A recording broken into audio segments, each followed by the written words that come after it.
a lot of times we start by, we get complaints from the neighborhood, whatever neighborhood is being affected by gang violence, or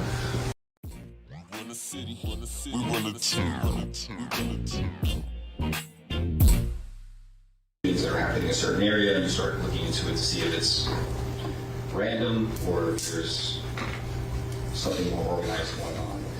A lot of times we find that these violent crimes are being committed by members of criminal gangs, and once we've identified the criminal gang, the main goal is to identify which criminal gang it is. That way we know how to approach it. Some gangs are more structured than others. Some are very informal and don't have much structure at all. So Detective Full, if we could just go on a little bit on that as the types of criminal gangs. Sure. Can you define for the ladies and gentlemen of the jury what would be a national organized criminal gang? So the national, they're called national gangs because they're found in multiple states. Doesn't mean every single state will have every single one of these gangs. So like, most people see on TV, the Bloods, Crips, Gangster Disciples, the Mafia, biker gangs, motorcycle gangs. These are national gangs. They have chapters, sets, they call them sets, or lineups, in multiple states, multiple jurisdictions, all over the country. Well, you also mentioned that sometimes they're a little less organized. Could you explain what a neighborhood street gang or hybrid gang is? Neighborhood street gang is just that. When you have a neighborhood that hasn't,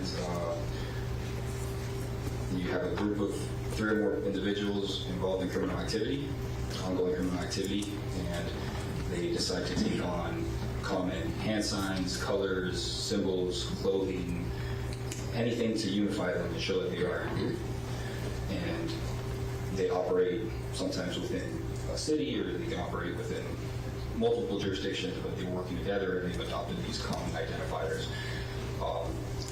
These gangs sometimes eventually will report to or turn into national gangs, but for the most part, there's many neighborhood street gangs. You can have one neighborhood, one 10 by 10, apologize, 10 by 10 blocks of a neighborhood where you have 5 different gangs operating within that neighborhood. They might get along, they might not get along. Okay, so in terms of the amount of time or resources that you put into a gang investigation, how long does it take? We work every case differently because some of these cases require years of investigation because the gang might be very, very structured, or just have a lot of financial support due to whatever crime they're committing, and those gangs are a little harder to tackle. So you have to invest a lot more time, a lot more money, a lot more resources into dismantling this type of organization. Okay, so I'm joined right now by psychologist Dr. John Delatorre. He's joining me. Good morning, doctor. Thank you so much for coming on. I feel like I have a lot to talk to you about with this case, but I'm going to start right now with the gang part of this. So we're learning a lot what goes into gang investigations. We're figuring out how they're organized, what makes them a unit. I'm curious because we have to go back to the motive here in this case. The motive is, and at least that's what I can establish from the prosecution, that the defendant YNW Melly was part of the G-Shine Bloods, and maybe as a way to show his loyalty, he would have killed his 2 friends. What should we be thinking about in terms of gang mindset and gang culture? I mean, it is certainly possible that that kind of request would be made, but the problem is that if they were all members of the same gang, you wouldn't necessarily want to get rid of members who would be earning for the gang. So other members who might be contributing through, selling drugs or whatever other organized criminal activity. So you don't necessarily want to do that. Typically, when we hear of these kinds of tasks being levied upon one of the gang members, it's usually because they've done something outside of the gang organization, that they're somehow being punished, that maybe they weren't as loyal. So in order to prove that loyalty, then they have to engage in a task that most people wouldn't actually want to be a part of, because we have to remember these gangs operate as pseudo families. right? That these individuals feel compelled to be a part and spread the love that you would see in a family. But because they don't have it as a legitimate family, they find it through this organized crime structure. And so it would be an unusual task to levy against someone within the gang culture. Now, certainly possible outside the gang, but I don't know. It's a very curious task that was being asked upon him, if that was accurate.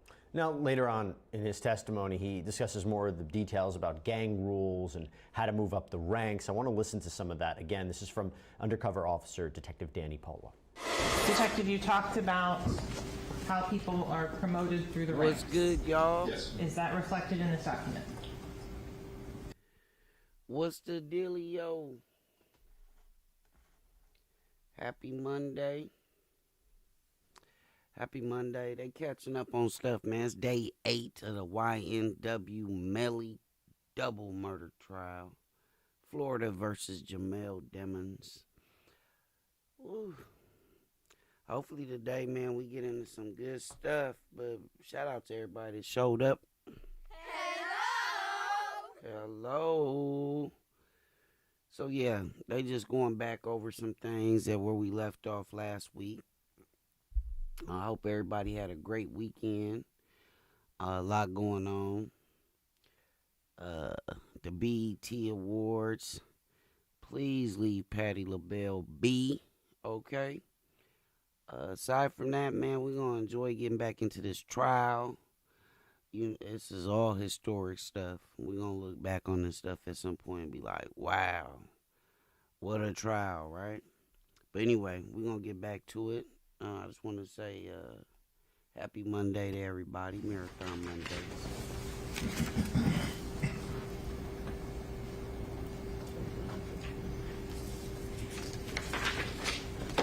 Moving on to the third attachment, what is this one called? 5 ways of banging up. This is how acts and ways that you can move up within the ranks, ways that you're expected to participate and do things for your organization, for the gang. Okay.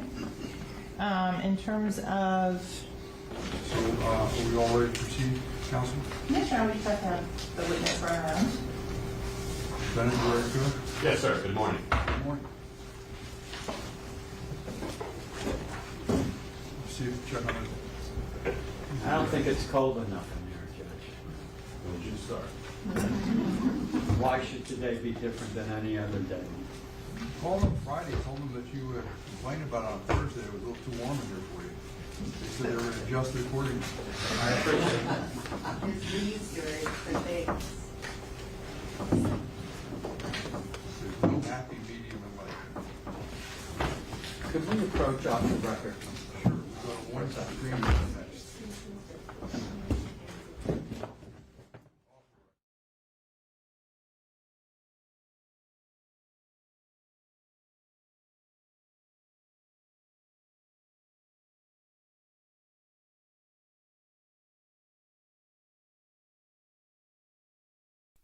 All right, got a little bit of sidebar action. I guess we're about to get started. That's what it's looking like.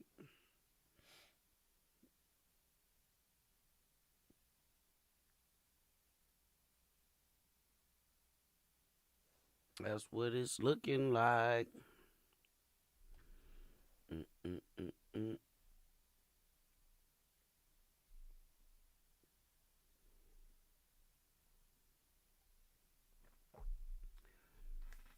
Boy, these 5 a.m. starts is serious.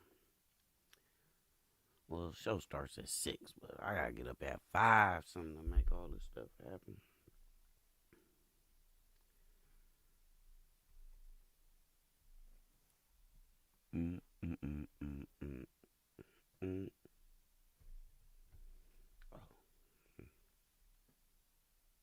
Part of the G Shine Bloods, this offshoot of the Blood Gang. So again, it makes me curious if he was a part of it and they weren't, perhaps he killed them as a form of loyalty. That's what the allegation is being put forward by the prosecution. But doctor, I want to ask you something more about the witness, Detective Polo. we're not showing his face. But what the jury saw was him wearing essentially a robber mask, like a ski mask. You can only see his eyes. And that had an effect on at least one of the jury in general. They sent 2 notes. One juror was almost traumatized. It triggered her because it reminded her of a robbery that she had seen in the past or maybe was a part of. And then the other jurors or there was one note from one other juror that they were concerned that why can he see them and they can't see him? Now, I'm curious about what you make of the jurors' perception of Detective Danny Polo and if it's distracting them from what he's saying about the gang culture. I do think it is a bit of a distraction. Now, I think that there might be some jurors who would be a little bit more sophisticated and understanding that infiltrating an organized crime family like a gang or anything like that, even one as disorganized as a neighborhood street gang, still requires a tremendous amount of effort by the police.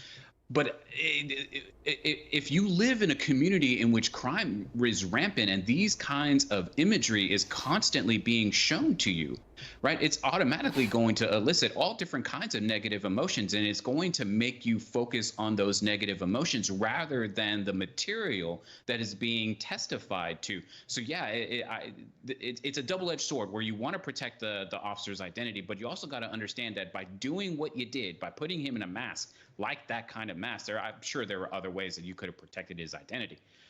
By doing that, it was automatically going to elicit certain kinds of emotions that may be too distracting for jury members to actually manage at that time. And let me ask you this, the mere mention of the term gang and the fact that the prosecution is putting this in there, does that bias a jury? Do you think there's such negative connotations with the gang culture that that might influence them improperly and not weigh this the way that they should, and automatically say that the YNW Melly is part of this gang? He must have killed these 2 people. I'm curious what you think about the connotation regarding G-Shine Bloods, gang, and we're listening to all this. Yeah, absolutely. But that could actually be part of trial tactics, right? You want to get the jury to feel and to emote in a way that's not so overwhelming, but gets.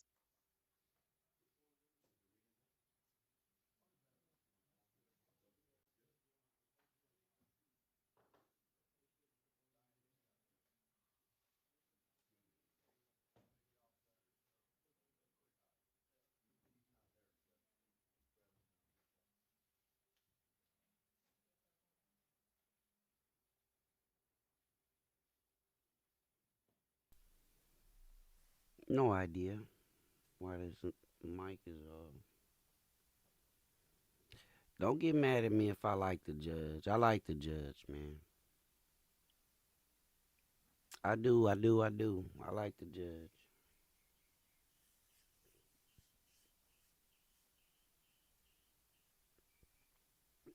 No idea why they didn't cut our sound.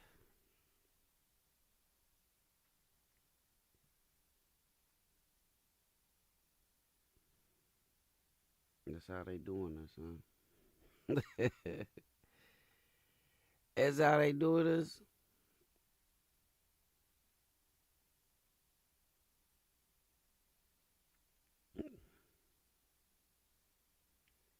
Make sure you guys please hit that subscription. Please and thank you. Let's try to get to this. We're not going to try. We're going to get to this 100K. We're going to get to this 100K subscribers. I promise.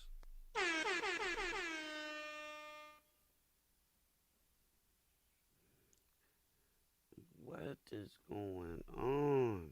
Uh-oh.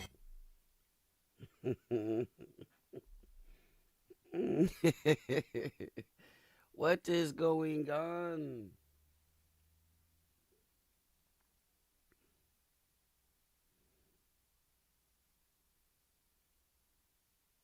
I ain't gonna lie. Look at the prosecutor here. I don't know what kind of shampoo she uses, but sheesh. She got that little satin thing going on. You see her hair? Make sure y'all jump in the chat, the comments. Let me know what you feel, how you feel. Shout out to my people watching on Twitch. Shout out to my people watching on Twitch. Oh, that's what I didn't make one for. Reminder.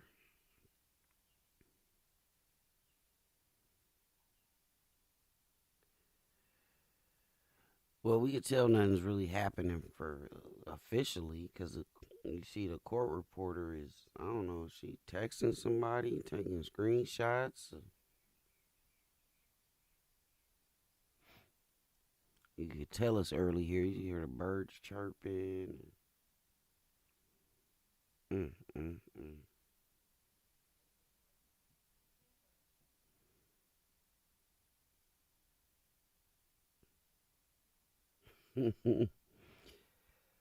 BET Awards were one of a kind last night, man. I am not going to hold you. The BET Awards were amazing. Shout out to Busta Rhymes. That was the highlight of my night last night from the BET Awards. Busta receiving that Lifetime Achievement Awards, and his speech was everything. Busta's speech last night was everything. So if you haven't, make sure y'all go check out the BET Awards 50th hip hop anniversary. So they did a lot of tributes to the hip hop culture last night. It was amazing. I had a blast. But we sit here waiting for this court to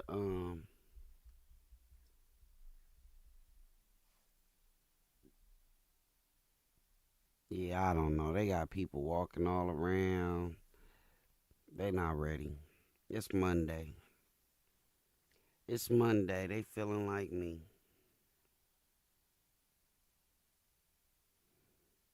They feeling like, there go my boy right there. Defense counsel. He's serious. Look at him. Somebody give me that guy's name. I gotta get his name.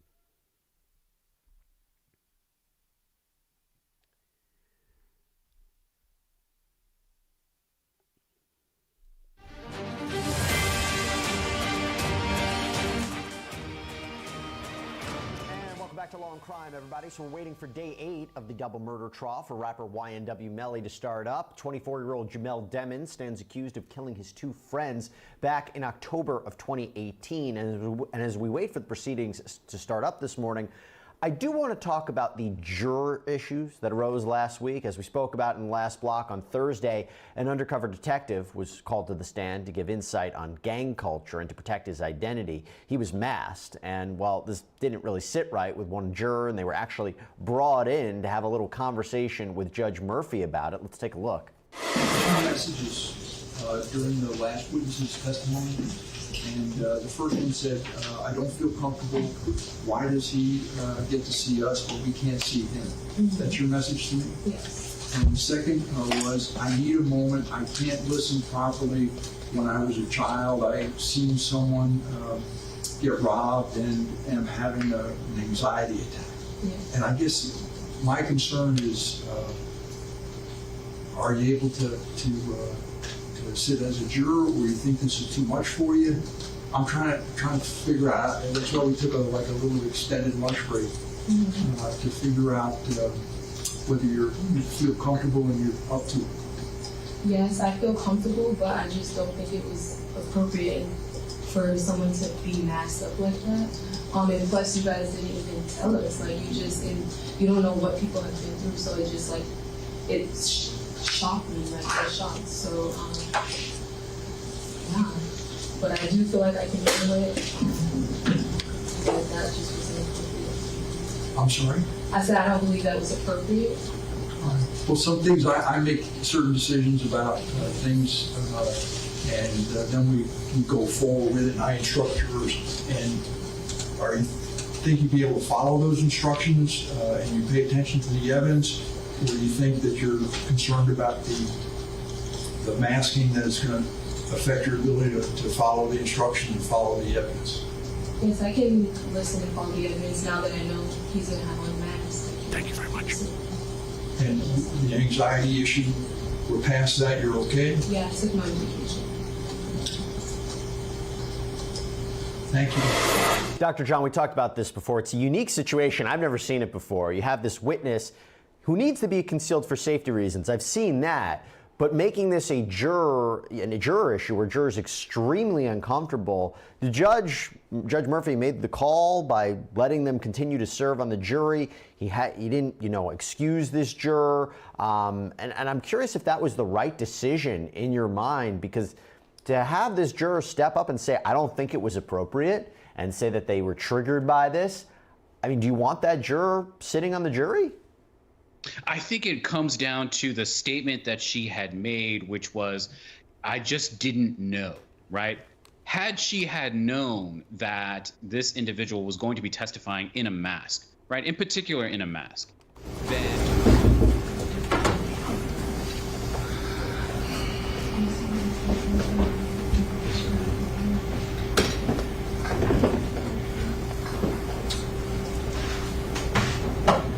For preserve the record, we renew our objection to the witness testifying with a mask.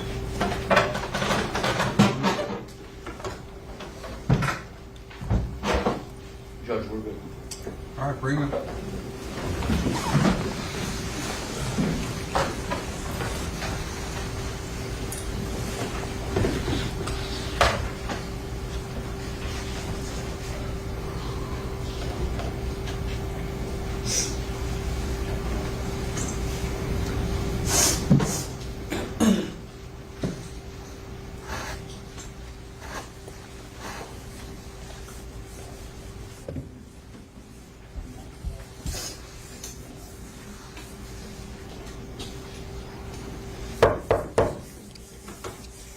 Jury entering.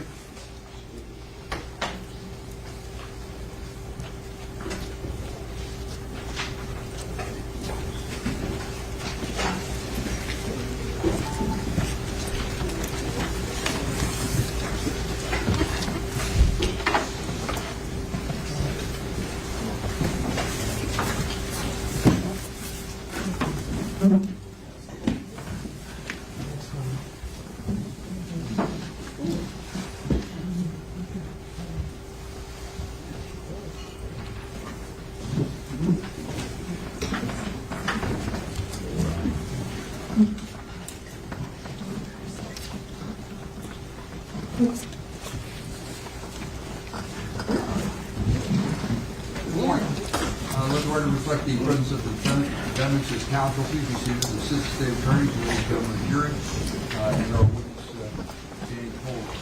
Please have a seat, sir. I just want to remind you that you remain under oath. All right? Yes, sir. So you all have a nice weekend, ladies and gentlemen. I think we're going to pick up where we left off on Thursday. So, Madam State, I think you were still on your examination of this one. That's correct. You may proceed. Thank you. You are the same Detective Danny Polo that was here last week? Same one, different suit. Okay. Same mask? Same mask. Okay, we had left off on page 24, publishing what is been admitted into evidence as State 70.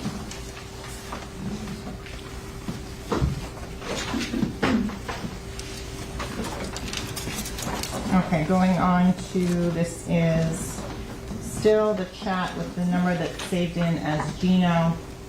So going now, I'm going to skip ahead to page 28.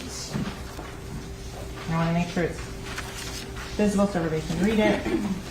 The name Goon, Goon. Yes. Is that an individual you were able to identify? Yes. And who is that? So his name is Isaiah Eberhardt. I don't think I'm pronouncing the last name correctly. Okay, going down here. The message that is coming in from the ending in 9807 phone number. What in this particular message from September 29th of 2018 tells you that this is somehow affiliated with G-Shine or GKB?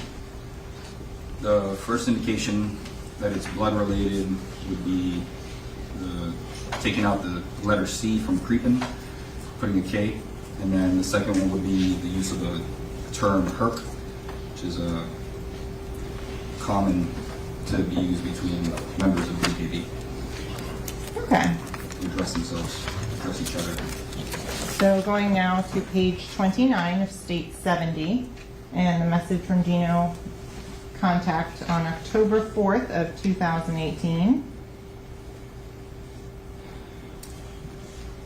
With regards to this message, if you could please read it aloud for the jury. You are truly talented, beloved. It's an honor to lead you. Thanks for the opportunity. I won't let you down. Can you make any opinions or conclusions from that message about the relationship between the person identified as Gino and the person who's on the other side of the conversation ending in 9807? Well, the first thing I want to note on this message is the word honor is in all caps. That's one of the words associated to certain G-Shine blood symbols: honor, respect, loyalty. So the fact that Gino made that all caps is indicative of just showing more additional blood-related language. Gino's expressing to the 9807 number. I got that right, 9807? Yes. 9807 number, that he's that person, the 9807 number, is a talented individual, and he appreciates the opportunity. Can you say about the rankings or the hierarchy between the two? Based on the previous messages, Gino is one of the subjects that was above the 9807 number. He was one of the subjects involved in recruiting the 9807 number. Okay. The response from the 9807 number, is this again using those same codes that you previously talked about on Thursday? Yes, he says always. He's just responding to the messages, and he calls him Herc, which is a common G-Shine, like saying bro or dude or something like that, or brother. DL stands for down low, which means I hear you, and SL is shine love. Okay. It's G-Shine, shine love. It's one of the terms they use. Okay, going to the next message on page 29. And if you could read that one aloud for the ladies and gentlemen of the jury. Quando denied saying anything about you, Q or the hood. Can you tell the ladies and gentlemen of the jury what the hood is normally used to refer to? The hood would be the blood organization or G-Shine organization. I mean, specifically here, he mentions that he didn't say anything about, or he denied saying anything about not just the hood, but Q. And Q would be Jaquan Burton. That's what he goes by, Q-Shine. And so the last two messages from the 9807 number and then the response from Gino. That's gonna be a little bigger, sorry. 9807 said, ain't worried. And Gino, he's gonna get his day, mark my words. So I want to go forward, page 30. The message of October 6, 2018 at 12:05 a.m.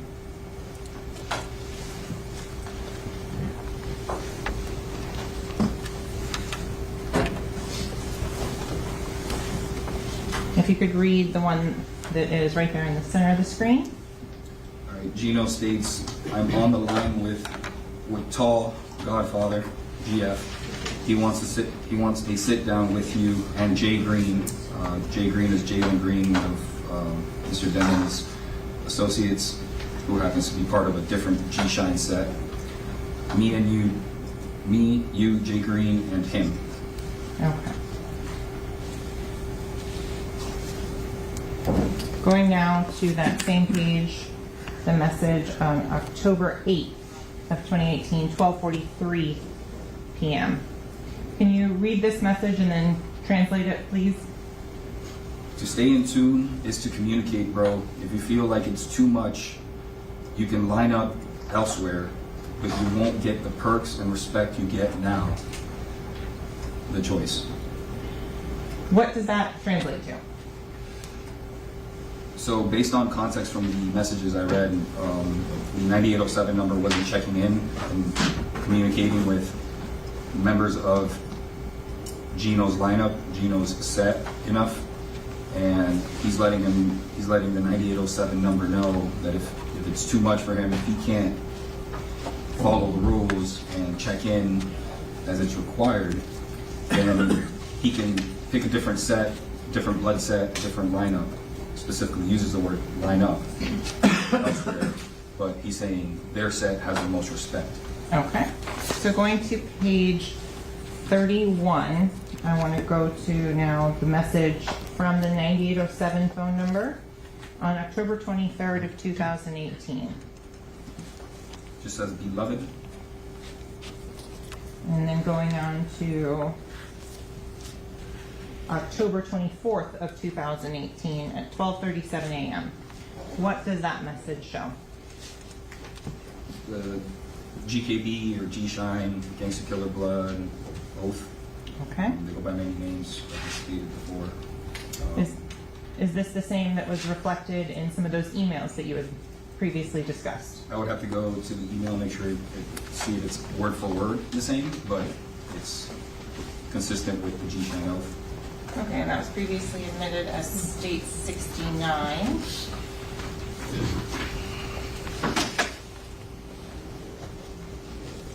then State 68. Are the other two that we've run so far. So, Thank you.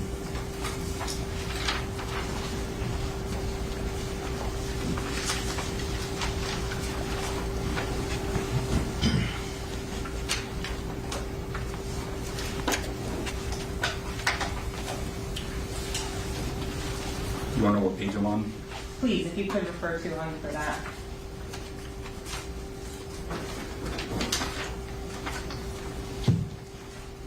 Page 4, under the rules, says oath / red alert. And I'll read directly from here first. I take this oath and solemnly swear to uphold, honor, and respect the rules and regulations that govern the Empire of Shine under the banner of the United Blood Nation. I take this oath to be responsible, trustworthy, and militant, for I am a reflection of this hood, and in parentheses, empire. From this day forward, I will no longer think or act as an individual, because I know my actions can affect others. I take this oath and swear to be there for my brothers and sisters in a time of need and give them a sturdy shoulder to lean on, for my loyalty lies in G-Shine Empire. So this one's a little bit different on that. Right. Can you explain to the ladies and gentlemen of the jury why there may be a difference between those two? These Bibles, books of knowledge, they're handwritten most of the time or typed up like this, as you can tell. And this is probably like a notepad application on a computer. And everyone, as they learn it, they write it down. And you know, if you've ever played the game of telephone as a child, little things might change from one text to another. But for the most part, I believe it pretty much almost the same. Okay, going to the next message on October 24th. Can we approach?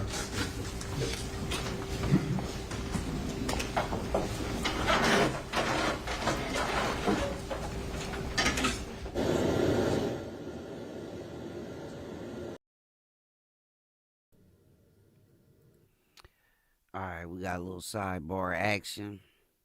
So right now they got Detective Danny Polo on the stand, and pretty much going over the text messages, gang affiliation, how it's all connected. They connecting some dots, you know what I'm saying? OneLoveFam.com, welcome to the live. So, pretty ho-hum so far, but like I said, they laying the groundwork to try to tie Jamell to the gang, which is going to further their motive allegations that this was a gang murder. So again, make sure you guys hit that subscription notifications bell.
based on that particular item, I don't think that rises to that level.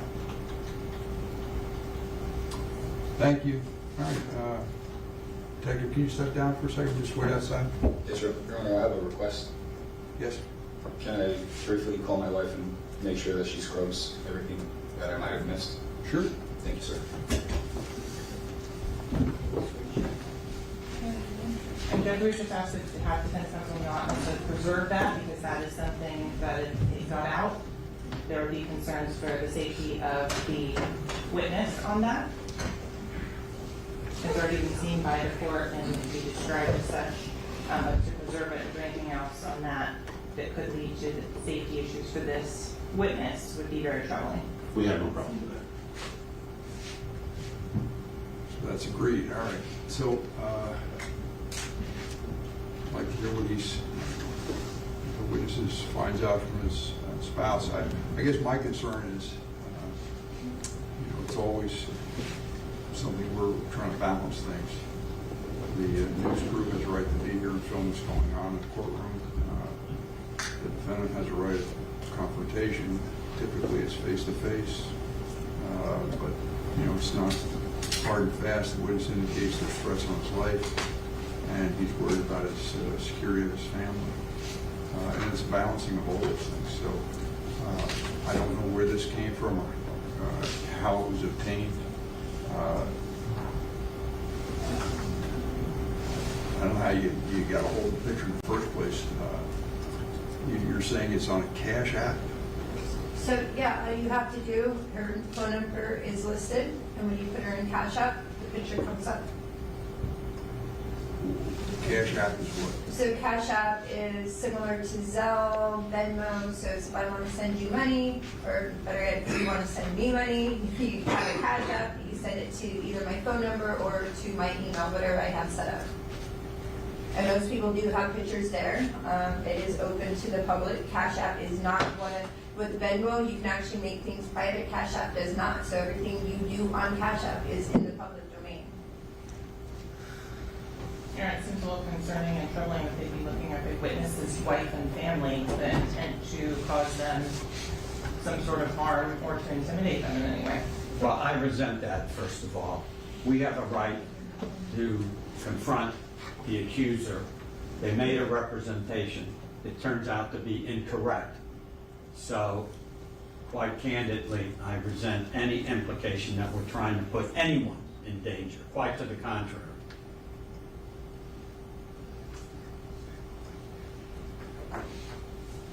Now, you'll be in recess when you want to step out, find out, if he's able to find out that the information will be in recess.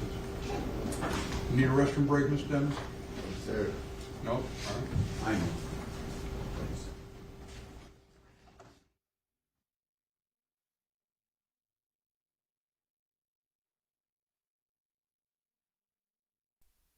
Alrighty then, so. Uh-oh. So what we have here now is Detective Danny Polo, the state's gang expert, has been testifying with a mask on because of his undercover work in order to protect his family. But as we all know out here in the internet world, his identity was found out as soon as they said his name. As soon as they said Danny Polo, a detective out of whatever station in Florida or department, it was all over the internet. I'm talking about within minutes. I literally, after they said his name, Googled him, and it was all over the internet. I didn't see any pictures of his family, but as far as like himself, yeah. But now we've come to find out they have pictures of his family, so I don't see the point of a mask. I don't see the point of having a mask on at this time. So that's kind of crazy. That is kind of crazy, y'all.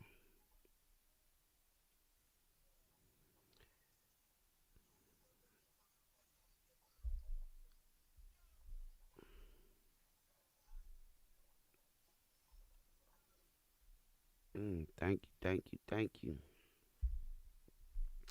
So they'll be back in that. While they do that, we're gonna go over here real quick. Let me see. Oh, what the hell? Look, last night, where is it at, man? They doing my girl wrong. They was stunting last night for the BET Awards.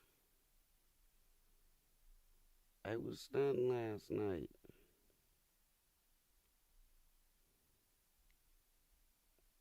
Let me see.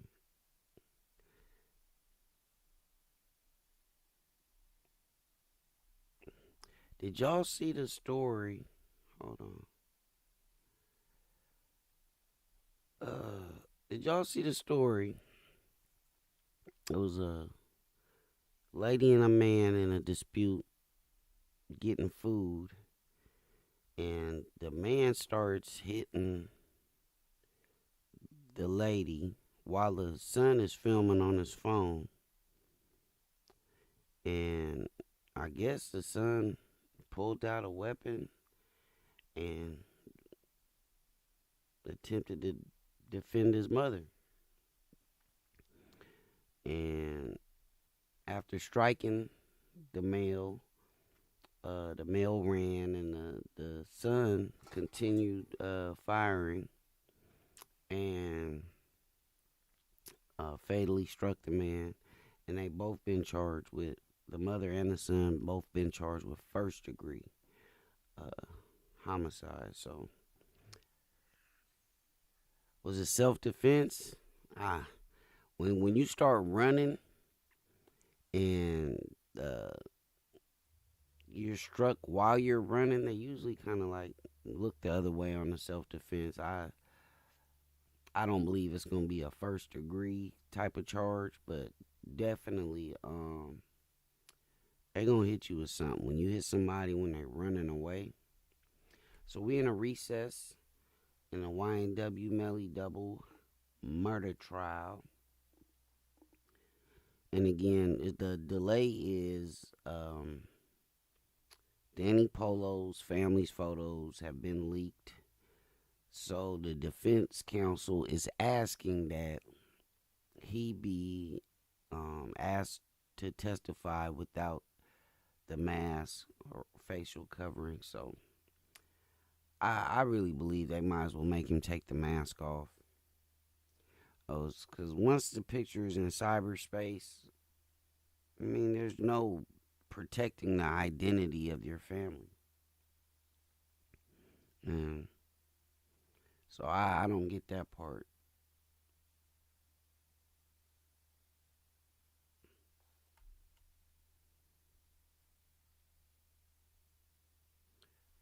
I'm going to put a poll up, you guys. Let me know what you guys think about how you feel.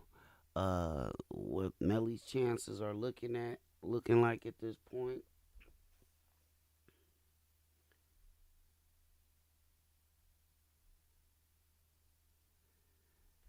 The other story a lot of people talking about is the 700 plus people that went down with the Greek cargo. I don't even know if it was a cargo ship. It was some kind of ship with about 700 immigrants, I believe, leaving Libya.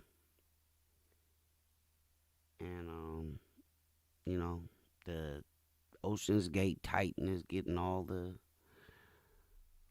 coverage, but nobody's talking about over 500 people that were left in the sea.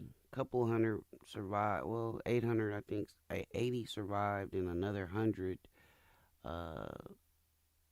bodies were found. So that leaves about 500 and some. Him wearing a mask. We're going to go back into the courtroom, and what he's doing is reading these text messages that seem to show the oath to a gang. And remember, that is what the prosecution is putting forward here, that if the defendant, Mr. YNW Melly, had this allegiance to the G Shine Bloods, which he was allegedly a part of, that oath, that loyalty, did he kill his friends as a way to show where he stood with this gang? Let's go back and listen to more. Page 4, under the rules, says oath /red alert. And I'll read directly from here first. I take this oath and solemnly swear to uphold, honor, and respect the rules and regulations that govern the Empire of Shine under the banner of the United Blood Nation. I take this oath to be responsible, trustworthy, and militant, for I am a reflection of this hood, and in parentheses, empire. From this day forward, I will no longer think or act as an individual, because I know my actions can affect others. I take this oath and swear to be there for my brothers and sisters in a time of need and give them a sturdy shoulder to lean on, for my loyalty lies in G-Shine Empire. So this one's a little bit different on that. Right. Can you explain to the ladies and gentlemen of the jury why there may be a difference between those two? These Bibles, books of knowledge, they're handwritten most of the time or typed up like this, as you can tell, and this is probably like a notepad application on a computer, and everyone, as they learn it, they write it down. And you know, if you've ever played the game of telephone as a child, little things might change from one text to another, but for the most part, I believe it's pretty much almost the same. Okay, going to the next message on October 24th. Pardon, can we approach? Doctor, how strong is that oath in a gang? It depends on your belief within the oath. Right now, there's some other factors that are obviously at play when it comes to gang culture. Right, obviously is the family aspect, the pseudo family aspect, but it's also a part of belonging. These kinds of things, all these rules and regulations, they're meant to be as both external and internal controls. The more you believe that these things are reality and the more it's going to bring you family and love and money and everything else, then the more stronger it's going to be. So it really is about your belief in them more than just them being things on their own. So I'll tell you what, right now, I think there are arguments that are happening outside the presence of the jury. Let's dip in and hear what's going on. The jury stepped out, counsel remain along with the defendant and the witnesses on the stand. Yes, counsel, now your objection was previously stated as you're objecting to this witness testifying wearing a mask. Based upon his testimony, I overruled the objection, and now you're suggesting you want to revisit that? Yes, sir. So go ahead and tell me, make your argument. May I inquire from the witness? Sure. Sir, are you aware that your picture, along with your family, is on the internet as we sit here today? Nope. May I approach? You may. Same thing you showed counsel Seibel? Yes. Thank you. Go ahead. May I show you what is a picture and ask if that is you and your family? Yes, sir. And that's on your wife's Cash App? Yes, sir. Which is available to anyone who runs that, because we just ran it this morning. I guess so. I did my best to keep things clean. I guess I missed that one. We would object to him continuing to testify with his mask on based upon that as public record. Your Honor, this is nothing that this witness put on. It was something that was done by a family member that he was unaware of. So based on that, Your Honor, the testimony is still truthful and accurate as to what he has done to protect his identity on that. So based on that particular item, I don't think that rises to that level. Thank you. All right. Detective, can you step down for a second? Just wait outside. Yes, sir. Your Honor, I have a request. Yes. Can I briefly call my wife? Doctor, this is interesting, right? He's covering his face to protect his identity. You and I talked about the fact that you still know his name. He's not wearing the mask when he was outside of the actual courtroom. And now we have learned that there is a picture of his face on the internet, on the Cash App, I think from his wife.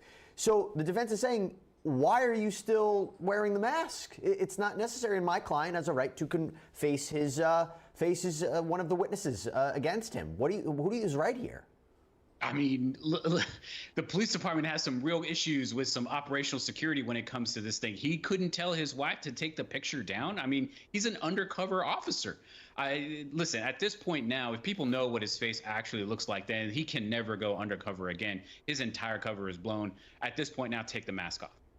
I don't know. I mean, it's still, how important is it for the defendant to see, or the jury to see the witness? Many times we have cases where you're hearing the testimony of somebody who is not even directly in the courtroom, right? So they have pre-taped deposition testimony that comes in.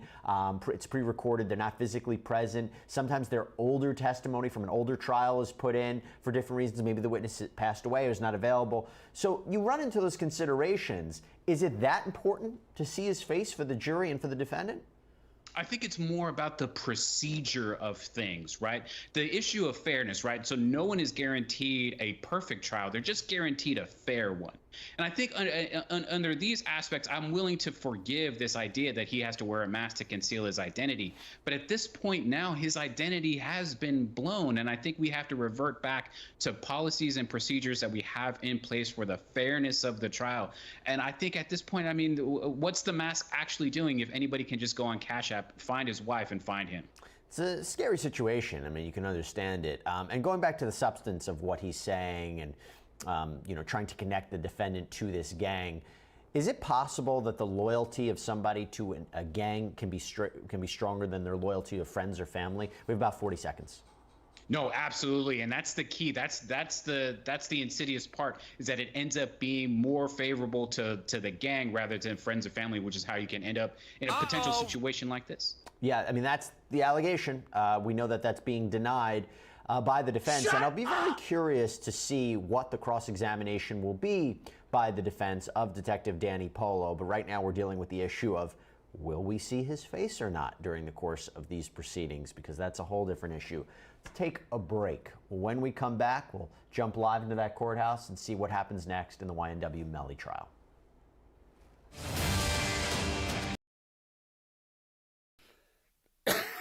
Excuse me. So that's where we at. I agree with the commentary. I don't believe that this guy will ever be able to be an undercover officer. Like, come on, let's get real. How's he going to be undercover? Like, what? I understand the defense has a job to do, and they're doing a great job as of right now. Well, today. Let me just say today. They haven't done a great job overall, in my opinion. But today they're doing a great job because you have one juror that's having anxiety over the mask. Then his face is on the internet. This is like the worst kept secret in the history of court. Like, we know who you are, Danny Polo. They're going to have to find him another, put him back in the field as a regular cop, because he'll never be able to do undercover work again. That's over. That's completely over. And then the fact that the state is still arguing this, it's again something else is delaying the trial, slowing everything down, because this to me is like a no-brainer. Remove the mask, address the jury and let them know that let's see what some of these comments say. He already has a bounty on his head. Right. That's the crazy part. And I blame the prosecution, the state again, because you could have picked just about anybody. You could have picked a retired undercover officer. You could have put, like I brought up in the conversation the other day, you could have, chosen a former gang member. You could have chosen just about anybody, but somebody that's actively doing undercover work to get on the stand. And what they could have done is maybe changed his name Like, okay, they could have told the juror, we're using this name because this person does undercover. Like, there's a lot of ways that they could have went about this as opposed to just putting the mask.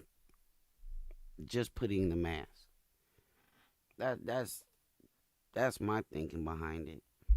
They could have did a number of things other than just putting a mask on him. I believe changing his name, using, a make-believe name, an alias, if you will, to kind of help protect his identity. Because once you put his name, this is like, it's internet.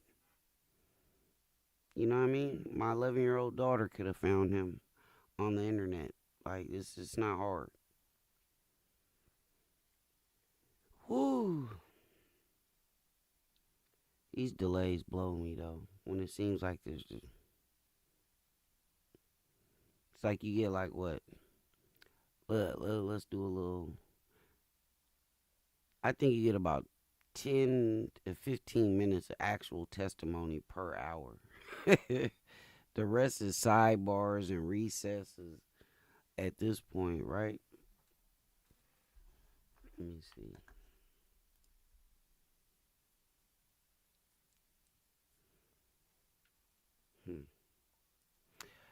But again, as we're waiting, please make sure y'all hit that subscribe button as we make this march to 100K subscribers. I need that plaque on the wall, y'all. Make sure I hit that subscription for me. We lit. Third week of the double murder trial for rapper YNW Melly is underway. 24-year-old Jamell stands accused of killing his two friends, Anthony Williams and Christopher Thomas Jr. These two victims, who went by the stage names YNW Sack Chaser and YNW Juvie, were on their way back from a recording session with the Murder on My Mind rapper, as well as his co-defendant, Cortland Henry, on the day in question. Now, Demmons and Henry claim that October 2018 incident was a drive-by shooting, but authorities later found evidence to suggest that the shooting actually took place from inside the vehicle. Right now, we're continuing to listen to some arguments outside the presence of the jury about undercover detective Danny Polo, who has become so controversial, not so much the substance of what he is saying, but his appearance, because the judge ruled he can unmask. He was wearing this mask to ultimately protect his identity. He works in the gang unit, but there was a back and forth about his image might already be online through his wife's Cash app. So the judge ruled that he can unmask, but he will not be permitted. But we're not going to be permitted to show him on camera for his safety. But with that, let's get back to the Broward County courtroom to finish up these arguments and hear what went down.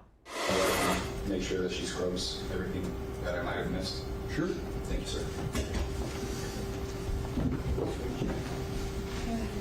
And Judge, we just asked to have defense counsel in the office to preserve that, because that is something that it got out.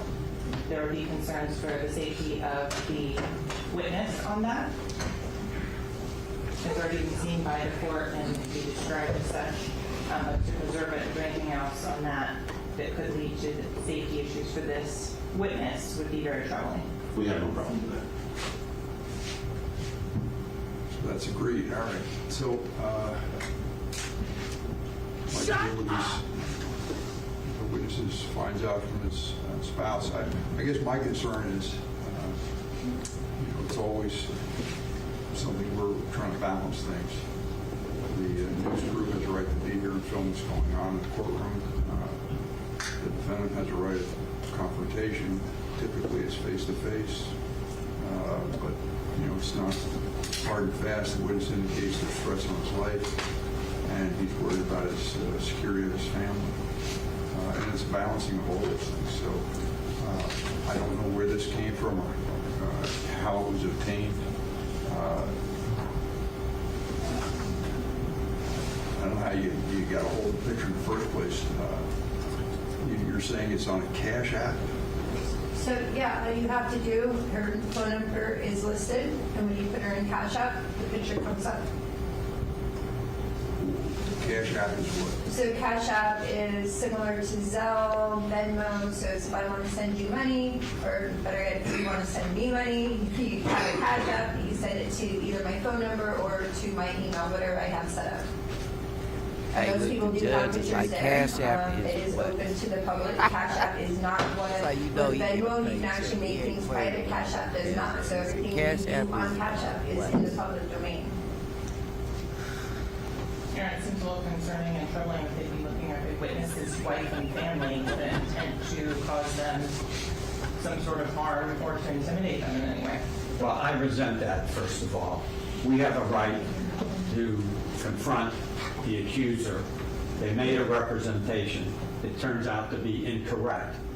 So, quite candidly, I resent any implication that we're trying to put anyone in danger. Quite to the contrary.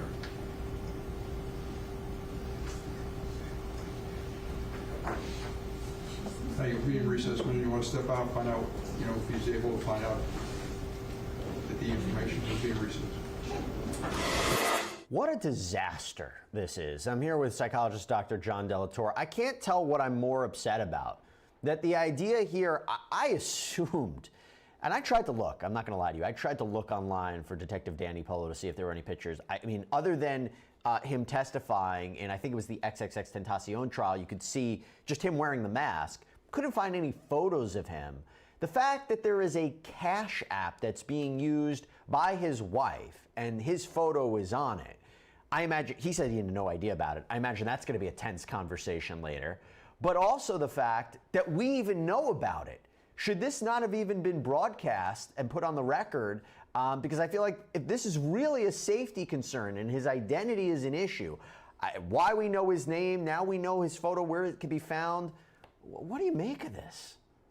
Yeah, at this point now, I don't know that we really needed him. Now, this has been a fascinating exercise in understanding the G-Shine network as it stands there in Broward County, but I don't know that we necessarily needed it. As a police and public safety psychologist, I would have to tell him that he's never going undercover again. This image is out there now.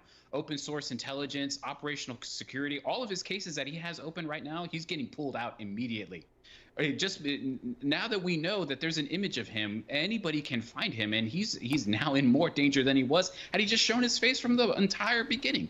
So I don't know that we've learned anything new about YNW Melly from his testimony so far, other than we just know what G-Shine is and how they operate. Well, last week he did mention YNW Melly a few times and tried to explain his connection, the language that he uses in messages, certain statements that were made. And I think that it was more so last week than maybe than what we're seeing today. But, in a case where the defense talks about how the prosecution and law enforcement engaged in a sloppy investigation, I don't want to be critical, but it seems to me, didn't the prosecution know that this was going to create such a big issue? Could they not have found a different expert in this field where identity wouldn't have been an issue? I think so, right? Maybe the captain of the gang. You see it? So the record reflects the presence of the defendant, Mr. Devins, his counsel, and his state attorneys. Yes, so where are we at, Councilman?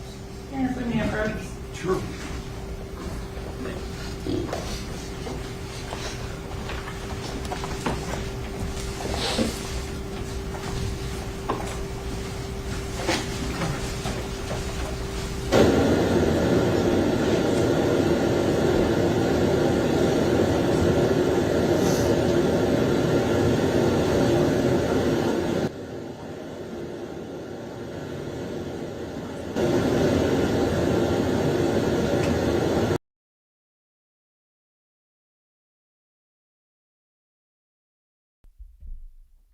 All right, we waiting for him to bring the jury and the defendant, I believe, back into the courtroom.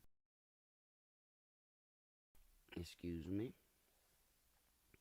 So I guess we're going to see how this plays out as far as the mask and this whole fiasco. This makes the state look bad, though. It's just in my opinion. Maybe not to the jury, since this hasn't been done in their presence. However, it's not good. how good he is. It is not good. Make sure you guys subscribe. Hit that thumbs up for me, please. I gotta see those thumbs up. I gotta see them. They gotta go up. They gotta go up. If you are watching on Twitch, please make sure y'all subscribe to Dopest TV on YouTube as well. We also have an account over on kick.com, KICK.com. King Dopest is the name. We just made that account, so we kind of building that up too. But yeah, check out all the social medias. This is my first time seeing your channel. Well, hello, and welcome to Dopest TV, where it's one love or no love. I appreciate you, Ms. V. Happy Monday. Happy Monday. You know what? We run the city. We run the team.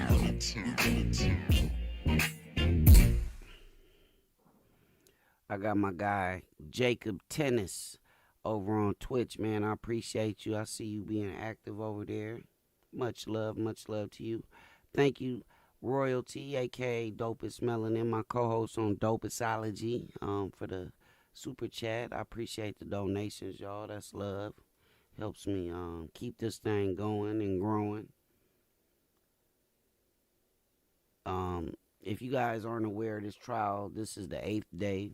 I believe it'll be going probably at least until the middle of July, because they're going to take about a week's recess for the upcoming Independence Day. Other than that, I do see it maybe the middle of July. At this rate, it's possible this could drag on to the end of July, because, like I said, we get a good 15, maybe 20 minutes of testimony out of every hour. So, times 8, you get the idea. You're only out of 8 hours, you're only getting about 2.5 hours of actual testimony. Everything else has been sidebars and recesses and there's a saying. What is that saying? Maybe somebody put in the chat, like, the wheels of justice are slow grinding or something like that. I believe that. I don't know. I believe that's the case. Hey, but if you guys are looking to become a streamer, we dropping links in the comments. If you want to earn money streaming, we dropping links in the comments. Follow the link. I'm also going to have it in the description, because you catch me over on Super Live as well. It's an up-and-coming live streaming platform where the host can earn some significant dollars. So if you're interested in that, make sure you, click the link, download it, look me up, King Dopest. King Dopest on all platforms. And like I said, we got some new watches, so you, my new visitors to the channel. We also gonna have some games coming up that you'll be able to interact and play with, play along with during the streams. So the channel's growing. We working to make it better for y'all. This is a variety channel, so you will get to see a multitude of things, from music to reactions to court proceedings and so forth. So yeah, man, come along for the ride. Experience the growth as we march and walk down this 100K subscribers. There's a couple other trials going on. I've been really debating on whether to kind of do this from time to time and follow a trial from beginning to end, because this is my first one on my channel that I follow like this. So it's very interesting. Again, I haven't really had this experience since the Ray Caruth trial and OJ trial decades ago. But obviously, with technology being what it is, this is kind of a lot more in depth. So, yeah, no. Hold on, y'all. Let me see something.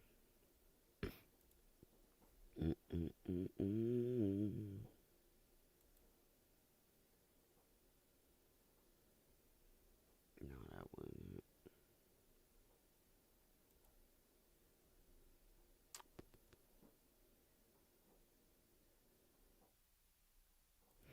That definitely wasn't it. So they in sidebar, no sound. Okay.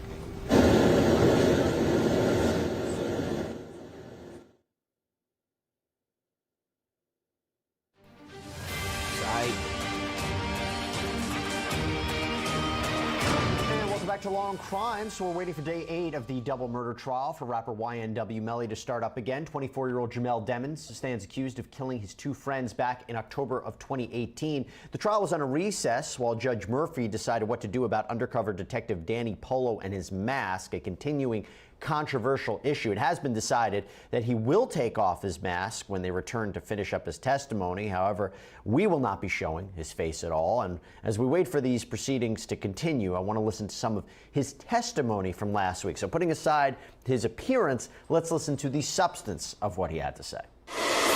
Is there a special vocabulary that you learned during the course of listening to wiretaps? So every gang has their, or every gang, every culture has their own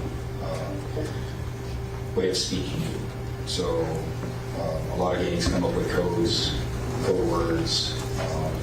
Some organizations that aren't gangs have the same thing, and you have to decipher them, basically.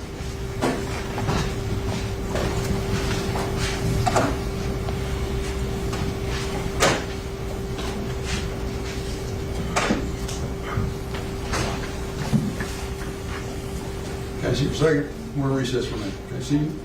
Camera crew? Jason, is it? Or Joshua? Okay, the judge wants to talk to Jason and or Joshua. He wants to talk to the camera crew and let them know probably like, we don't want you showing his face and blah, blah, blah, blah, blah. And I appreciate that, Ms. V. I'm doing what I can do. I appreciate it. Y'all stay tuned as we try to, you know. Leaders and founders of these gangs that are now no longer in prison do podcasts and talk about how the gangs were formed, when they were formed, who did what kind of violence they had to commit. Why they were created, whether they were created because they needed to form to protect themselves.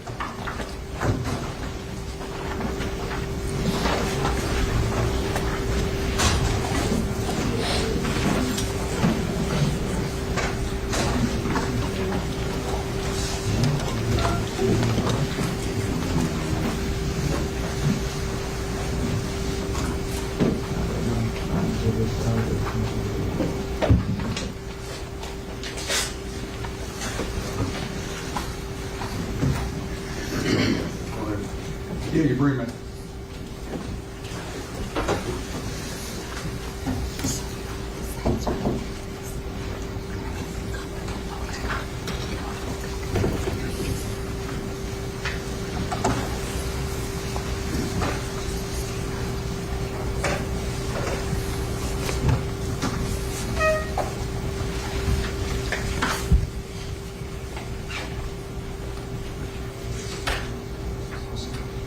Yes, sir. You can take off your mask. Yes, sir. Over. State's objection, Your Honor, based on the previous issues.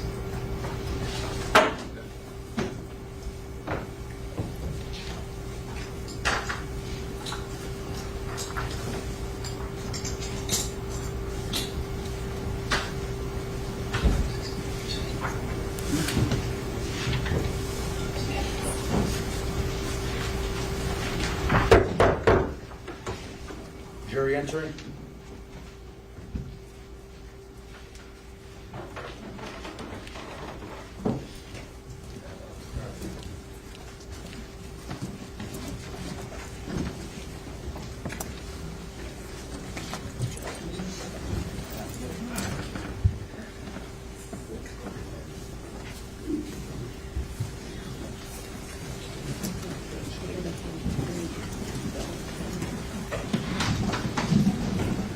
Thank you. Please be seated. Let the record once again reflect the presence of the defendant, defendants, his counsel, the assistant state attorneys, the ladies and gentlemen of the jury, and our witness, Mr. Polo, remains on the stand.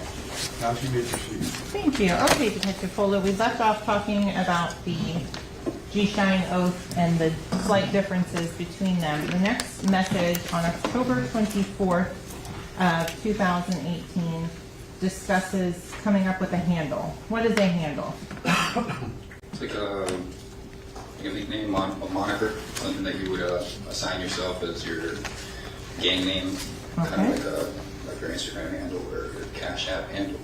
And then is that put in again and responded as that definition for what a handle is on October 24th of 2018? Thank you very much. Yeah, Okay. that says right there. Then the books would be referring to the G-Shine book, the book of membership.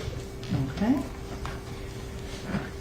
Going to October 26th of 2018, on this, there is a message from Gino to the 9807 phone number. What does it say? Asking if he's good. So, bro, you good? Okay. Continuing on, the next message from Gino to the 9807 phone number. In this message, Gino states, we here for you, bro. Just let us know what you need. Okay. And in terms of the time frame on this case, are you aware of when the homicides occurred? Yeah, I believe these messages were sent after the homicide. Okay. So going on to October 27th of 2018. What page are you on? I'm sorry. Still on page 32. The last message on that. If you could read that one aloud. I went through what you're going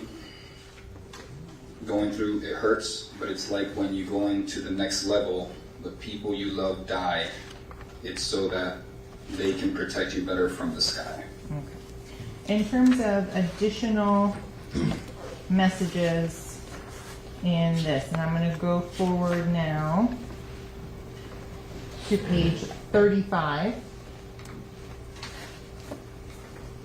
There's again a reference to homies. Is that something that's commonly associated with blood or G-Shine members? Yeah, I mean, a lot of people just say that's my homie or something, but in the gang world, your big homie is the person that brought you in. The homies would be people within your organization. There would be different ways to reference that. Okay, going forward now to page 38. There is a message, 920-445-5126. Do you see that particular Yes. message? And it's, who is that identified? The Godfather Okay. is referencing the GF. And so then again, to put that next to what's been previously emitted as State 69, 920-445-5126. Are those the same phone numbers? Yeah, that's the phone number for Keith Stevens. They call him Stretch. And could you explain where Gino would fall in the lineup under Stretch? He's below Stretch. Okay. They're referring to Stretch as the Godfather, so he would be one step below the Godfather head, the person that reports straight to the council in New York, the UBN, Okay. United Blood Nation Council. And then if you could explain November 28th, 2018, the message that's sent from the 9807 phone number. The 9807 number messages him, tell him that's my calling from the 772 number. So he's explaining to tell the Godfather that he's going to be the one calling from the 772 number. And that's the area code that the 9807 phone number starts with? Yes, 772-713-9807. Okay. In terms of the response, and then from the 9807 again, the LMAO beloved, and then why is it significant to have the 5 instead of an S in Rise? So I don't recall if we went over it during the description of the United Blood Nation and the Bloods. So a quick breakdown would be the United Blood Nation is the East Coast faction of the Bloods. As I stated before, they were started in California on the West Coast. The East Coast, they began what's called the UBN. The UBN fell under another alliance called People Nation. And the People Nation, they came up with sign symbols and things to separate them from Folk Nation, which was an alliance of other gangs like Crips, GDs, and many other, right? So one of the signs and symbols of People Nation and the Bloods, since they try to keep these signs and symbols kind of the same, so that you don't have one group with the number 5 and the other group with the number 4 and the other group with the number 6. They all align under the 5, right? So the number 5 is significant to them. That's why they throw up the 5-point star, the 5-point crown.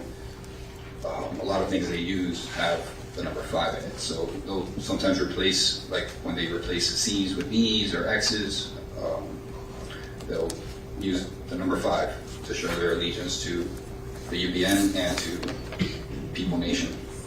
So I want to go to December 2nd of 2018. There is a image that's here, and I'm going to have to switch over to the digital version. What page? This is on page 39.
Okay, in this particular image, were you able to identify the co-defendant, Cortland Henry? Yes. And where is he looking in that one photo? Can I stand up, Norman? Yes. You can stand up. Let me see if I can get something to point with, Your Honor. So It's on touchscreen, right? This time. that's not, so.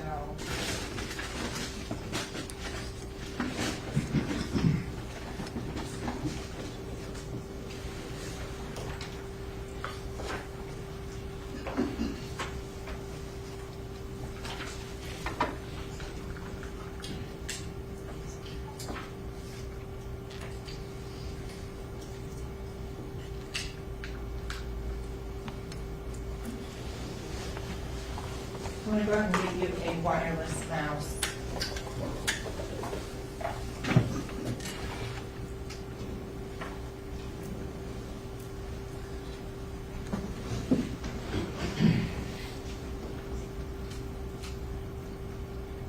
It doesn't really work on this screen particularly well, but if you could come around this side, stay that direction, please.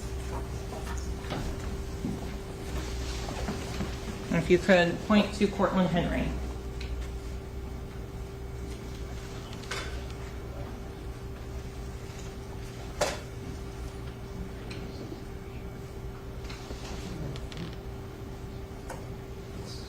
Okay, so it's not working on that screen on that, so just if you just keep your back. Okay. Okay, do you see the individual identified as Jamell in this picture? Subject right there. Okay. Keyshawn.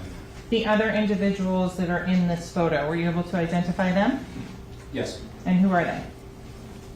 This is Jamon Mitchell. He was in the email chain sent through the YNW Melly booking Gmail account.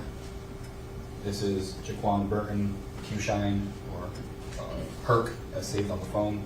And this is Derek Dixon, aka Gino, saved on the 9807 phone number.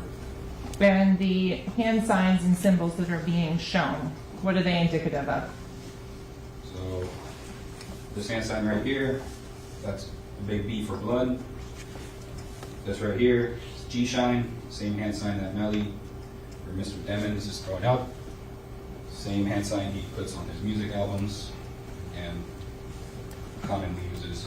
It's a specific hand sign, just the G-shine, to be Gangster Killer Bloods.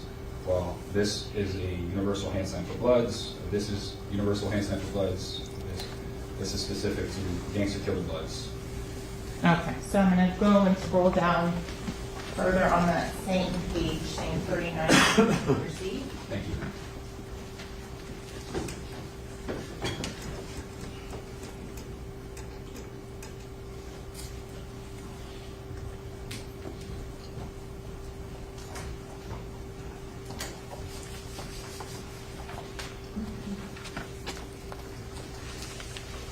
So going down here on December 12th of 2018, there's a message from, again, the Gino to the 9807 phone number. If you could read that message aloud. Are you a Ruru? I was thinking you should drop a few chains and give them to the gang. That'll show people who you connected with.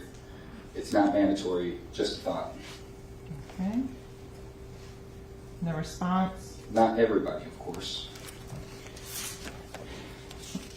Is there a dues or tithing that's required as for membership in a criminal gang?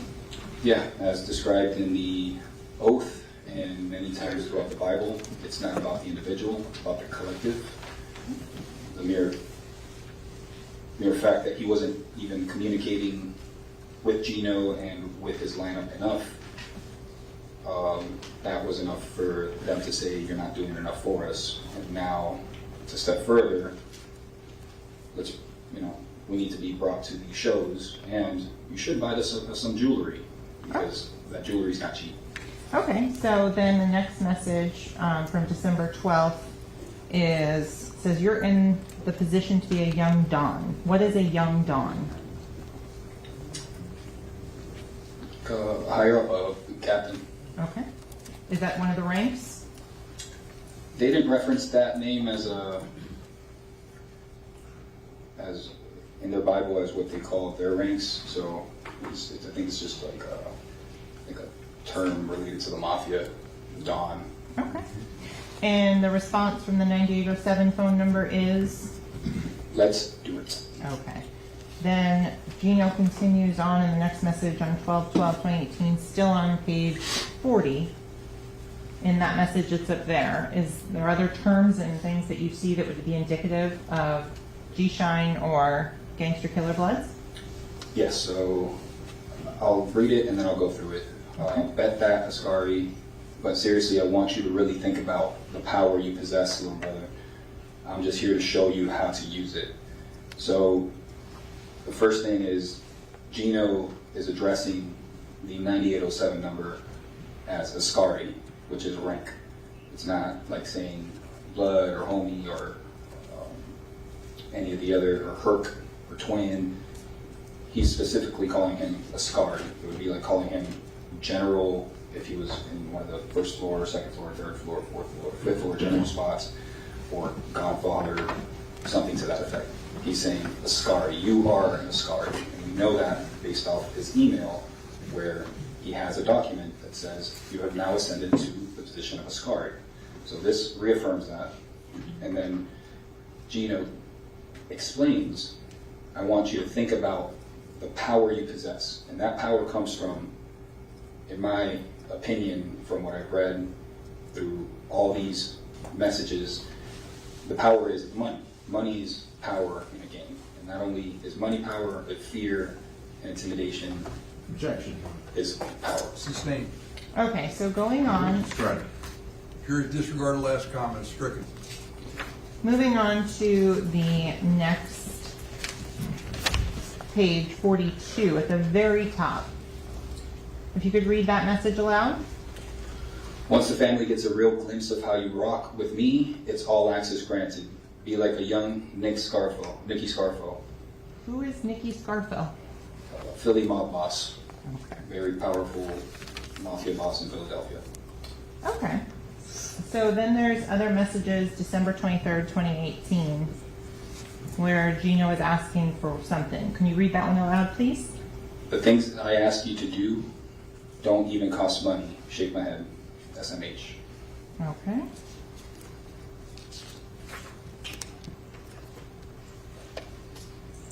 With response, then December 23rd, there's a message about at 8:18 a.m. If you could read that one.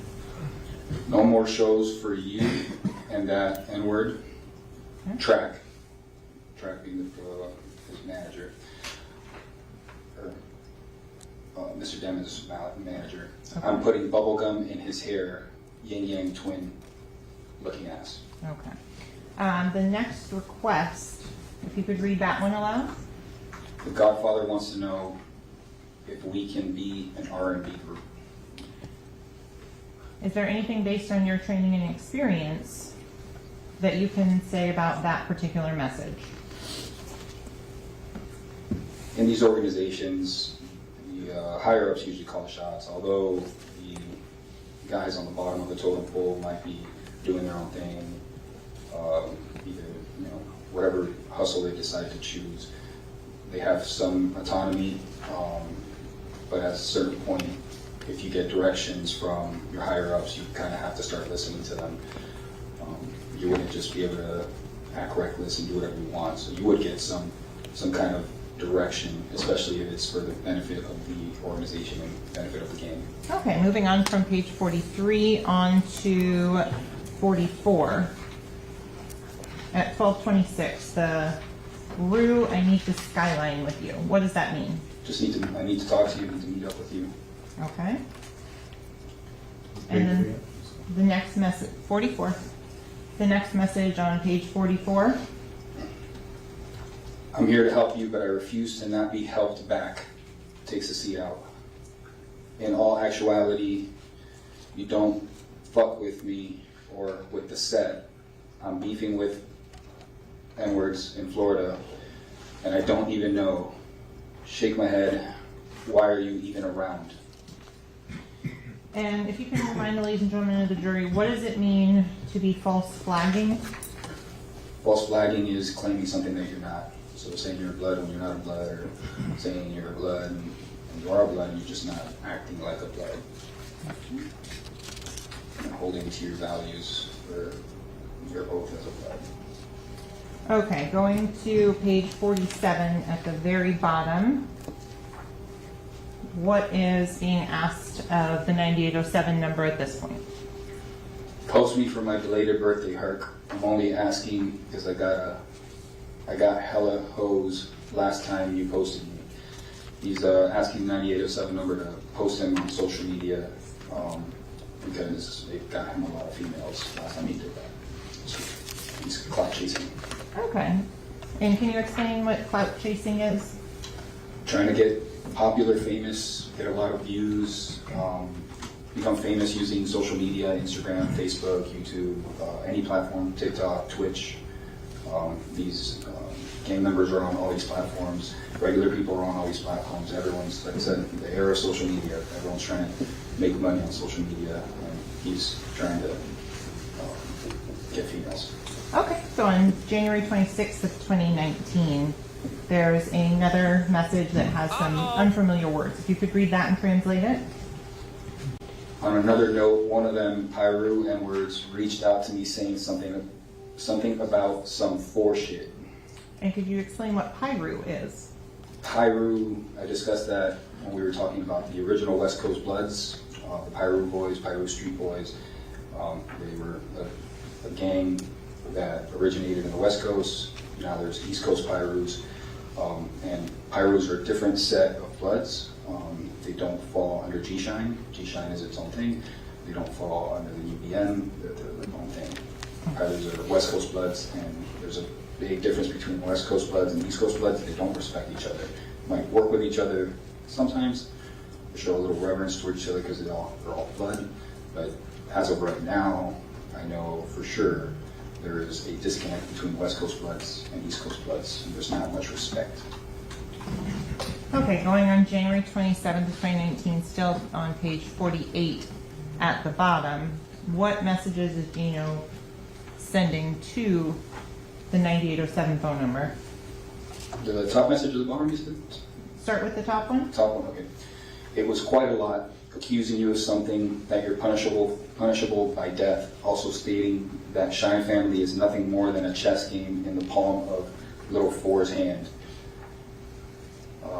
I myself found that amusing. The reach of the G-Shine hand is far-reaching, but being that you are really Shine, that's something you are not going to have to witness. For mothers and kids are not off limits when disrespecting Shine, Shine in all capitals. Okay, in terms of the little Four's hand, what is that? He's talking about Pyrus. Is that the 4s and the 5s you were explaining earlier? Yeah, it might. That's probably specific to that Pyru set. It could be what's like certain, say like there's like a set of rolling bloods, right? It's like rolling 20s, 30s, 40s, 50s, whatever. So these Pyrus, it's apparent from messages something about their set aligns with the number 4. It's probably a street. Okay. So going on to page 50, January 27th, 2019, the first message to the 9807 phone number from the Gino contact. What does that say? Stretch got a date set up for us to pull up so we can have a face-to-face. Whoever don't show, getting kicked out the whip. What is the whip? The whip is the lineup. That's one of the things they call it. It's either called a whip, a lineup. In the Bible, they call it the temple or the districts. The whip would be specific here in this message because it's Stretch calling it would be specific to the G-Shine set that the 9807 number belongs to. Okay. So going on to page 51. Is there another reference to those chains that we just previously talked about? Yeah, they continue to ask. He said, what happens with the chains? Okay. And the response from the 9807 on page 52 as to the chains. All that's coming. The C is replaced with K, big bro. Be patient. I'm fresh out. I'm going to have everything handled. Ain't seen my mama yet. I'm only one man. Okay.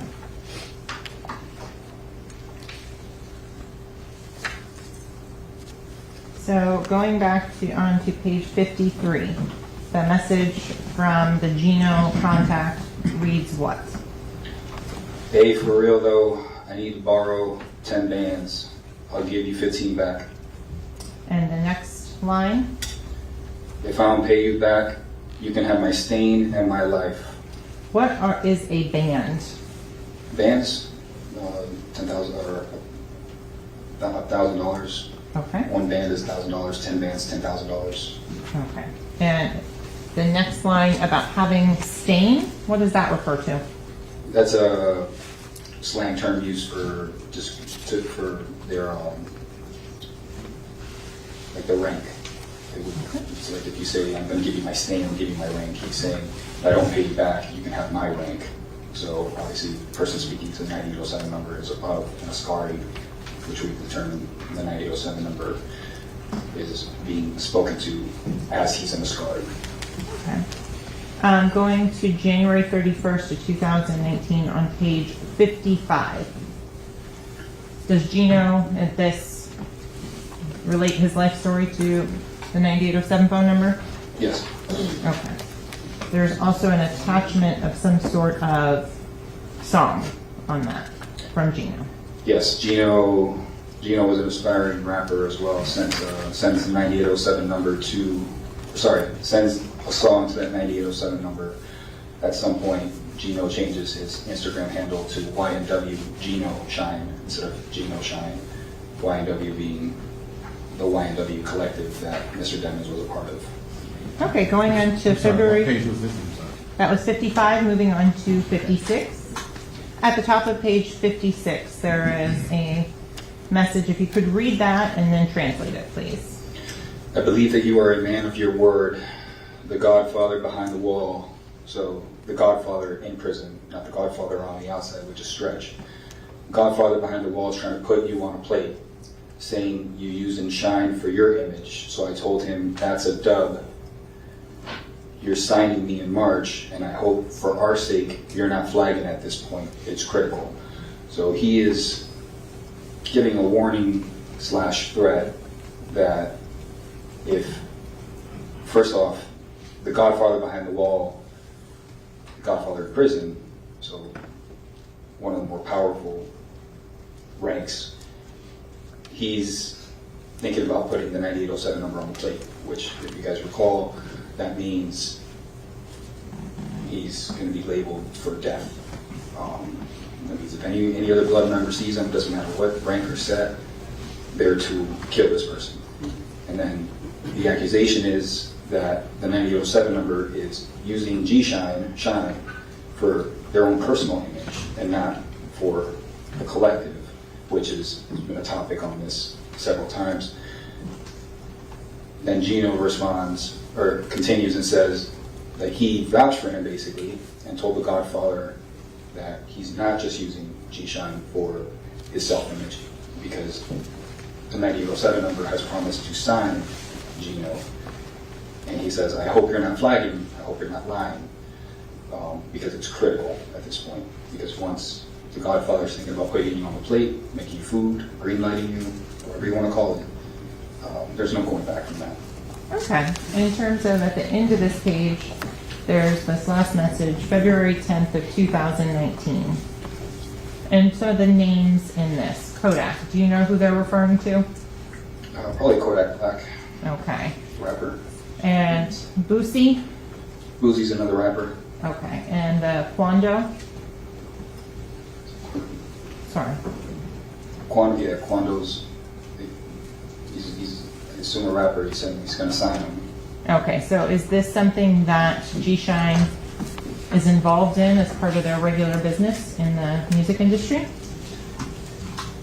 Most gangs try to get rappers in their organization for the money and clout, and it just helps with their image. It helps promote the game. So, moving on to the conversation with the contact that's labeled HERP, ending in 1322. If you could, you said this Q-Shine? Have you identified Q-Shine in that photo previously? Yeah, Jaquan Burton, the tall, he was a tall male in the red outfit. He was also throwing up the G-Shine hand sign, that one. Okay. And so these messages start on page 58 for defense counsel, going on to 59. I want to go down here to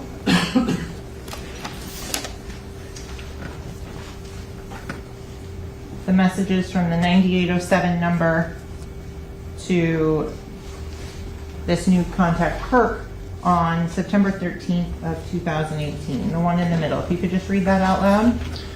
Now, me and Bra fought well. I fought young boy. He fought my brother Sack. Okay. Moving on to the next message here. You had mentioned the term crab before. If you could remind ladies and gentlemen of the jury, what does that mean? Crab's a derogatory term for anyone who falls under the Crip gang. Okay. And so if you could read the September 13th, 2018, 10:07 p.m. message. It says, he said he gonna kill us, Shine N-words, when he catch us. Well, me and you, LOL. I told that crab ass N-word, if he touch any of my herks, it's over for him. So he's, if you notice, he crosses out most of the C's, but not all of them. Yeah, most of the C's. He puts a CK, Crip Killer. So that's the only time you'll see a C, unless they just forget to cross it out like in catch. When they put CK, that's something that is typically graffiti, CK, Crip Killer. When they'll do that at neighborhoods where the Crips are predominant. Okay, and then going on to page 60. This particular message at the top, actually the second one down. on September 14th of 2018. If you could read that one aloud. Say, bro, wait, you want to meet up tomorrow before the show with a 5? And the response from the 9807 number. Slap, hurt. Is there anything particular about those two terms? Well, herc is that same term of endearment, basically, that's used between members of G-Shine, and slap is a common blood, kind of like a calling or saying. They say slap, they say a couple other things. That's one of them. Okay.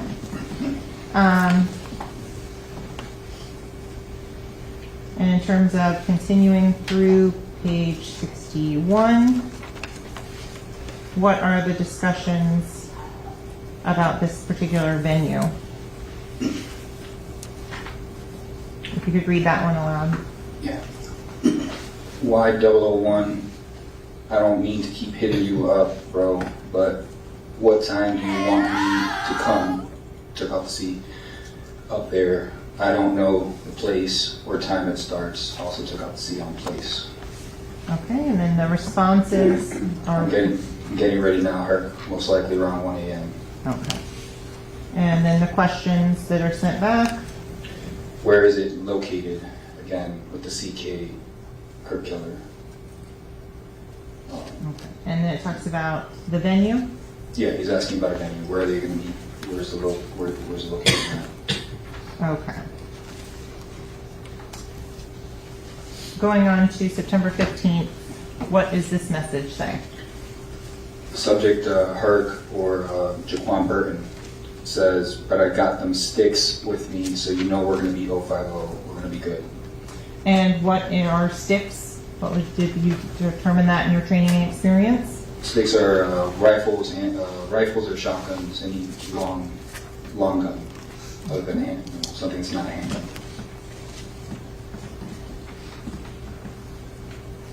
Okay, so continuing on September 15th, some of the responses from the 9807 number.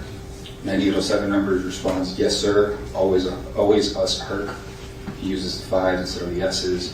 Like I said, the S's, the reason they replace S's for 5s is because Crips, derogatory term for blood, is a slob. Slob starts with an S. So to avoid using S's, they'll put some 5s in there. And then he says, no problem, got to look out for my Shine brothers. It's one of the 8 rules. And he references back to the G-Shine rules. Okay.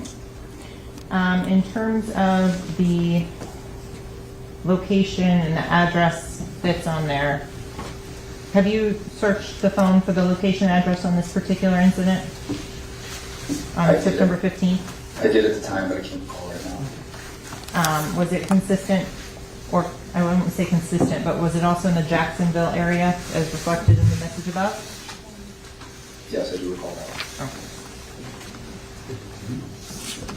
And that was on page 64 for defense counsel. Going on to page 66, September 16th of 2018. What message is coming in from the individual labeled as Herc? That same G-Shine saying, I shine, you shine, we shine, G-Shine. What's your email so I can low-ride you the knowledge, low-ride you, send you, communicate with you the knowledge being the Bibles, the books of knowledge. Okay, and on September 16th of 2018, what email address does the 9807 send out as the email address to send it to? YNW Melly booking at gmail.com, the same email that the G-Shine books of knowledge were recovered from. Okay.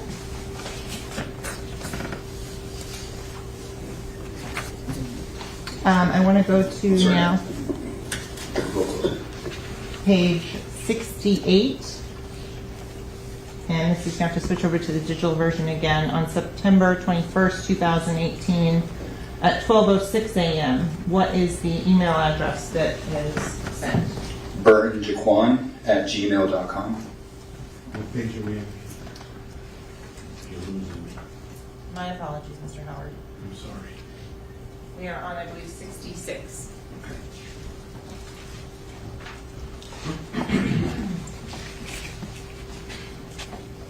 68 now. Okay, so to go back to the digital version, to go to page 68, so pull up that photo.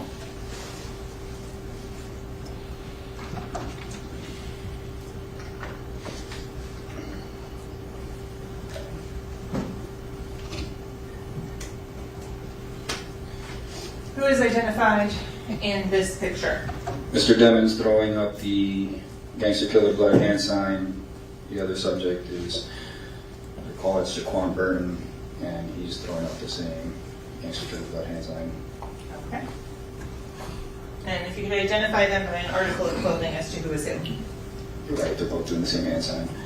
Mr. Demons is wearing the colorful trench coat, and Mr. Burton is wearing the white t-shirt, black pants with the Swisher Sweets in his pocket, and the red bandana poking out the right. So we can zoom in on that. Uh-oh. This is the red bandana you're talking about? By the Swisher Sweets? Mm-hmm. Usually in the back pocket. Okay. Uh-oh.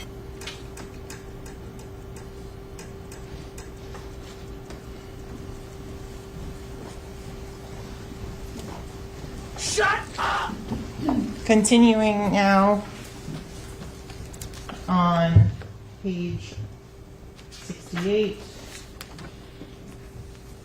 then on to page 69. There's again that same number for the Godfather that we previously discussed.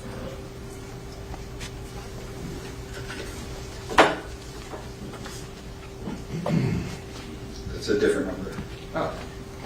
And is there other instances in which, That's the number. Oh yeah, that's a different number altogether. are there other instances in which it says the Godfather's working more than one phone? Well, right here. Objection. I'm sorry, I apologize. I didn't hear the. Objection, she's asking the witness whether there are other instances Thank you not for related staying. to what's- Rephrase your question. Thank you. We'll come back to that on that specific message.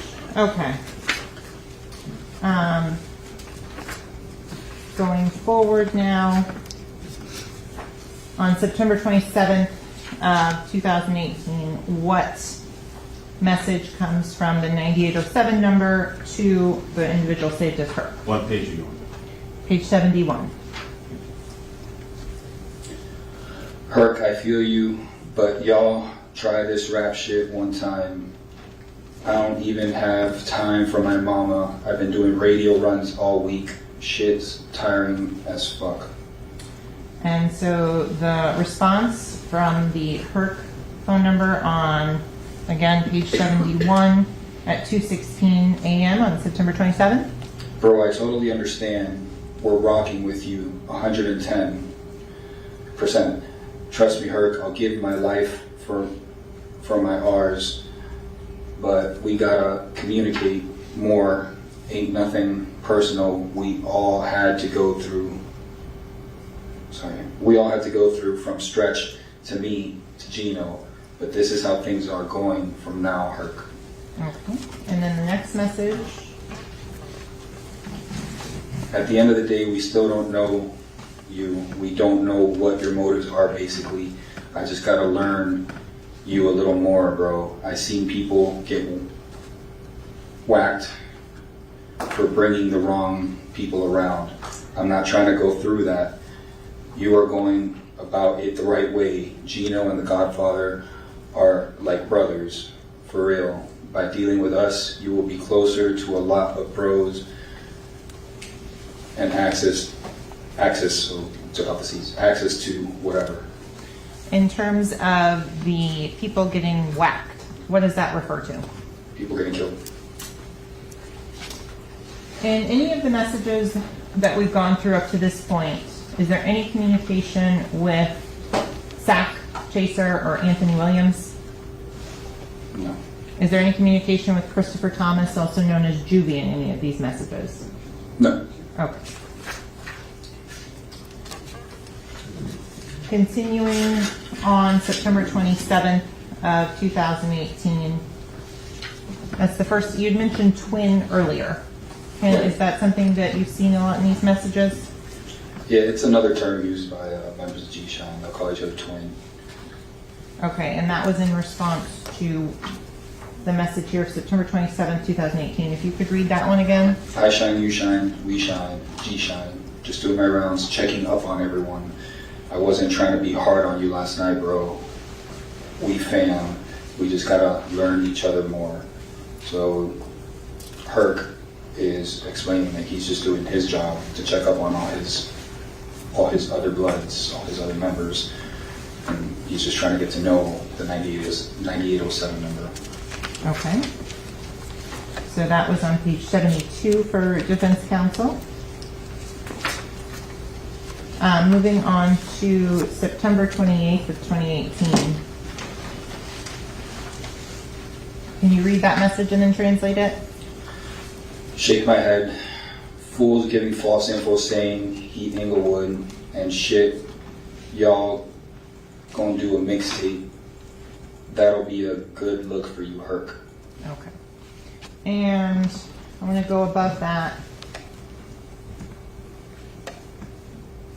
On September 28th of 2018, there's a question that's asked, and what is that? Yo, beloved, what's that is Young Thug pushing now? Young Thug, the rapper, who just got indicted. And so it says the response from the 9807 number? Still the same set. Murder. Murderer, not the crime. Murder, sex, money, murder. One of the UBN, United Blood Nation blood sets. Okay. And then the response as to the fifth floor, what does that mean? Fifth floor is referring to the ranking system, as I described previously. Call them a fifth floor, call them a five-star general. It depends on what the set wants to use as their title, but it's consistently 1, 2, 3, 4, 5, low, high, Godfather, Godfather head. Okay, so then on October 3rd of 2018, there's a message from the contact saved as Herc, and what does it say? What page are you on? 76. What does that? It says bark at me, bro. The reason bark is important is when the UBN was created, United Blood Nation was created, one of the signs and symbols that they use is to differentiate each other within the prison system was a tattoo or a burn mark, and it was 3 dots on the right shoulder in the shape of a dog paw, so they call it dog paw. So bark at me would be just another way of them incorporating their blood symbology into their language. Okay, and so then what contact information does the 9807 number give on October 3rd of 2018?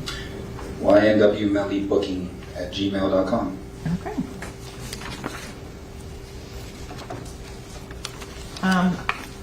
Now there is October 4th of 2018. If you could read on page 77 at 6:01 p.m. That one that starts with "Please hit me back." Please hit me back, Herc. N-words, set tripping, shine sap. And if you could translate that, please. So he's telling the 9807 number to please call him back. Takes out the C, puts an X. And then he's talking about other G-Shine members who are set tripping. Set tripping meaning not following the rules or just not acting in accordance with how you should be acting as a member of G-Shine or as a member of Blood. And he says, call me back Shine Sap instead of right back or ASAP, something like that. He incorporates G-Shine into the language. Okay, so then continuing on October 9th, there's a message that is sent to the 9807 number. Yeah, just doing my rounds, Herc, checking up on everything. You gotta communicate, bro. That's the number 1 rule of being Herc. You can get dubbed out for it. And what does it mean to be dubbed out? Kicked out. Okay, going on to the next message on October 10th, 2018, 11:55 a.m. Godfather asked me about you. You need to call Gino's line, Shine Sap. So he's saying the Godfather asked about him, and he's telling him he needs to go, that the 9807 number needs to call Gino. Right call, he will ball without the C. And he's saying, call him immediately, call me Shine Sap. Okay, and then the next message which is sent October 10th, 2018 at 1:40 p.m., but read October 23rd of 2018. What is the message about a head count? It says, we're doing a head count. Let us know if you're still in, bro. If not, speak up. He's checking in on the 9807 number and making sure, trying to get confirmation whether this person is still trying to move up in the ranks, trying to be a member of G-Shine. Okay. So moving to October 13th of 2018, what's the next message that goes from PERC to the 9807 number? Yo, bro, I know you're busy. Sorry. Yo, bro, what's good? I know be busy and shit, but are you fucking with us still? We need to know if, oh yeah, I forgot to have this. You trying to get your name in the GKB history book and give you your stain, your rank.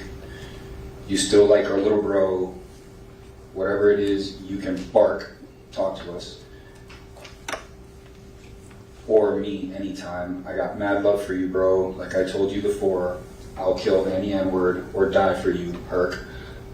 That's how much love we got for you.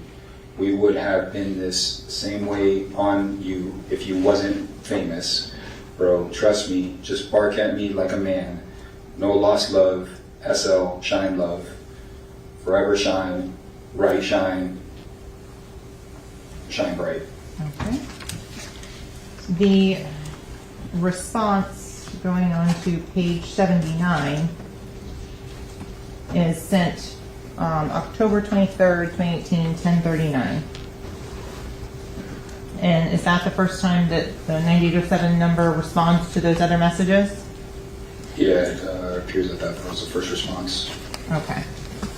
Going right above that, on October 16th of 2018 at 9:07 p.m. Could you read this message aloud, please? Talk to me like a man, bro. We're supposed to be bloodas, not brothers, but bloodas. Just let me know what's going on, that's all. So, again, using blood terminology in his language, that is just more evidence of the association or membership to the Blood Nation. Okay, going on to the next message, October 26, 2018, 12:42 p.m., and this is still on page 79. And I'll switch over to the digital version to make the photo bigger.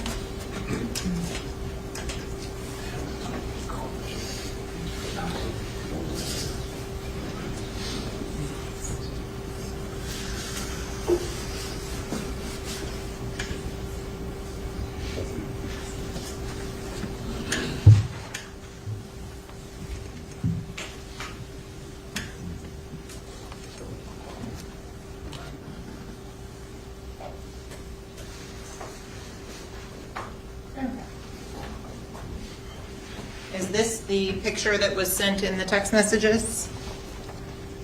Yeah, that's the same picture. Oh. And in these three individuals, do you recognize them? Yes. And who are they? The subject in the middle is Jamell wearing the colorful outfit. The subject to the left, well, it's my left.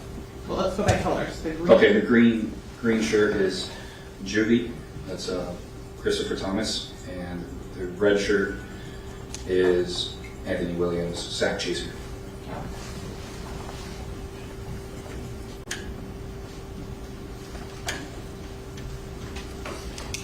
And the message associated with that said, Yo, is this true?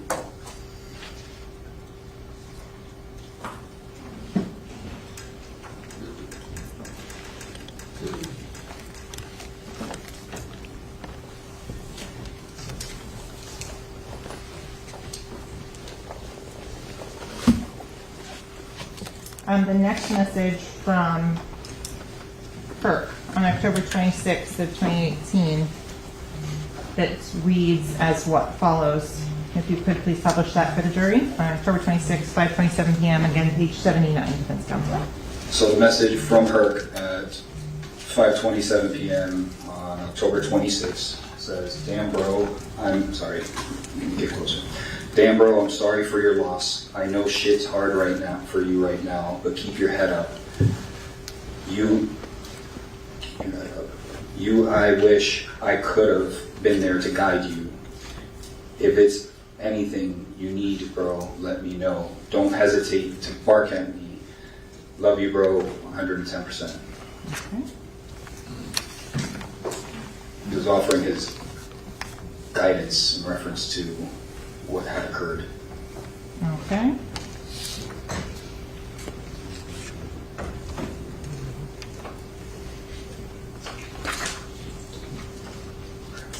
Going on to page 81.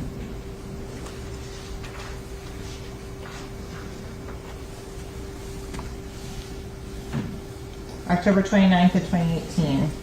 Can you read those two messages and publish them for the ladies and gentlemen of the jury? We just gotta watch how we bark at each other, that's all.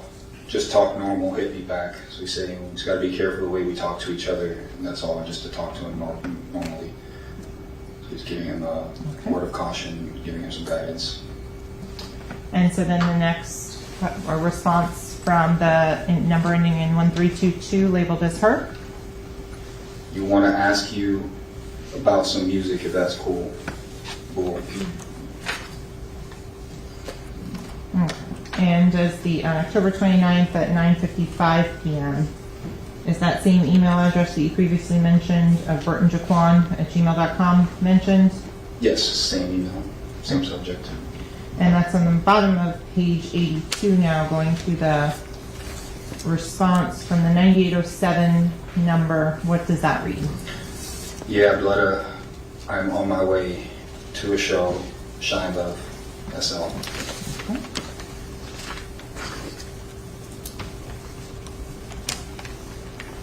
I'm going to November 8th of 2018. I'm sorry. Can we take a heat break or a warm break? Thank you. We'll take a short recess. Ladies and gentlemen, do not discuss the case. Don't form any opinion about the case. Don't allow anyone to discuss the case in your presence. There's no research. Please notate on here. Thank you.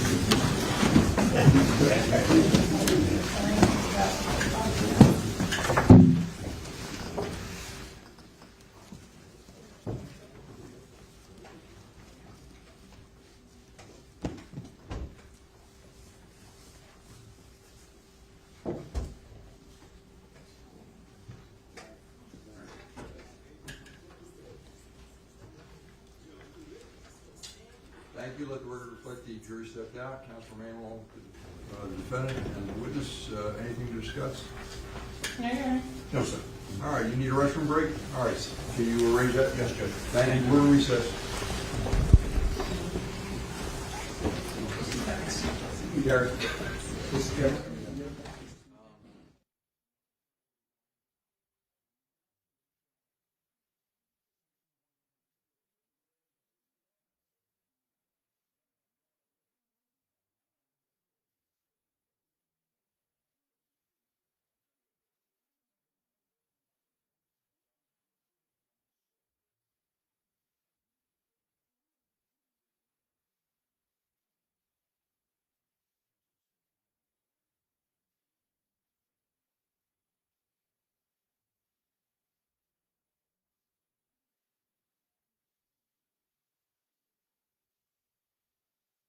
No problem, gotta look out for my Shine Brothers.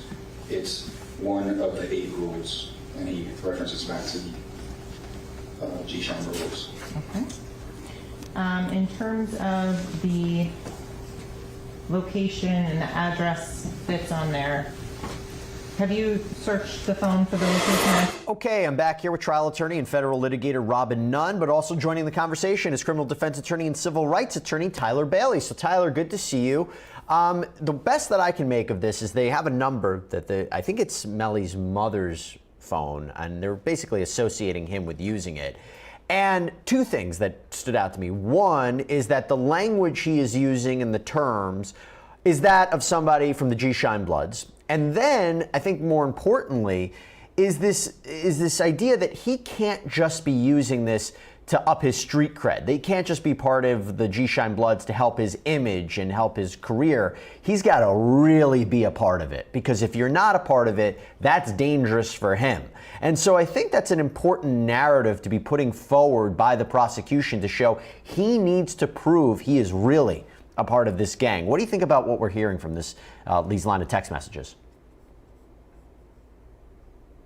Well, I think that they're really trying to lay a foundation that he is associated with the gang that's in question during this case. I mean, she's going through a lot of depths of using certain lingo that's being used, whether it's words that are used commonly for Bloods and Crips, to show that this isn't just something that he just said on a one-off instance, but this is something that's commonly used. And most people know that if you're affiliated with a gang, you don't allow people to use gang language with you who are not part of the gang. I think it's really going to lay that foundation about those aggravated factors that we knew the prosecution was going to bring eventually. Yeah, look, we were talking about this before, Robin. You don't have to establish a motive, but you need to tell a story of some kind. Otherwise, I think the jury wants that. They expect that. But at the same time, I mean, do you think that this is going to be effective? If you were defense counsel and you had an opportunity to question Detective Polo, where would you go in your cross? Yeah, I think this is, purely why the defense team is doing so well. We talked about earlier, motive. We really need motive here, and that's one of the things we're lacking. And instead, we're kind of relying on circumstantial evidence, like gang association, like going through these texts, like having this, masked expert on what possibly was in the minds of these individuals. It's really loose association to try and prove why he would murder his two childhood friends. I'm just not sure that the jury is going to be convinced by it all. Tyler, let me go back to you on something with Detective Polo. Aside from the substance of what he was saying, so much was made about his appearance. He was wearing a mask that covered his entire face except his eyes for safety purposes because he was part of the gang unit. Defense took issue with this. They said it's a violation of their client's constitutional right, the confrontation clause. He has a right to actually confront the witnesses against him. Then we find out earlier this morning that his wife has apparently posted his photo online through the Cash app. He's taken the mask off. But we're not showing his face. The judge asked us not to show his face for whatever more security reasons there could be. And the question becomes, since he didn't take his mask off in other trials, like the XXS Tentacion trial, where he testified with the mask on, or even more recently, Scott Peterson out in Florida, does the fact that he kept the mask on for those cases, and given what has happened this morning, does that jeopardize those cases in any way? I think it could possibly jeopardize those cases. I think it certainly gives an issue for appeal that the defense maybe will use in this case. I would take issue with the mask being on. It leads the jurors to believe this is something, or the defendant is inherently dangerous and scary, right? He using a ski mask that the state's witness cannot even testify without the mask on. And then you go back and look at these other cases where he testified without his mask on. I think if I was the defense counsel on those, I would probably try to use it on some way to try to help my clients out. It's definitely could be used on both ends. I think it's definitely an issue for the defense here and their right to be able to approach and question any witness who's testifying against the defendant. And I think the judge made the right decision on requiring it to be removed. All right, let's take a break. When we come back, might be able to get our very own boots on the ground, Terry Austin, with us to talk about what's been happening in that courtroom. So stay with us here on Law and Crime. We've got a lot more for you.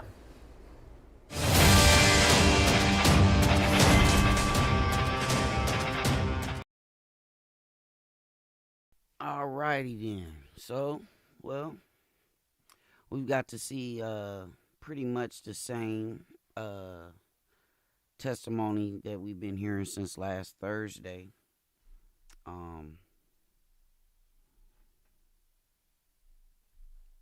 Danny Polo, gang expert, undercover officer, has been the focal point of what's been going on here the last couple days in court.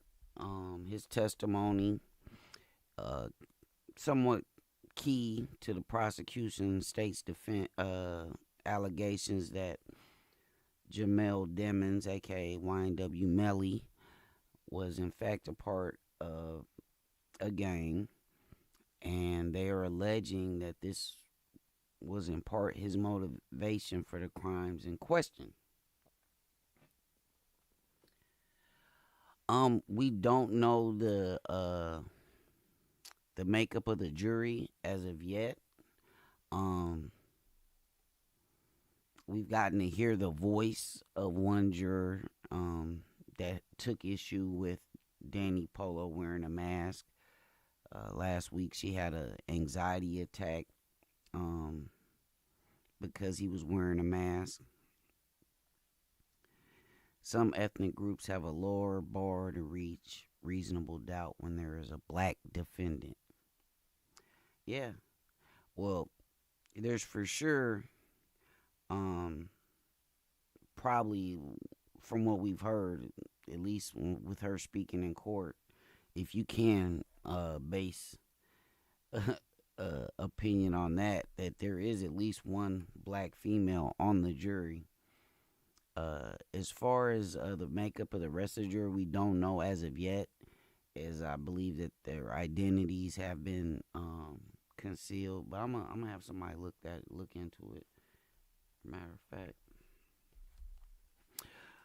we'll try to do that on the slide.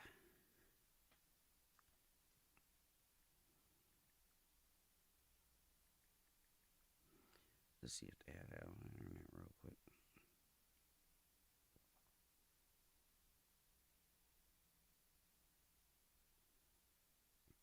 Yeah, I don't see anything popping up on the internet. The defense has done a great job of trying to keep most of the stuff out. Some of the stuff, however, has come in. The phone was very crucial. Them getting like just access to the phone and presenting it to the jury as far as these text messages. Because even though they're not reading all of the text messages, we can clearly see a lot of the text messages, even the ones they're not reading. Like, we can see them and read them for ourselves. So I think the jury is reading along with me, because I'm definitely, like, when they flip those pages and scroll up and down, I am definitely looking at all of that. But I mean, it's kind of hard. I see a lot of the polls, and I'm not gonna lie to you, it's been a kind of, I wouldn't say drastic, but it's a pretty significant change in the polls. Last week, at the beginning of last week, when we started following the trial, it was about 78% for not guilty. Today, as I'm looking at the polls online, it's about 71% not guilty. That's just, it's pretty significant, and being that the defense does still have their opportunity to go present their case. They haven't presented their case in chief yet. Really don't know. I think if we see that number kind of even out, 50% or 60% before the defense even gets a chance to put on their case, I think that is start to tell a story about where we're headed in the trial and what the prosecution I have to do going forward. But we're going to jump back into this commentary. Please make sure y'all drop your comments, questions, concerns in the chat. And hit that thumbs up, subscribe, please, and thank you. Look, he was on internet, on cat. Thank you very much. Specifically, and he was shown with his family, and because of that, defense again said he should be testifying without his mask. The judge called a sidebar. They had a discussion about it, and ultimately the judge did allow the mask to come off. And the judge said he was doing that so Melly could look at the witness and confront the witness, so that the jury could look at the witness and determine the credibility. But what we agreed to do, because the judge asked us, is not to show the detective's face to the public, because he is, after all, undercover. So that's where we ended up on that issue. He now has the mask off. The people in the room can see, including about 20 young students who are watching this trial. And obviously the jury can now see his face as well. But the world is not. By the way, I think there's a bigger issue here. The fact that we all now know his face was on the Cash App. He's obviously going to have probably a difficult conversation with his wife later. It seemed like he was blindsided by that information. But, I mean, the idea that we all now know that, and that was broadcast by the defense in open court as opposed to maybe in the judge's chambers, I'm just curious what you think about that, Terry. Well, it's a great question, Jesse, because even before the courtroom continued, even before the sidebar, Danny Polo said, "Your Honor, can I have a minute?" And he said,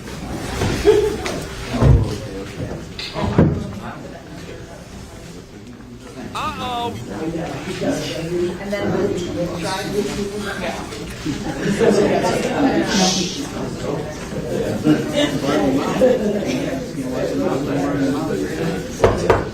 Quiet, please. Jury entering.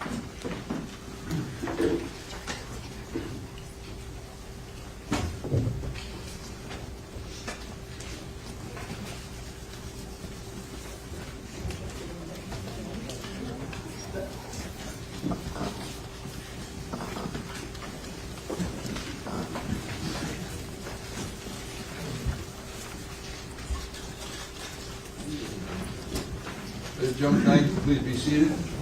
Let the record once again reflect the presence of the defendant, defendants, his counsel, the assistant state attorney, as well as ladies and gentlemen, the jury. Our witness Polo remains on stand.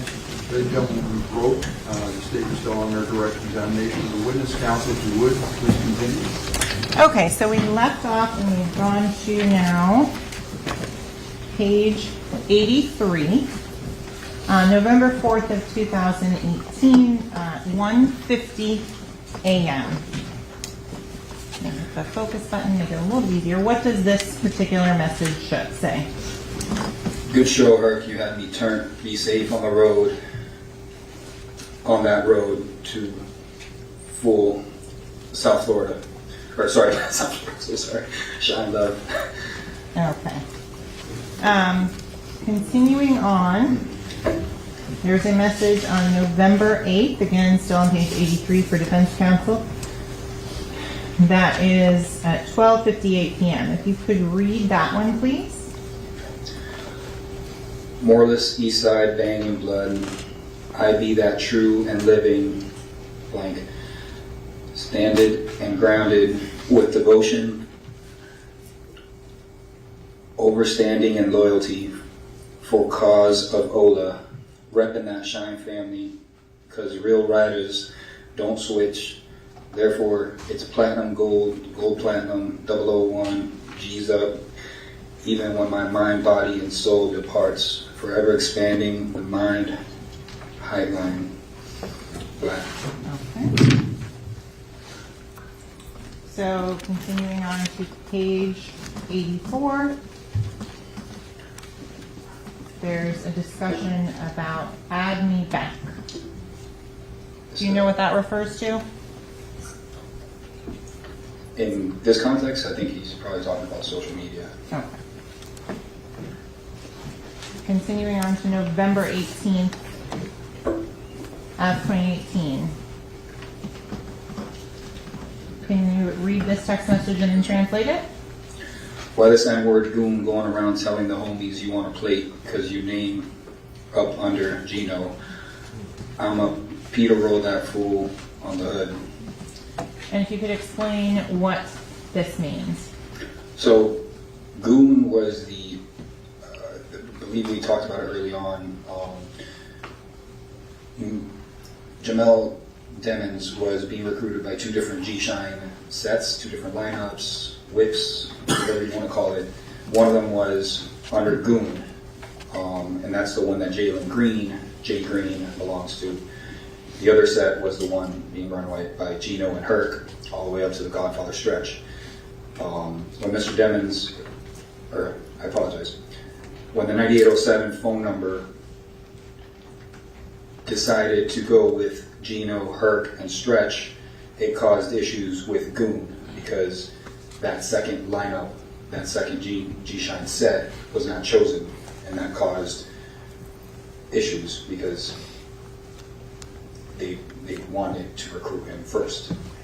Okay, so what is the Peter role, that fool? It's just slang. He's just saying he's basically like run through him, beat him up, hurt him, whatever he wants. Could mean anything at that point. Okay, so on November 19th of 2018 on page 85, the message that's sent from the 1322 Herc phone number, yes, what does that one say? Yo, I sent you a beat. Tell me what you think about it. I was hoping you can put a hook on if you'd like that one instead. If you like that one instead, let me know what you think. Can you explain what a beat is? Soundtrack to a song, the music in the background, no audio, no vocals, just the beat, you know, the music. Okay, and what is a hook? A hook would be when a rapper or any musician just jumps on a song and does a short verse on the song, so the main artist creates either, you know, takes a beat, creates a song, and then they'll pay someone for a hook or for a verse in a song. It's very popular.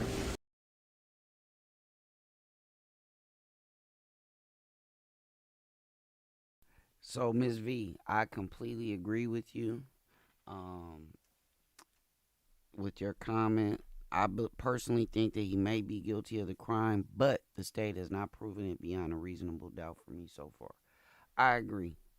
100% I agree. Although I feel like the state is still like early on in their case, and I still feel like they're trying to tie some things together, I do not believe that they have proven their case to this point, but it's still early, so. With in the rap community, you know, everyone does it. So, talking about now on page 86, November 21st, 2018. What message is that sent to the 9807 number? This one right here? The top one, yes. Yeah. You got 2 shows Saturday, bro? Question. Okay. Yo, hit me up. Oh, sorry, I thought you wanted to. Sorry, yes, please. Yo, hit me up, Shine Set, bro. I gotta ask you something. Okay, and then continuing on to the 24th. I'm gonna ball you when I get there. Again, he's not talking about a ball. He's just replacing the scene call. Okay. Now the 9807 number on November 24th of 2018 sends some text messages. If you could read the one in the middle right there. Can I see the one above it? Sure. Okay. So then, this one's related to the top here. Drums and 22 clips, 2, and 33 clips. And what are those? Drums would be referring to drum magazines for firearms. A drum magazine is a magazine, if you don't know what a magazine is. A gun has, sometimes people call it clips. A clip is not a magazine, but that's what a lot of people call it. It's where the bullets are contained within the gun. You would put the bullets into the magazine and then stick that in your gun. So they come in regular size magazines. For like a gun comes with a standard magazine, like a Glock. Most Glocks come with a 17-round magazine or 15-round magazine, depending on the size of the bullet. Here he's requesting drums and 22 clips. So a drum mag is usually 50 rounds. 22 clip would be something that holds at least 22 rounds, and then a 33 clip would be something that holds at least 33 rounds. Okay, then on November 24th, the response from Herc is DL. What did you translate that to again? I hear you. Okay. Just kind of means like, okay. Okay. Continuing on in terms of the items that are discussed here, if you could just read them out. I'll start at the top. looks like a wish list to me, or an order. Okay. 2 9mm 30 clips. So again, clips being the magazines. He's asking for a 30-round magazine. 1 9mm 22 magazine clip. 2 clear 40 cal drums. So 2 drum magazines, the ones that are round that hold at least 50 rounds. Sometimes they make them that hold 100 or 150 rounds. And he wants it chambered, or the 9807 number wants it chambered in 40 caliber. Okay. And then 1 clear 9mm drum, same thing. A drum magazine for 9mm round caliber rounds, and the clear kind. So some of these drum mags are black, you can't see through them. Some of them for showmanship or just because they look cooler, get it clear, and then you can see all the bullets inside. It's just a preference thing, I guess. Okay. And Detective Bill, you don't know if these were used for a video shoot or anything like that. You can't give any comment on that. No, it just looks like a list of magazines that they're requesting for those 2 types of calibers, 9s and 40s. Okay. And then the list continues on November 24th at 3:10 p.m. Yeah, so this does refer to actual bullets. Get some hollows too, misspelled hollows. Hollows are hollow point bullets, as opposed to like ball round, which is just like what we would use for target practice. A hollow point bullet has rivets in it, and when it makes impact, it kind of disintegrates, and it becomes many projectiles. Kind of just spreads apart. Okay. Spreads apart, so it's kind of looks like that, and then it will Moving on to disintegrate. page 89. What is shown in the message from Herc on November 24th of 2018? Herc states, I got a customized Glock 17 for sale if you wanted to. A Glock 17 is a model of a Glock handgun. It's chambered in 9mm. And then there are pictures that are shown of that same? Yes.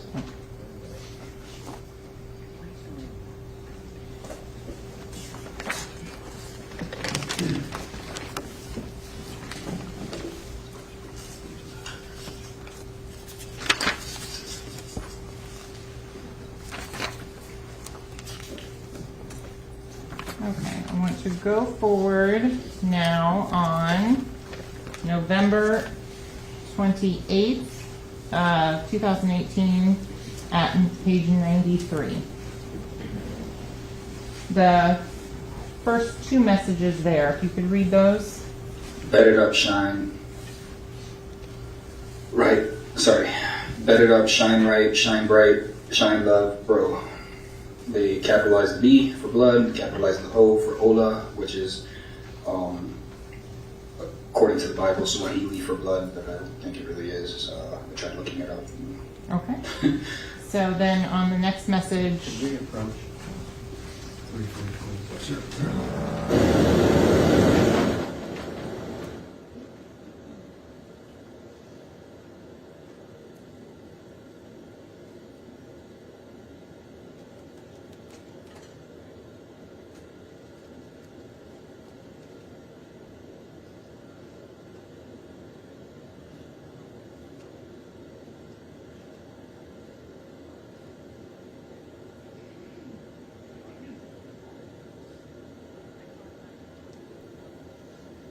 So they having a quick little sidebar. So these text messages, I don't know, they contain a little bit of a heat to them, because you do have somebody asking for ammunition, drums, certain, I believe certain types of ammunition. I think all this just goes to show he was involved in some type of something. He was involved in some type of something. Yeah. So you can say to this point there's been no like smoking gun per se, but like I believe like the state.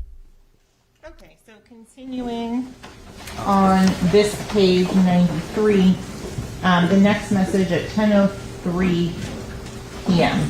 from the 1322 HERC number to the 9807 number. It says, boy, I see your ugly ass on TV representing with a capital R. Okay. So I want to move up now to still on page 93, December 5th, 2018. And if you could read that message, please, and publish for the jury.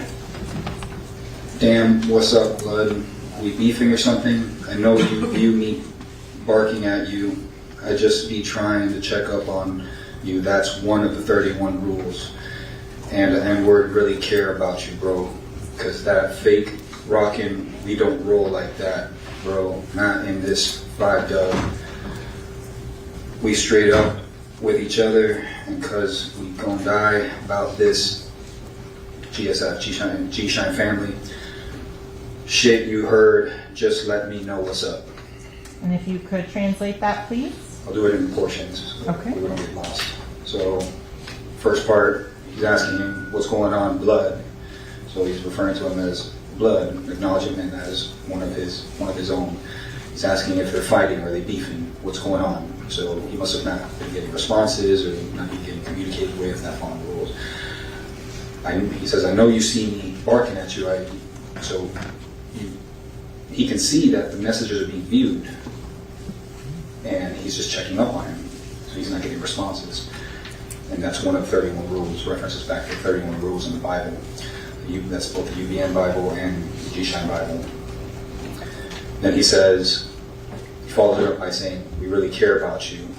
And right here, again, the use of the CK, Kirk killer, right? So it's just nothing specific. He's not really dissing the Crip or anything. It's just common way of Luds to type.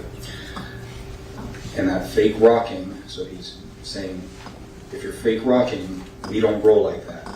Fake rocking would be the same thing as fake false flagging or set tripping. It's just basically saying, if you are going to say you're one of us, you're really going to be one of us. You can't just pretend. You have to follow the rules.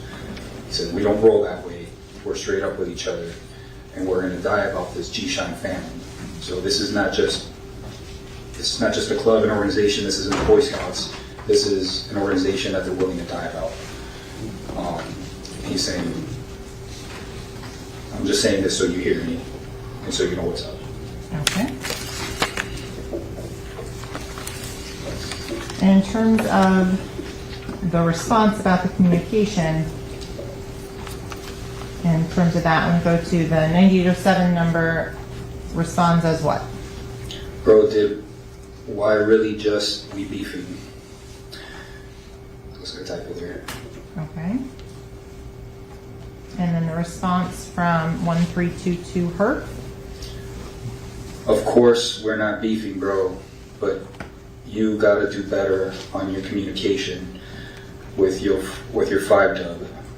That's part of getting your state together. So he's telling them, there's no beef, there's no problem, but you need to communicate better with us. And this is a common theme. He needs to communicate better with his G-Shine members, and he mentions it in there. Okay, and the response from the 9807 number?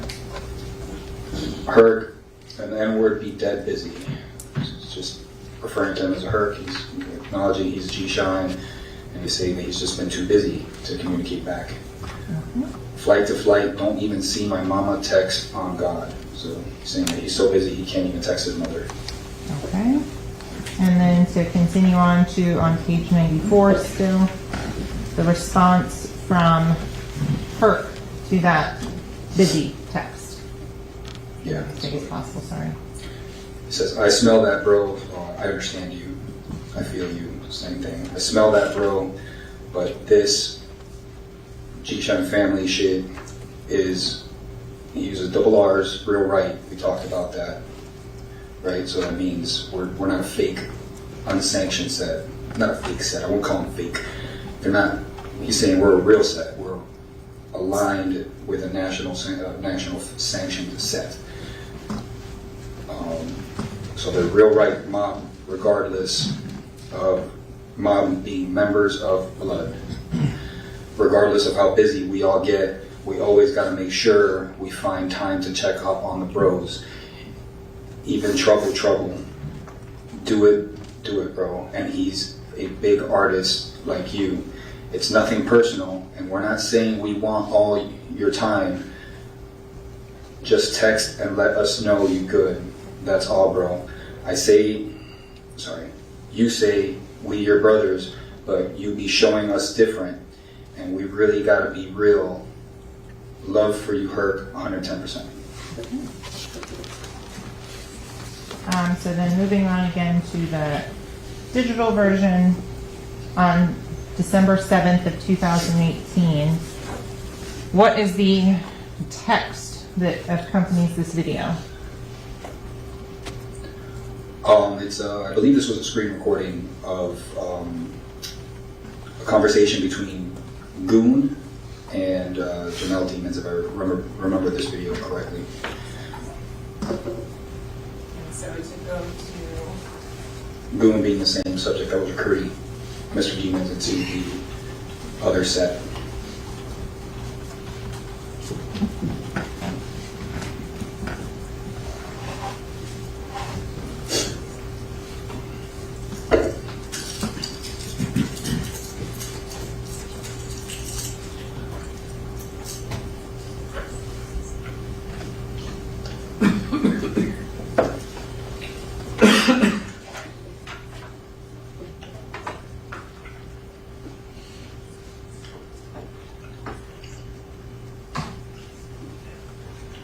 Hey. Yeah. Hey, who you want with? Your Honor, objection. Excuse me, come stop off this.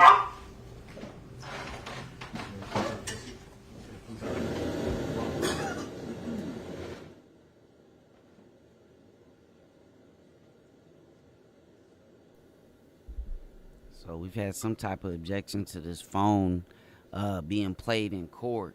So hopefully I don't know if you can see the caller ID says Melly bitch ass. So I'm like, whoa. Shut up!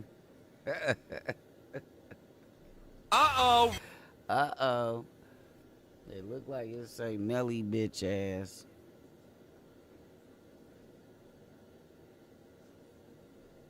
I don't know.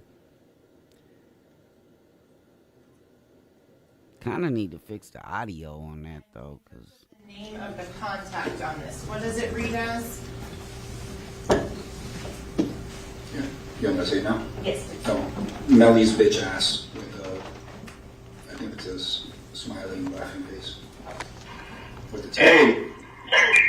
Yeah. Hey, who you want with? Who you want with? You want with who?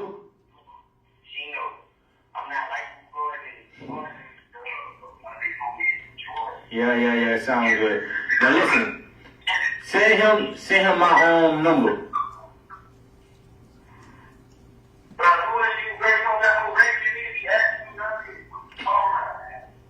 Yeah, my big homie wanna holler at him. Send him my number.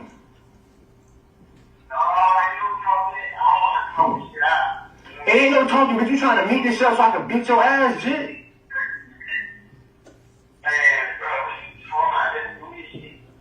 You ain't sent me no address yet. Excuse me, Alright, send him over. thank you, come stop. What's the objection?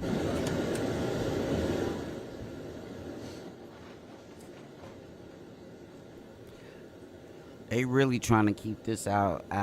They really trying to get this stricken from the record for sure. Cause if that's his voice,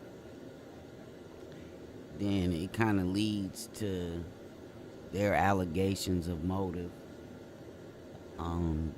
That he's a gang member, and all of this this whole crime was precipitated based upon him being a gang member. So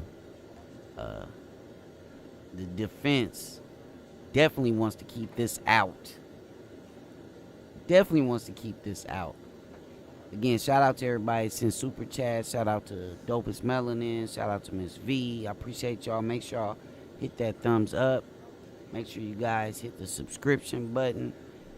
Help a brother get to this 100K subscribers.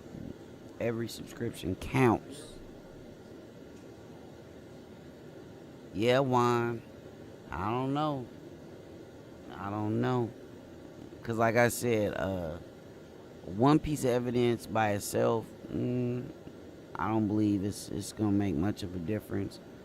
But the totality of the evidence, I believe, and this is just my opinion, I believe that is what the prosecution state is banking on. So, you know, I also agree with the pinned comment I have up on YouTube by Miss V. I don't feel like the prosecution has proven this case as of yet, but I feel like they still have a oh, I appreciate that. Appreciate the subscription. I really do. Thank you very much. Yeah. But it's a long way. Like, everybody's expecting, I don't know, the state to drop a big bombshell, some videos, some whatever. But I think their strategy is the cumulative effect of the evidence. Paint this picture in your head. So, Detective, in terms of the voices that you hear on this, during the course of this investigation, did you have the opportunity to become familiar with the defendant, Jamell Devin's voice? Yes. And if you could describe for the ladies and gentlemen of the jury approximately how many hours of video and audio that you watched of the defendant over the course of this investigation?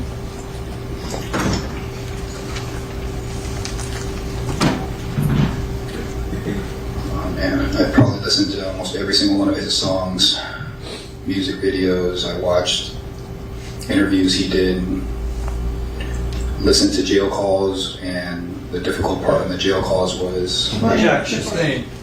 So ask for curative instruction.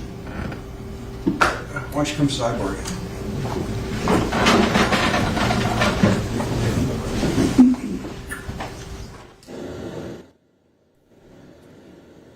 I told you, we get a good 10 minutes, maybe 15 minutes of testimony before a sidebar. Look, we get to watch from the comfort of wherever we're at, and the jury has to sit here through this. So, like, what they are doing during all these sidebars, 'cause, I mean, at some point it's just human to kind of lose focus. You know what I mean? It's kind of human just to lose focus.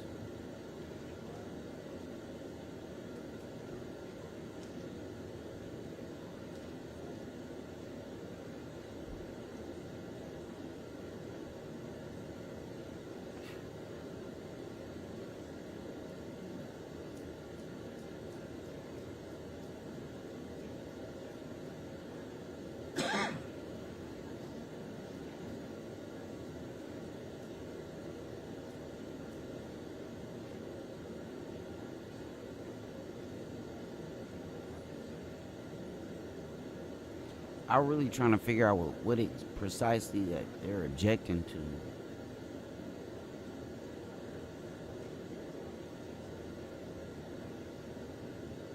As soon as Detective Polo said something about jail calls, like, they jumped on that. I wonder if it's something on the. That's something we might see later on down the line too, is or get to hear, is some of his jail calls, because we all know that criminals are criminals for a reason, and sometimes they're not the smartest of criminals, and they forget that their jail calls are recorded, which I can't understand in this day and age, but Hey, same to you, Juan.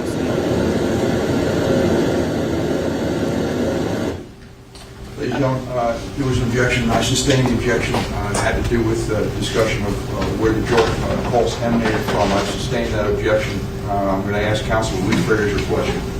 In terms of Detective Pullo, were you given phone calls to review in which the defendant was identified as a participant? Yeah. Okay. And in terms of the number of hours of those calls that you listened to?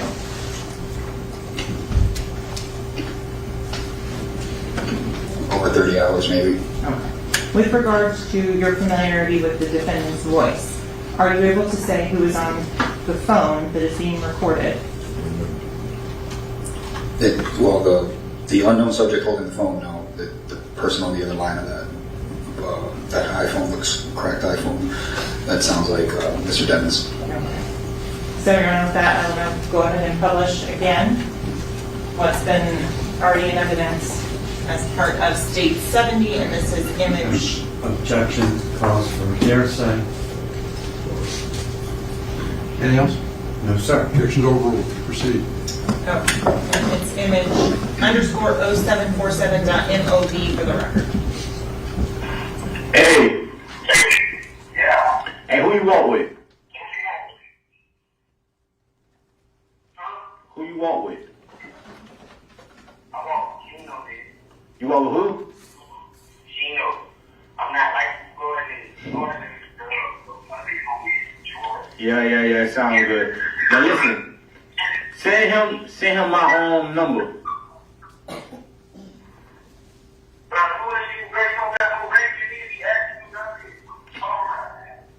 Yeah, my big homie wanna holler and send him my number.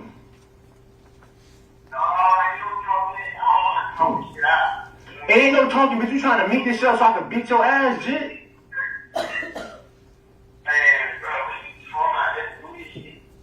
You ain't send me no address yet. Alright, say no more.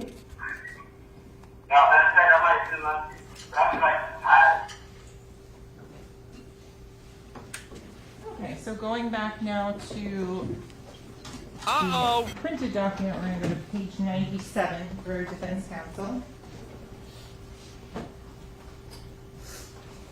Detective, were you able to determine in what state the individual with the 404 area code was from? The one we identified from the 9807 form? Yes. That was Georgia. That was Georgia. Okay. And Detective, going to page 97, the 12/20/2018, 2:32 a.m. from the 1322 phone number that begins with 404. What does that message say? It says, we back in the meeting waiting on you. Okay, and then continuing on to the next message. Hey, Melvin, how long you going to be in Atlanta? Okay. And where is Atlanta located? Georgia. Moving on to the bottom of page 97. If you could publish that last message on there. I got somebody that want to book you for a show. Hurt bus at me. Okay.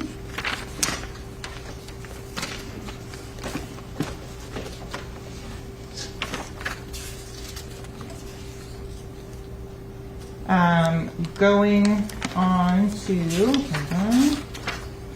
now page 102 for defense counsel.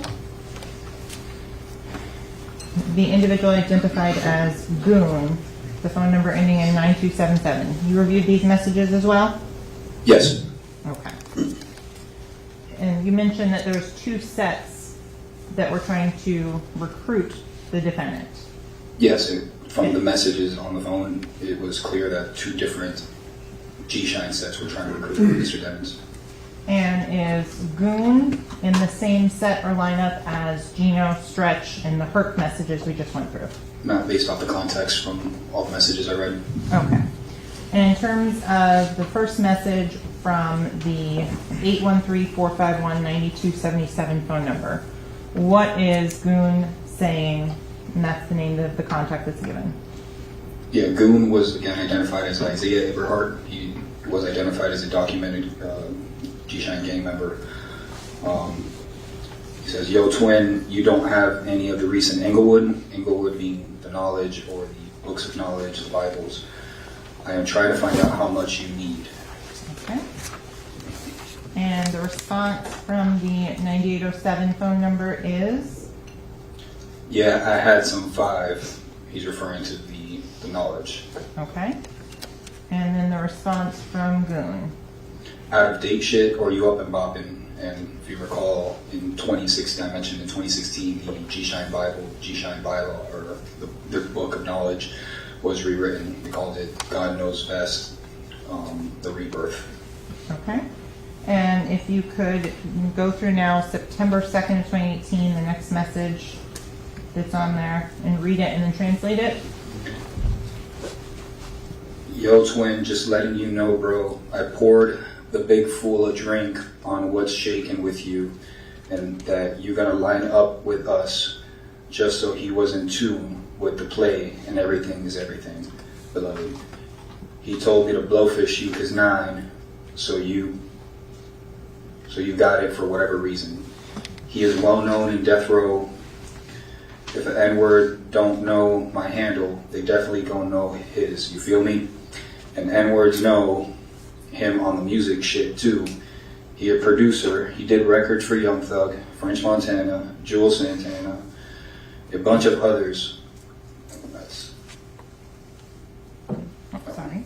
Bunch of other people. So if you ever need that, he get busy with the beats too. I need your email where you want me to blowfish you some updated Inglewood. I'll break it down piece by piece. Yo, twin, again, that's G-Shine slang, just like bro or dude. Just letting you know that I poured the big fool a drink. The big fool, that would be their godfather, their boss, right? It's just slang. He poured him a drink on what's shaking. I told him, basically, he informed him of what's happening with the 9807 number. And that he tells the big fool that the 9807 number is going to line up. So he's going to join their set. So that way he was in tune with the play, right? So that he knows everything is everything, and the 9807 number was choosing them as the lineup that he wanted to be a part of. So he states, the big fool, so the boss, told me to blowfish you his 9. Blowfish just means send him your, send, like to send, right? The act of sending. To send him his 9 digits, his phone number. So send you his 9 digits so you have it for whatever reason you might need it. He says he's well known on death row, and he explains to him, basically the synopsis right here, he just explains to him that he's in the music industry and he knows a lot of guys like Young Thug, who's a Blood, French Montana, well, I'm not sure of his affiliations, Jules Santana, who is a Blood, and a bunch of other people. But these are all rappers. So he's trying to sell his set, his G-Shine set, as a good set to be a part of because their boss is in the music industry and already knows a couple of other well-known rappers who happen to affiliate with Blood. It says, I need your email so I can send you the updated Inglewood. The Inglewood being the knowledge, the books of knowledge, the Bibles. Okay, so continuing on, the response from the 9807 number is? That twin, feed me. Feed me means send me the knowledge he has to learn. Okay. Then the response from the 9277 Goon number? Says I got you. Okay. The 9807 response? What's his 9? What's his phone number? And then is the phone number sent as the next message? 631-260-5797. Okay. Going to the September 2nd on page 104, September 2nd of 2018, 2:21 p.m. This particular message. If you could publish that one. So on September 2nd at 2:21, this message is sent from Goon. You're walking with me now, so I gotta make sure you on your shit because you're a reflection of me and him. So he's telling him, because you are under me and I'm under him, the Godfather, the big fool, then you need to make sure that you're on point, you know what you're doing, you know your stuff, because you're a reflection of us. And from the previous conversations, if one person messes up underneath you and you're the one that brought him home, the repercussions might affect the guys above that brought him in. So you said bringing someone home. What does that mean? Bringing someone home is it's gang terminology, so sorry for that. It's basically just bringing them into the gang. I would say I brought them home, and that's just very common slang for them to use. Okay. So one of the responses from the 9807 number on September 2nd, 2018, what does that say? Lingo brazy. So he's saying that the lingo, the language that they're using is crazy. Okay. And does the 9807 number provide an email to receive the knowledge of? Yes, the same YNW Melly booking at gmail.com from the previous threads. Okay, and some of the other responses he uses on September 7th, 2018, 2:54 p.m., page 105, counsel. The 9807 number, messages of blood. Okay.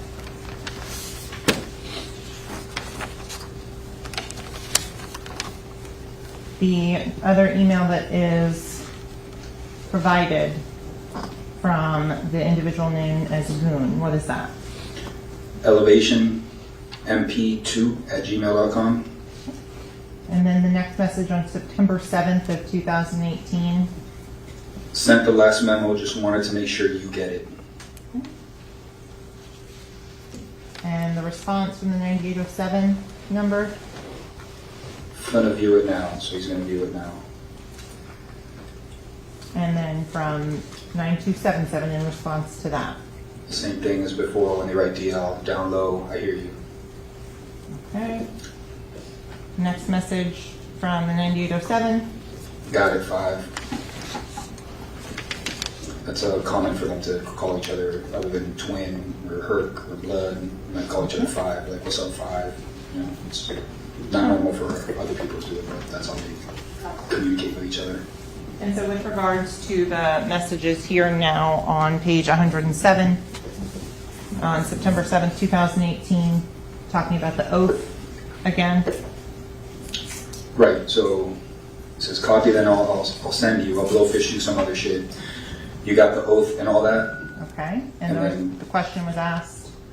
9807 responds about the snakes. That's in reference to that one document we went over where they talked about restructuring and clearing the snakes out of the garden because of informants and stuff like that.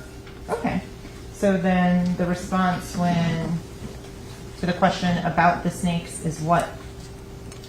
Nah, twin, the shine oath. The oath to be able to say you herc.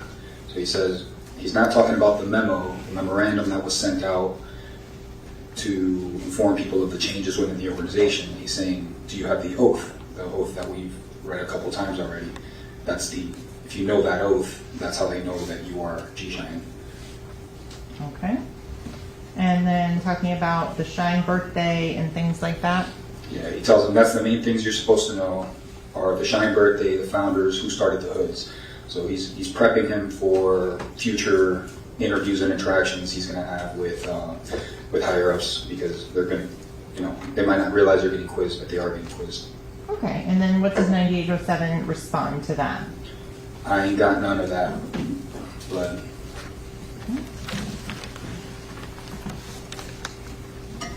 So going on to page 108.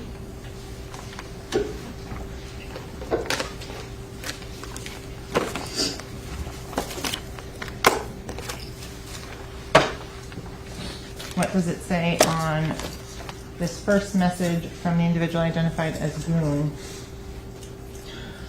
It said, damn N-words had you out here all types of lost. The history of the hood important to know. I'm gonna send it to make sure you get right on that shit, blood.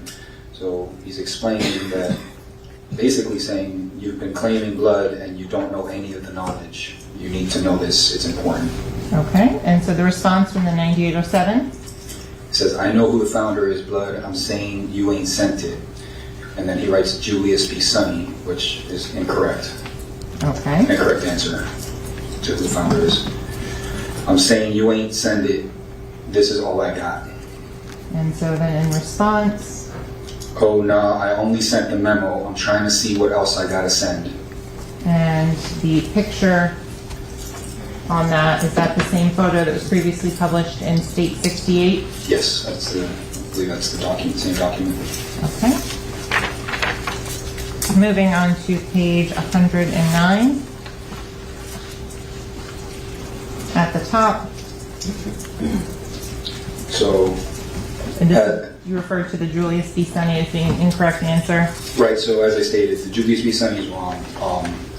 GKB, Gangster Killer Bloods, right? The initialism for it is GKB. They go also as G-Shine, it's one of their names. And at one point, early on in their history, they also called themselves Julius B. Sonny. Many of the other blood gangs do the same thing, like the 9 Trade Gangster Bloods call themselves the Billy Badass Bloods, right? So this is just another one, and it appears that the 9807 number was confused as to this because Julius B. Sonny sounds like a person's name. Okay. Talking about the date that GKB started next in that message. Yeah. Based on the training experience and the information that has been provided to you in this specific field, is that an accurate date for the start of GKB? Yes. And what date is that? February 16, 1996. Okay.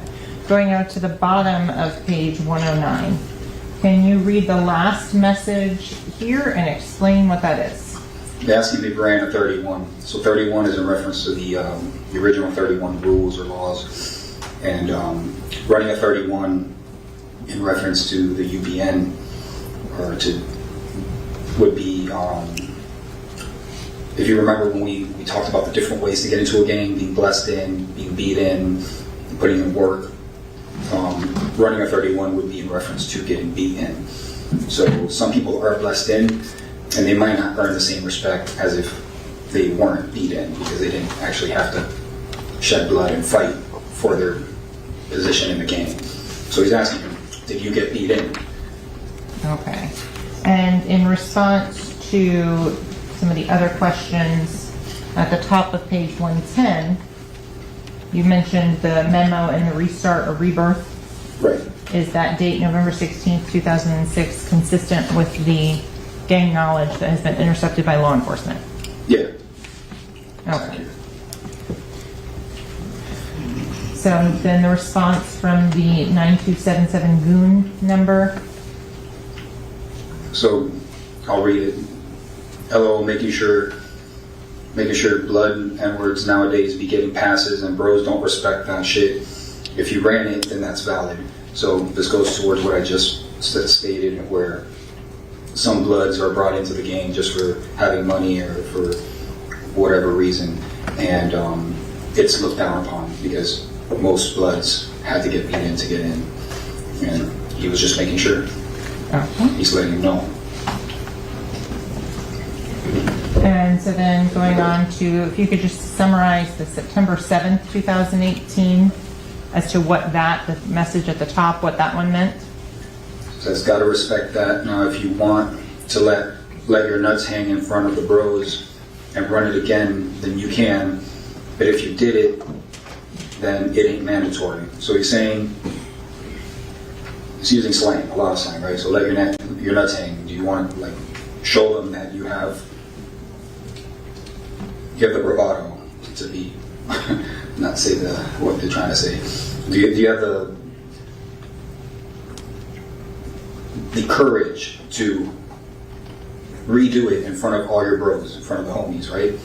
If you do it again, you can, but it's not mandatory. You don't have to run it again. You've already ran a 31, but you could do it and show everyone that you're tough. Okay. So going on to the page 111 at the top, talking about the big fool again. Can you read that and publish that message for the jury?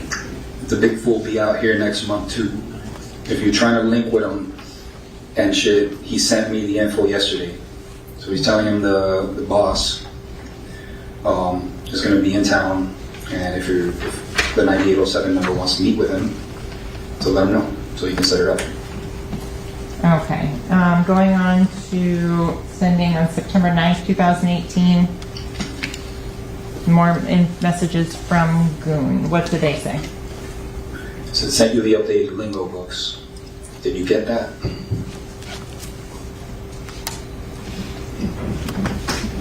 And the response from the 9807 phone? All right, I'm gonna look now, Herc. I'm in the A right now. Okay. Then responding back, going to the September 10th at 12:50. Yo Twin, sorry. Please, if you could publish that one. Yo Twin, for the show on the 29th, how we gonna link you? You gonna make or perform and leave? Like, should I snatch a section with the bros or what? Okay. And then response to that, what is the response from the 9807 number? I'm gonna back with you, so he's saying he's gonna hang out with them. Okay. I'm gonna be in Jacksonville this weekend. And DOA, what does that stand for? Dead on arrival. At the end of that page of 113, if you could publish that last message and then translate it. I was just 2 and 2 with Herc. I was just talking to him. Shut up!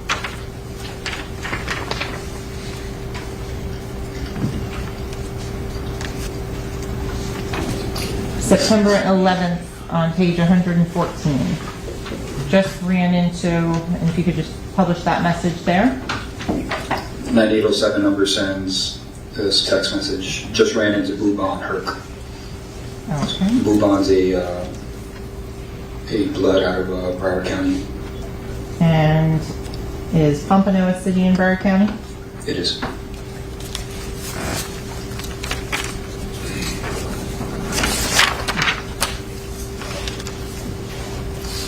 Going on to September 11th of 2018, 9:52 p.m., page 115. What does the 9807 number say about that individual? He says he's 9 Trey. He told to ask about him. 9 Trey being 9 Trey Gangster Bloods. It's another blood set within the UPN. Okay. And then continuing on, again on page 115, September 13th, 2018. The last message here, what does that one say? Follow my IG, blood. What's an IG? Instagram. Okay, the response from 9807. Send it, blood. And again, 9807 says what? I'll shout you out. So September 13th of 2018, 4:17 p.m., a Instagram account is sent? Yes, Vulture Gang _ music group. Okay.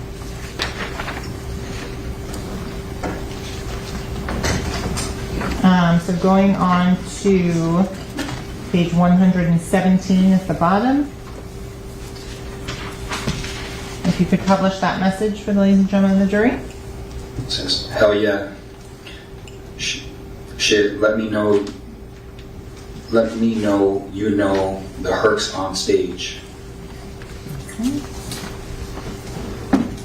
Continuing on to September 13th, 2018, page 118.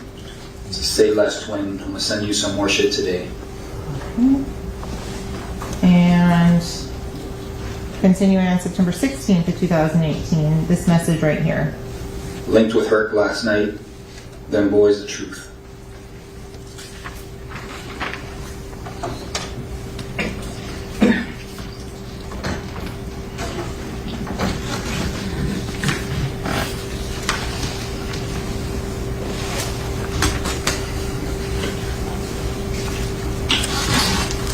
to page 122, September 26th of 2018. What does the goon number say to the 9807 number? Read it or synopsis? Just if you could read it. And Read then, it. Damn fool, you ain't even tell me you was in the O last night. Okay. Referring to Orlando, Florida. and then the discussion continues on September 28th. Yo, bro. So I'm trying to figure out if I should grab a section for tomorrow, or if you got one, and we, with you, and I just grab the bottles. That way we gonna sip. Sorry. I just don't want to buy a section for nothing. I did that before and spent no time in my section. It was a waste. Okay, and based on your training experience, do you know what they're referring to? Getting a section, like a VIP section at an event. Okay. He wants to know if he should get a section for himself, or if the 9807 number is just going to allow them to be in his section. Okay. So then on September 29th, there's a discussion about people coming from Georgia. Mm-hmm. If you could just kind of summarize that message on page 123 at 1:01 p.m.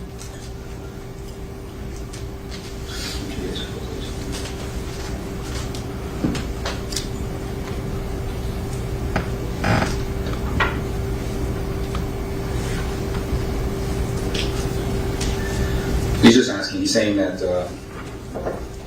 saying he has people coming in from Georgia. He wants them to make sure that they're going to be able to get in. They're going to be able to hang out because he doesn't want them to make the drive for no reason. Okay. What page is that? 123. Oh.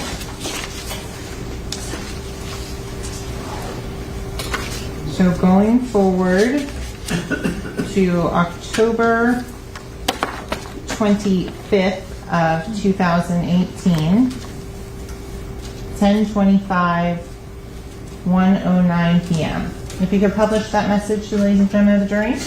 Yo, bro, what you got going on? N-words banging my line, talking about you, talking wild on IG, and FI, I think he meant Facebook, but FI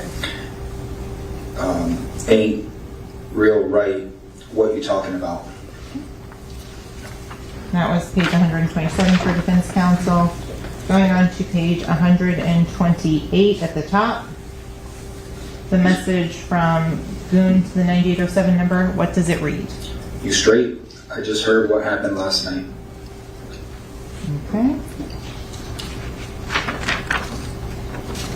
And again, the same message or the video that we watched previously.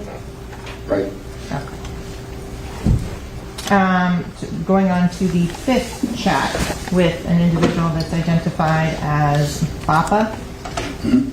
That phone number.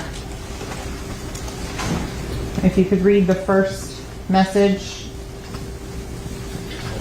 A-Slime, people hitting me up talking about you said some about putting an N-word on a Winnie the Pooh shirt, saying you had dim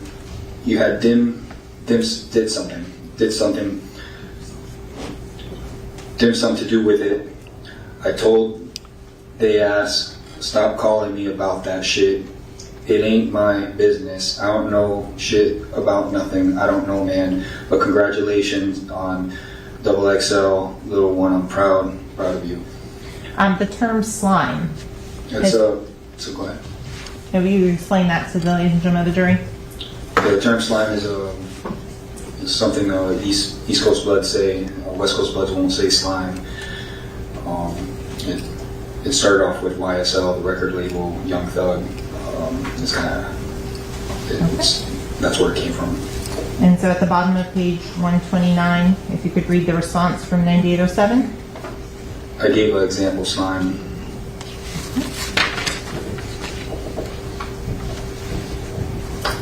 And August 23rd, 2018, the 9807 number, what does it say to the BAPA contact? Appreciate that, slime. I got a new phone.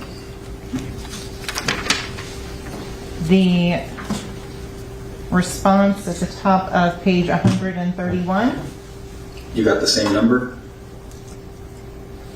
And so to refer back now to page 130. The message at 1:25 p.m. I got in a fight with NBA Youngboy and all slime. The internet don't know cause I don't rock like that.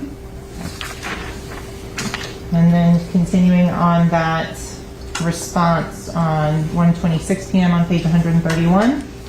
In LA, I popped his ass about 4 times, laughed my ass off, but they jumped. And they was at least 9 deep. And yeah. And yeah, my number the same. I just had to buy a new phone. Continuing on, there's a image down here at the bottom. And were you able to view those images? I did a while back. Okay.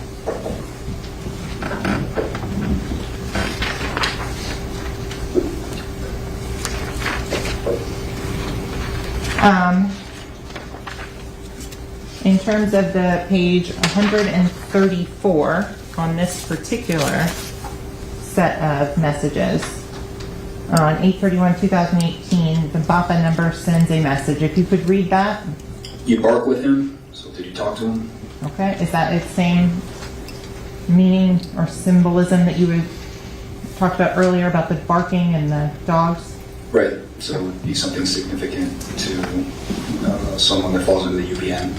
Okay, so then going on to the September 1st, 2018, 10:08 a.m., the bottom message. Rise up, twin, what's poppin', Herc? Those are standard G-Shine greetings that are listed in multiple Bibles, not just the one we got from the email. Okay. The response from the 9807 is what on September 7th? Herc. Okay. And again, the Julius B. Sunny. Yeah, this guy's wrong too, but it says Julius B. Sunny is the founder of Shine. Okay.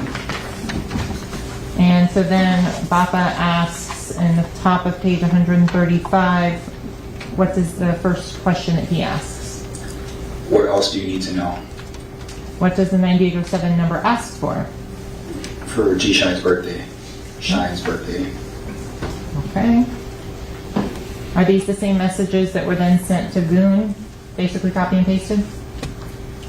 I have to go back and see, but it looks like it. February 16, 1996, the same date. Okay.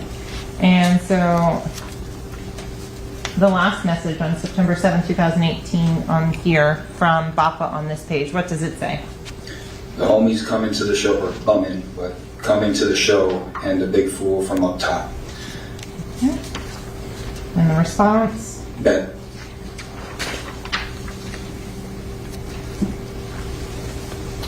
Then here, there's a discussion on September 9th of 2018. Who are they talking about? At 252. Page 136. 252? Yes. You talked to Goon?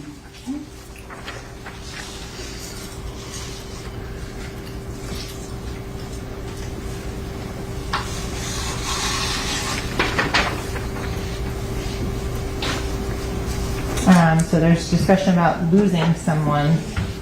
At 9/15, 2018 on page 138, what does 9807 ask? Who did we lose? Who we lost? Okay, and the response? Bloody J from Fort Pierce. On the page 139 at the top, the 9807 number says what? Got a show in Daytona. Okay. Going now to October 26th of 2018 at 7:47 a.m. What does the individual named as BAPA say? Damn kid, I heard what happened. I'm sorry for your loss. I'm here if you need me. And the next message? Man, I just snapped on Sack Chaser. And then the clarification? I mean YG.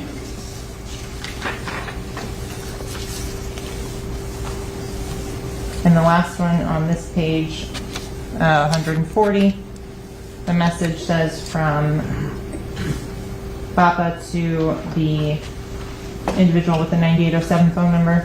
Love you, Kitty. So Detective, you have in front of you a, I believe, 50-page document. Did you have the opportunity to review that prior to coming into court? Can I see a sidebar for a second? Yes, sir.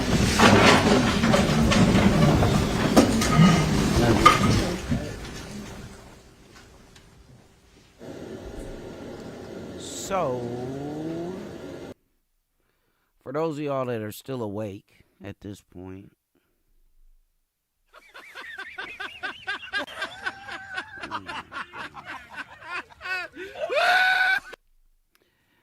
I found that the cell phone message was the cell phone conversation was pretty interesting. What it proves, I don't know. But like I said, I believe like at some point they're gonna tie a lot of this stuff in together, so it'll make a lot more sense. At this point, it's the same thing. They trying to tie him to the gang, which I think they've made a good case for. Okay, yeah, he's a gang member. Does that mean that he committed this crime? Absolutely not.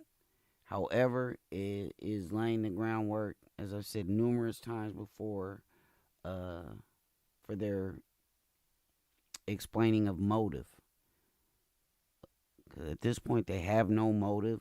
These were, by all accounts, his friends. You know, this wasn't just a random running into of individuals and then something took place. These were people that he knew and hung out with. So to explain a way as to why a man would do this to two people that he is close to, it's going to take some explaining. It's going to take some evidence to get the jury to believe. Although from outward appearances, it looks like, oh yeah, he may have had something to do. I was reading some of the comments. Some of the comments did kind of allude to the fact that this is maybe actually helping to prove the defense's case, or Melly's own actual statements that this was a drive-by. If you go based off of that phone call that they showed, it showed some type of hostility between the caller and who the state believes is Melly on the other end of that call. It didn't seem like it was a friendly phone call. So if in fact these people are part of the same gang, organization, clique, whatever, and they're talking to him like that, it may explain as to why you saw some other text messages where it seemed they were telling who the state says is Melly on the other end of the text message that you can't be false claiming, you can't be doing this, that, and the third. So it may seem like he had a little bit of issues with the hierarchy within the G-Shine family. Did I say it right? Well, I don't want to get in trouble. With the hood, okay? So,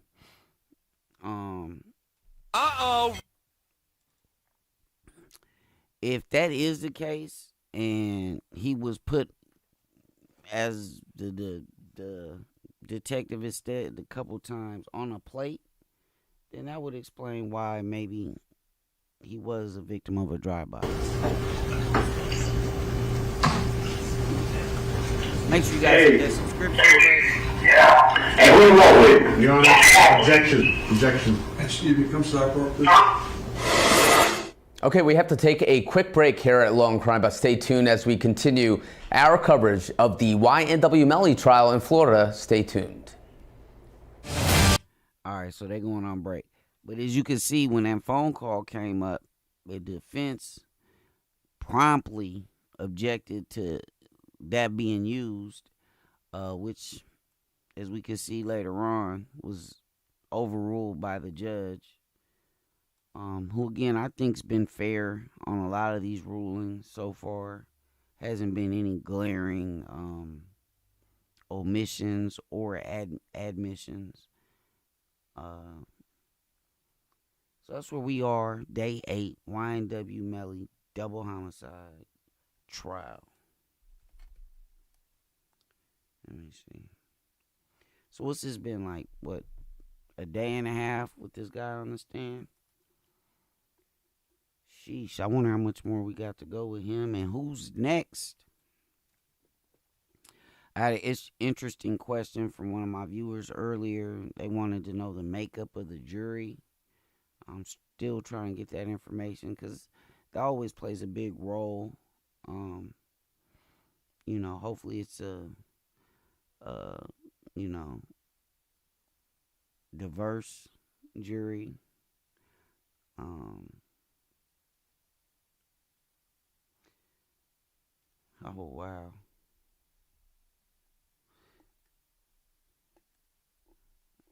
And if you guys didn't see the BET Awards last night, it was amazing.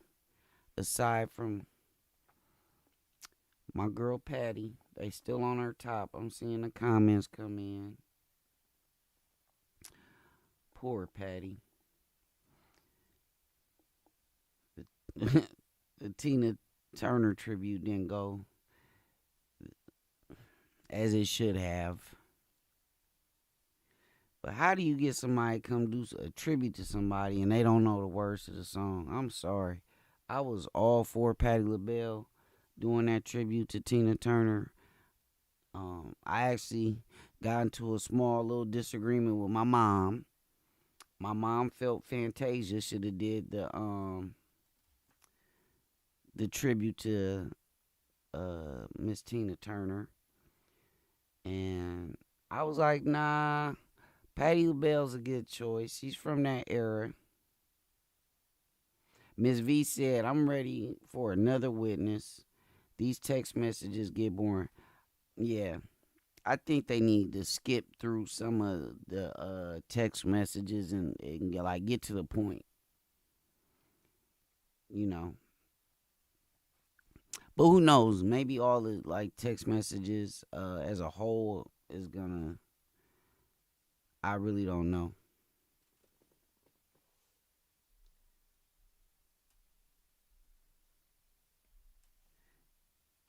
Man, I appreciate y'all hanging out with me.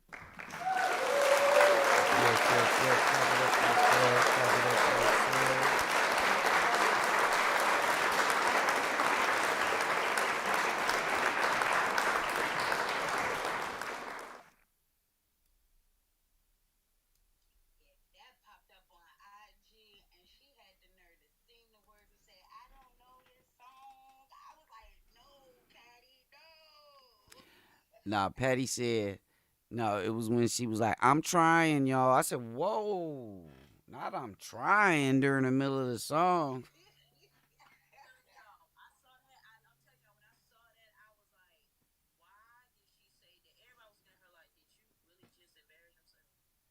Mm-hmm.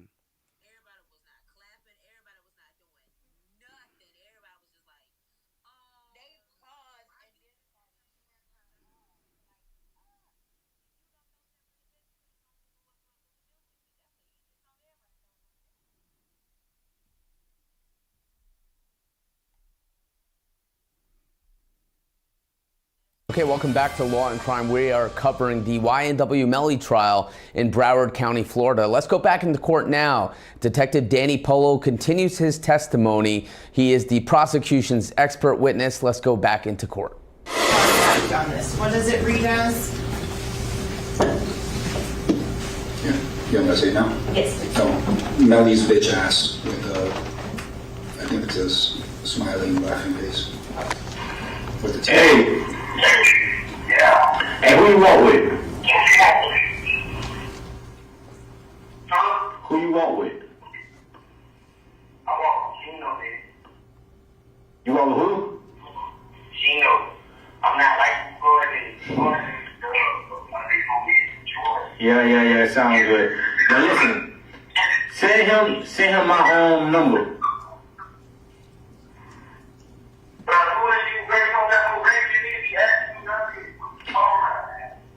Yeah, my big homie wanna holler and send him my number.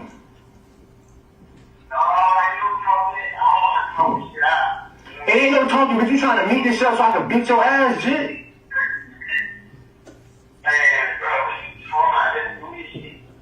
You ain't sent me no address yet. Excuse me, Alright, send them over. thank you. Come side. What's the objection? The voices that you hear on this. During the course of this investigation, did you have the opportunity to become familiar with the defendant, Jamell Devin's voice? Yes. And if you could describe for the ladies and gentlemen of the jury approximately how many hours of video and audio that you watched of the defendant over the course of this investigation?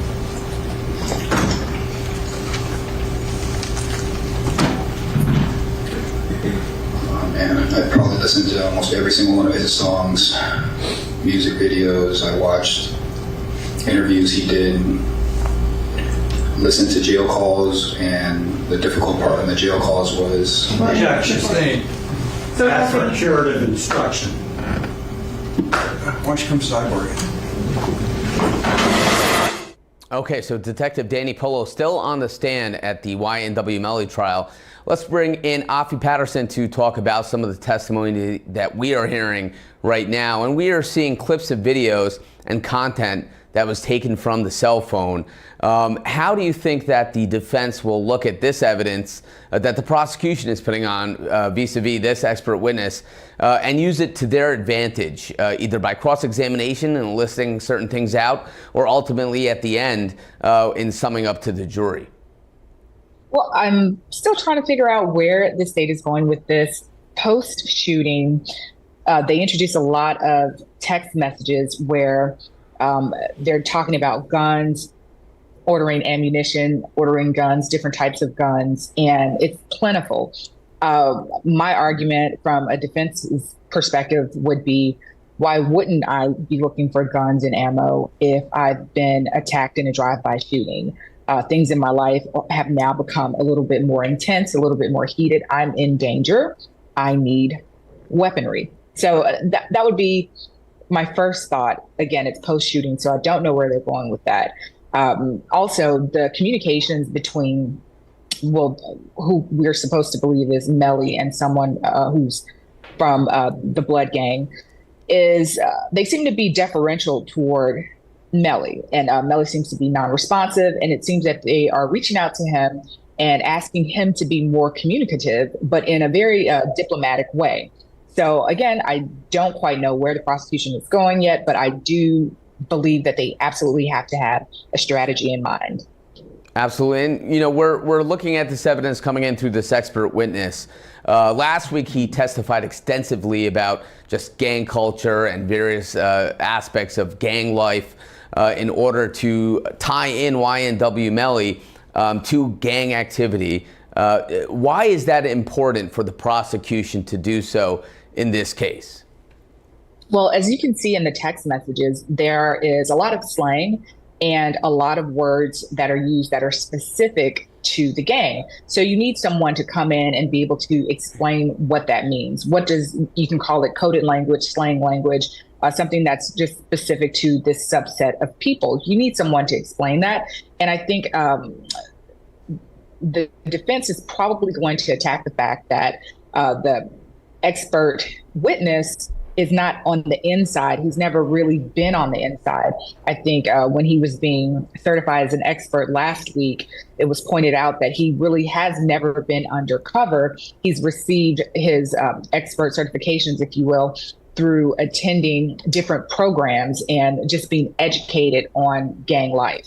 So that's going to be the challenge that the defense makes. Yeah, absolutely. And of course, the prosecution seeking to link WNY Melly to this gang activity because that's an aggravating factor. And they are going to be seeking the death penalty in this case. And amongst other aggravating factors, this crime being tied into some gang activity could be something that they will argue to the jury is an aggravating factor, which would warrant the death penalty if in fact they get that conviction. We're going to take a quick break here at Law and Crime. But stay tuned. More coverage of the YNW Melly trial. Also coming up, a Q&A with Anjanette Levy and a great panel of guests to talk about this trial, break it down, and give you some more insight into the case. Stay tuned.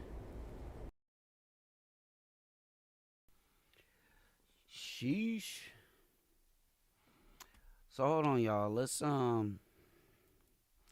Let's switch gears real quick and let's see if we can go to this Tina Turner. Let me see.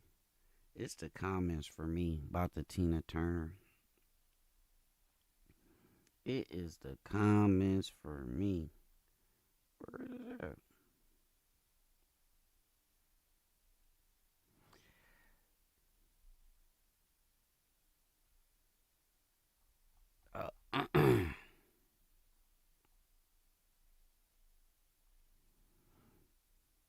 I ain't gonna lie, a lot of the fellas, I don't know about all this kind of stuff. A lot of the fellas was sharp though. There was a couple brothers out there. Big Tig had his suit was on point. Let me see what this is. Cash Doll and Tracy T. Sheesh. Girl, I don't even know how they can move around with all that stuff on. For real. Like, you can't even walk with all of that on. Did they take it down? Oh, Boosie went to the... I didn't even see Boosie here last night. Hey, the BET Awards was historic. Master P. You had Master P. Busta Rhymes, that was the highlight.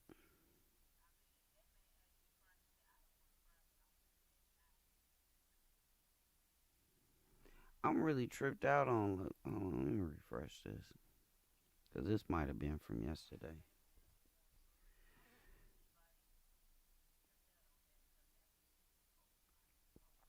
So, apparently, JT and Lil Uzi got into it over him, and I believe it's this picture right here of him and Ice Spice at the awards last night, shortly after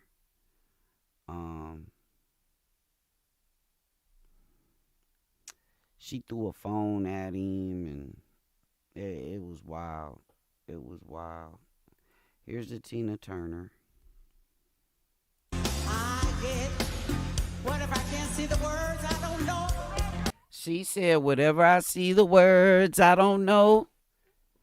She said, whatever I see the words, I don't know.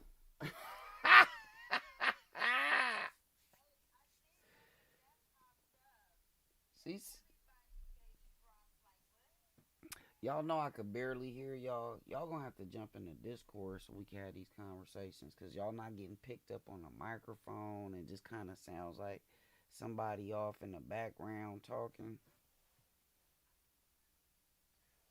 What's up, Dark Secret? Hey, no, for real though. This was bad. And then look,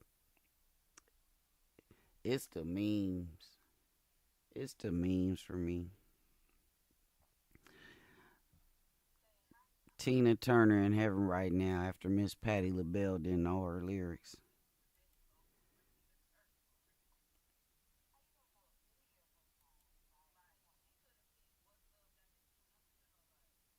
Right. Why you didn't pick something everybody know the words to? What's love got to do with it? Or how you don't know Simply the Best?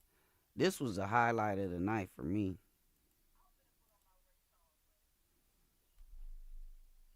Why I don't have any sound though? Oh, they didn't do this good. Y'all messing up the energy.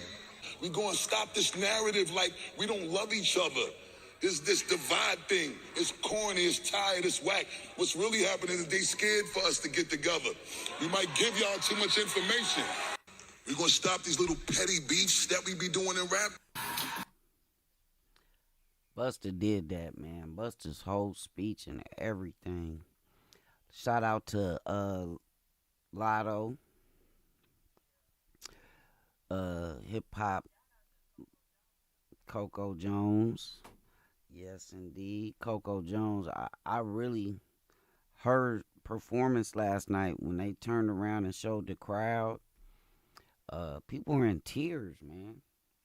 So, shout out to her.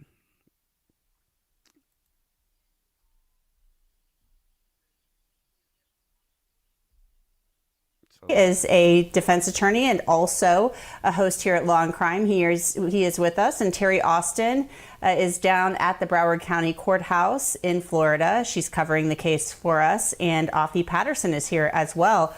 Thanks, guys, for being with us. Terry, first of all, your impressions from the remainder of Danny Polo's testimony. He is the state's gang expert, and he went through more text messages on Melly's phone this morning. Well, and Jeanette, the biggest thing that happened this morning with Danny Polo is the fact that he took off his face mask. There was another objection by the defense, and the defense stated that his face, his family were on Cash App. And because of that, the judge said, okay, you can take the mask off if you're on social media. So they took the mask off, but the judge did specifically ask that we not show the face. So everyone in the courtroom can see his face. And the rationale the judge gave was, look, the defendant has the right to confront the person who is on the stand and to see what's going on, as does the jury. The jury has to determine the credibility of the witness. So for those reasons, the judge said the mask can come off, but he did specifically ask that we not show the face. So that's exactly what we're doing. Everyone in that courtroom can see him, including about 20 high school students who are here on a school trip watching the trial. Wow, well, they are certainly getting an education today, aren't they? Coming to court to watch this trial. I think that's really interesting. Wait a minute. Not they got little kids and showed up to a murder trial. What? This the trial y'all picked for? You know what? Imran, that the judge said, hey, and that makes perfect sense. If you... You know what? Shut up! You've got a bounty on your head. You're probably not going to be on social media, but they're saying he is. And so the judge says mask off. So what do you make of that? Yeah, of course, you know, there's the confrontation clause, right? It's a constitutional right that a defendant could confront an accuser or a witness at a trial such as this, which is a capital case. So I think the judge made the right decision here based on that finding as to that social media page. And you need the jury to really make that credibility determination. So I see why the defense were very strenuous in trying to get this ruling from the judge from the beginning when Danny Polo took the stand, in terms of having him on display for the jury, having his credibility really being truly assessed. And of course, you want to have a consideration if a witness is going to be in danger in any way of their life. That's a consideration. It's valid. But of course, the Sixth Amendment and the Confrontation Clause allows a defendant to see the witnesses being brought in court against them when they are facing such a serious allegation. Yeah, the most serious criminal charges you can face in our criminal justice system is the first-degree murder. All right, let's get to the questions. This first question comes from YouTube. It's from LOL Chris. I'll send it over to you, Afi. So YNW Melly definitely has connections and is involved with the Bloods. Isn't that for sure a death sentence if found guilty? So thank you, LOL Chris. Absolutely not. Just because you have a connection or affiliation with an organization which may have a known criminal history, it doesn't automatically make you guilty of any crime. It just means that you have an affiliation. I don't think the prosecution has done enough to tie that affiliation to the murders of Stack and Juvie. So absolutely not. Just because you are affiliated with any group, that doesn't automatically mean that you are a criminal or that you've even performed anything in conjunction with their criminal activity. So. Our next question, Terry, comes from Nia Baker from YouTube. She asks, do you think the state is effective with this line of questioning or attempt at the motive being gang-related? I do not, and here's why. She is going on and on with these texts and with these emails, and it's unclear to the jury whether or not the number 9807 is connected to YNW Melly or who these other individuals are. They go by various nicknames. Goon is one of them, and there are various other defendants. Henry is, I think, on some of these text chains, but they're naming people that haven't really been brought up in the trial, and they're reading texts that aren't really associated with any person that the witness is talking about that we know definitively is Melly. So I don't think the prosecution is being effective at all. She's not connecting the dots. She's just reading a bunch of emails and a bunch of texts, and I think the jury is going to have a very difficult time tying that all back to Melly, and in fact tying it back to the crime. They're just talking about taking oaths. They're talking about what happens within the gang and with the G-Shine, which is the subset of the Bloods, but nothing really has been established as far as that crime is concerned. And last thing I'll mention is they're talking about dates before and after the crime, so nothing's really been established thus far in my mind. Okay. Next question comes from Whitney Jelaine from YouTube. Imran, do you think evidence has made it look more like Gino/Herc, members of G-Shine, did the drive-by instead of Melly? Yeah, I don't think that the evidence is necessarily pointing to that, but I agree with Terry as to the line of evidence and the questions to this witness. We're not getting anywhere in terms of linking the gang activity to the actual crime. I think, pointing the finger at someone else is something that the defendant is going to want to do. They're going to want to establish any sort of helpful facts and evidence for their theory of the case, that this was a drive-by. Of course, the prosecution is going to be trying to prove beyond a reasonable doubt that YNW Melly was involved with this murder. I don't think the defense, through at least their cross-examination up to this point, has really established, that alternate theory. But the prosecution is also struggling, in my opinion, to link YNW Melly conclusively to this crime. Our next question, Jessica Ann from Facebook. Did this witness hurt the prosecution's case because of the mask controversy, Afi? Why did they have to have this witness? Why not someone else from the gang task force? Thanks, Jessica. I've always said, if you have to be masked, get somebody else to do it. I think wearing a mask just taints the entire case. It immediately puts the jurors, it gives them anxiety, and it cast a shroud on the defendant. You instantly think, is this a gang trial? Is the defendant extremely dangerous? Why do you have to be masked? I think that, and I think it also backfired because now he has to go without a mask. So it seems that from the state side or the prosecution side, maybe they were masquerading, great word, initially, and they were trying to draw more drama and point a spotlight on the defendant unnecessarily.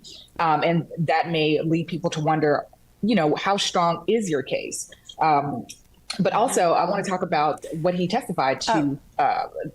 The text messages seem to be sentimental in nature originally after the murder. Well, Afi, we got to take a quick break, so I hate to cut you off. We can talk more about that on the other side, but we are going to take a quick break. Thanks for that answer. Keep the questions coming on all of our social media platforms, and we'll be right back. I'm Anjanette Levy, and you are watching our Lunch Show Q&A on Law and Crime.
Alright, so we still, well, we had lunch recess. Let me see.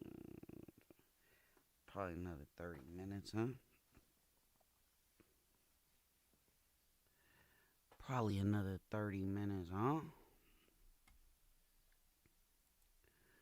Let's see, y'all.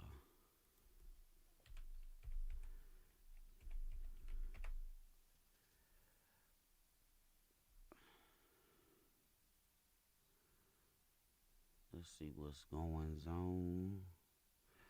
That's gonna be a pretty good fight. Jake Paul versus Nate Diaz. That's gonna be pretty good.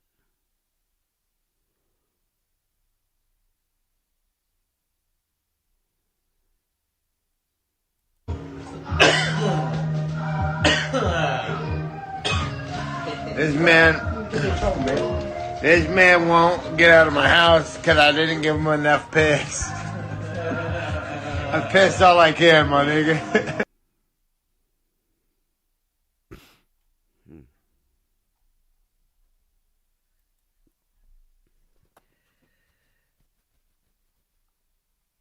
Let's see. Man bitten. What?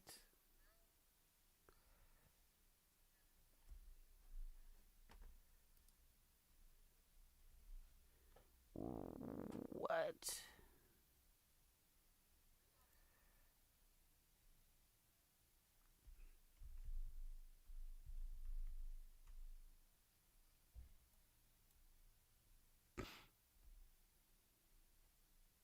Up there, my wife did it.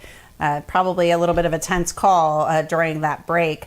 Imran, our next question comes from Allison Gadet from TikTok. She asks, do you think the new law only having to have 8 out of 12 jurors should apply to a crime committed back in 2018? This is a good question because this new law was just signed this past April in 2023. So it's almost 4.5 years, 5 years after the homicides. It's almost retroactive.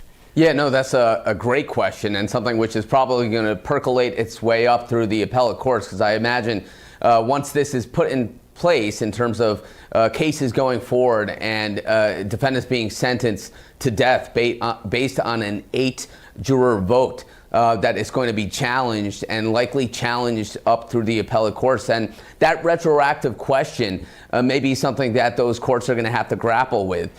We know that it's being applied now retroactively with trials that are commencing, but should it be applied to a crime that occurred prior to that? That's a great question. We know that they are implementing it retroactively, and the consideration that a defendant has based on the likelihood or possibility of the death sentence is something that doesn't just factor in at trial. It factors in during the whole process after arrest and negotiations and plea bargaining with the prosecutor. So that may be a reason to challenge retroactive application, but we see now, as far as the law is being applied now, it's being applied retroactively, as we see in this case.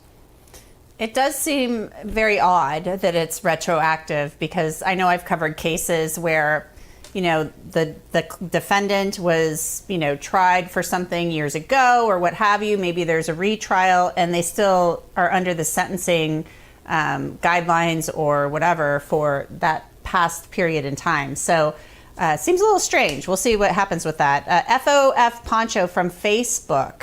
Offie, this one's for you. Have they decided if it's Melly's phone? No, I don't think that they have. It hasn't been determined that it's Melly's phone, but I think that's the purpose of all of the text messages today, to imply to the jury that it is Melly's phone. From what I understand thus far, we do have a phone number, and the prosecution is allowed to say this is the phone number, and these are the messages that are coming from this phone and going out from this phone. And so I think that we can't really say it's Melly's phone, but it's definitely heavily implied. Facebook question for you, Terry Austin. Catherine Vargas asks, with all this testimony on the stand about gangs, is it possible they are trying to set Melly up for a RICO case if he was not found guilty on the murder charges? Well, I think that's something they would have already considered. So they're doing the gang affiliation because one of the aggravating factors in this case, beyond cold and calculated and premeditated, beyond heinous, is the fact that there is a gang affiliation. So the prosecution is trying to establish that Melly does have some ties to the Bloods and to G-Shine, which is a subset of the Bloods. And they're trying to do that because they want to establish that this really is an aggravating factor here. He does have this affiliation. And in fact, I believe they're trying to also show that that had to do with the motive of the crime, that he's doing his oath, that he's making his affiliation and his loyalty with this gang, and perhaps they're trying to imply that this is why these killings occurred. I don't think that's been established quite yet, but that's why they're putting this information into the evidence. I'll be interested to see how they tie this together, or how they try to connect all of these dots in closing when we get to that point, the prosecution, to see where they say these things are part of the puzzle. At July from Twitter, Imran asks, is reading every single text message necessary? Isn't this a bad way for the prosecution to keep the jury interested? Your thoughts, Imran? Yeah, no, you want to be concise with your evidence. As a trial attorney, when you're formulating your direct examination, particularly so of your expert witness and the evidence you're going to be putting to a jury through an expert witness, you want it concise and you want it simple. You want that expert witness to do a job of explaining things in layman terms for that jury. That's the purpose of an expert witness, to take complicated matters and synthesize it down to simplicities so the jury can have it on a nice palatable format that they understand. Sort of kitchen sinking the approach with an expert witness is not effective. Going through every text message is not necessarily effective. You want to highlight those text messages or evidence that bring you to a closer position for a conviction and proving elements of the crime. I don't know if this is really being accomplished in the manner that this expert witness is testifying for the prosecution. Here's our next question, Afi. This one's from you, at Mel Smith from YouTube. What do the text messages have to do with anything except painting him as a gang member? So thank you. I think that they're trying to establish that he felt pressured to execute somebody on behalf of the gang. It doesn't seem like he felt pressured at all. It seems like he's been non-responsive. And again, after the murders, the people from the gang were reaching out to him in a very sentimental way. And the text messages to me sound very caring, very deferential, asking for communication, offering support as any brotherhood would do. So I don't really know exactly what the prosecution is trying to establish, but I do assume that she's trying to establish points, get it on the record, so she can tie it all together during closing. But for now, I just believe that a sentimental messages from a brotherhood, that's what I've interpreted coming out of these text messages. I've also interpreted somebody who is looking for some weapons and ammunition now, post-murder, post-drive-by, post your life being put in jeopardy. So I imagine that there are some points in these text messages that she's getting out that the jurors might not notice. It's getting, lost in the wash right now, but she's going to highlight them in her closing. That's all I can assume. Yeah, I agree with you on that. I think a lot of times that happens in trials where you're like, why am I looking at this? Why are they putting this up there? And then in closing, they kind of tie a little bow on it and you figure it out then. Steph $ from YouTube, Terry Austin, you're our Danny Polo expert since you can actually see him. Won't the person who put the bounty on Danny Polo's head know what he looks like anyway? Well, I think part of what Danny Polo is trying to do is to protect his image, and that's why he wanted to wear that mask. Presumably, when he's out in public, he's not wearing a mask, but he doesn't, affiliate himself with the undercover person. So in other words, I think he is two different people. He's one person when he's out in public and he's doing whatever his job might be, but then he's undercover and he is in a whole nother element. So I'm hoping that the mask protects him, but, who knows with these issues how they will ultimately pan out. I think the judge is taking it very very seriously, though, and allowing him to take the mask off, but also allowing him not to be filmed in front of the entire world. I don't know who has the bounty on his head. They haven't testified about that. They did that sort of questioning outside the presence of the jury, and that's when Danny Polo said, look, there is a $50,000 bounty on my head, and that's for anybody who might be looking for him. And I don't know if those people know what he looks like, but if they can put two and two together, they could come to the conclusion that, you know, this is what he looks like. So we'll have to see. And that's something, you know, not filming somebody who's undercover or what have you. Of course, that's something, you know, we're willing to do, like not showing their face, because you don't want to put somebody's life in danger. So we've covered cases before where we've done that type of thing, where we didn't show somebody's face because of a reason such as this. Music Fiend, I should say, from YouTube. Are these messages not from after the killings, Imran? Some of the messages that we are seeing are, in fact, post-alleged crime, so after the murder. And that's where we have the question mark. You know, what's the relevance of this, the significance of this, and how is it being tied back to YNW Melly being the defendant in this case, facing these murder charges? And ultimately, it's either going to be brought back to a relevant point and a purpose by the prosecution, whether, you know, connected by another piece of evidence through this witness or through another witness down the line, or during summation when you tie it all together. But yeah, we're seeing these messages which are now post-murder, and that's where a lot of us are looking at this and what is the relevance to this in terms of setting the stage and connecting the defendant to the crime. All right, we are going to take a quick break. Keep those questions coming to us on TikTok, YouTube, Instagram, Twitter, Facebook. We'll get to as many of them as we can, but we got to take that quick break. Stay with us. I'm Anjanette Levy, and you're watching Law and Crime. We'll be right back.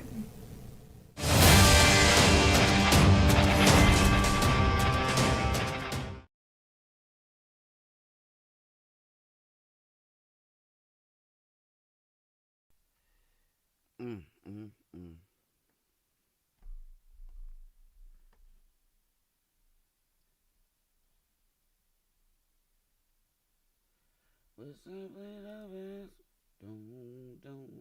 Don't. Better than all the rest.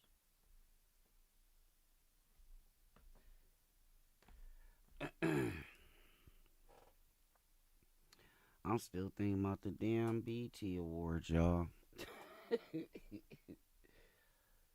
Still thinking about the BT. Hold on, let me do this TMZ while they doing that.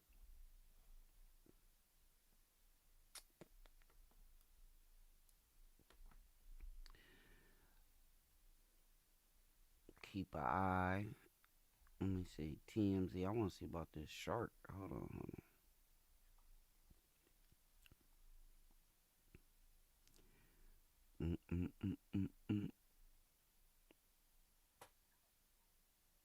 Oh, snap. Wait. It grabbed him by his arm? Why'd he have his hand out like that? Please keep your hands and feet in the vessel. Duh. Look at that.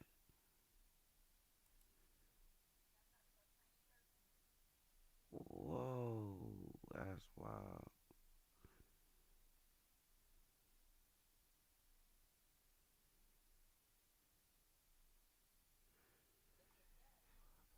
He was airlifted to the hospital where he was treated for a hand injury. Oh, wow.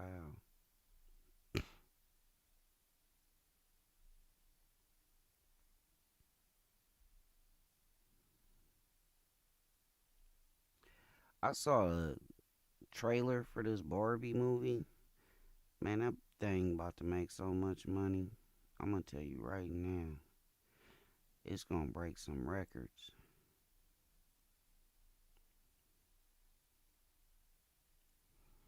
It's definitely going to break some records.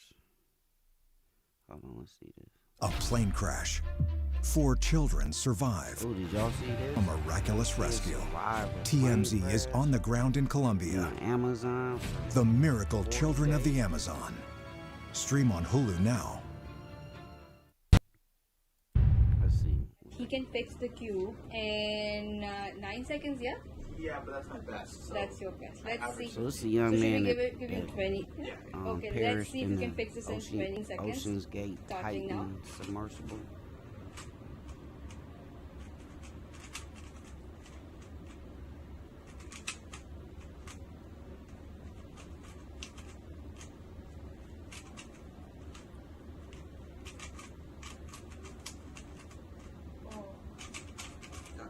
Whoa!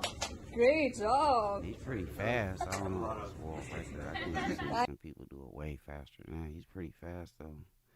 Rest in peace to him, man. Rest in peace to a young guy.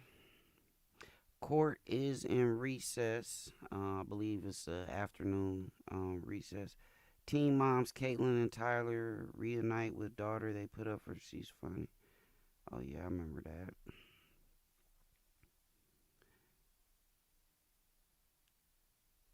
The team denies Ice Spice caused it. Sure they did. Now look, we're going to go back to this picture. Let me see if I can find it.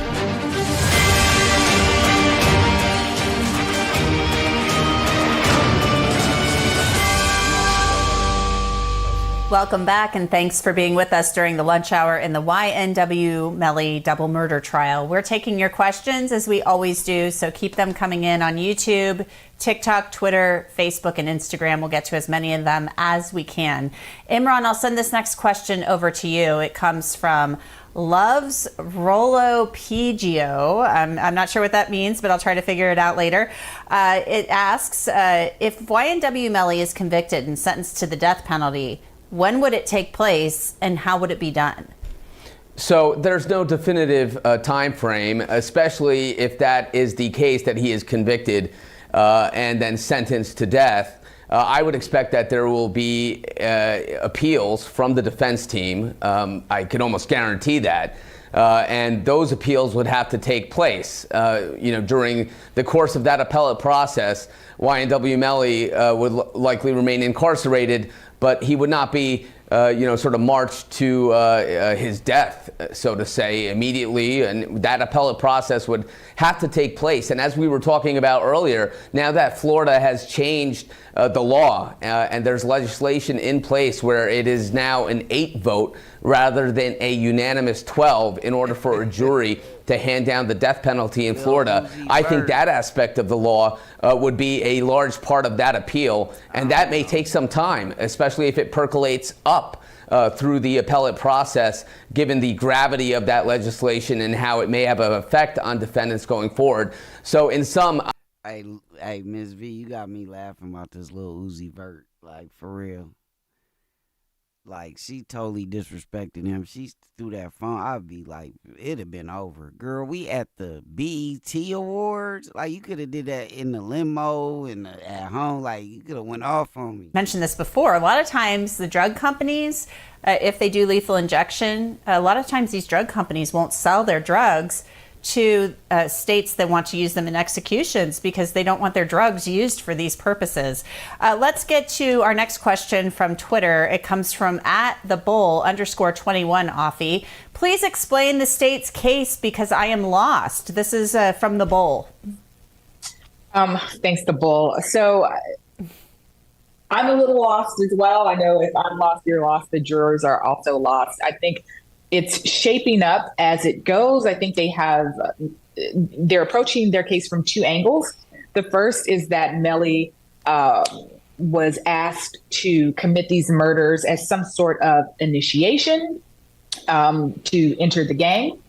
I think that's one part of their case. I don't think this line of testimony from the expert witness is supporting that. I think it's actually going to support the defense's theory, which is that there was a drive-by. If people usually associate gang activity with violence, and drive-bys are included in that violence. So I don't think that does much for the state's case. I think another approach may be when they're addressing motive, that Melly had gotten into an argument with Sack Chaser, or maybe even Juvie a couple of weeks prior to the shooting, and maybe this was some sort of retaliation. But, I've thought about that and walked through that. I think that for that argument to fly, we'd have to hear from Bortland, because I think he would have to have been in on it. There would have to be some sort of conspiracy. I don't know why a driver would let another person shoot two people in his vehicle and just go along with it. So I really don't know where the state is going. Again, I keep saying they have to have some sort of theory, and I think everything is going to congeal during the closing argument.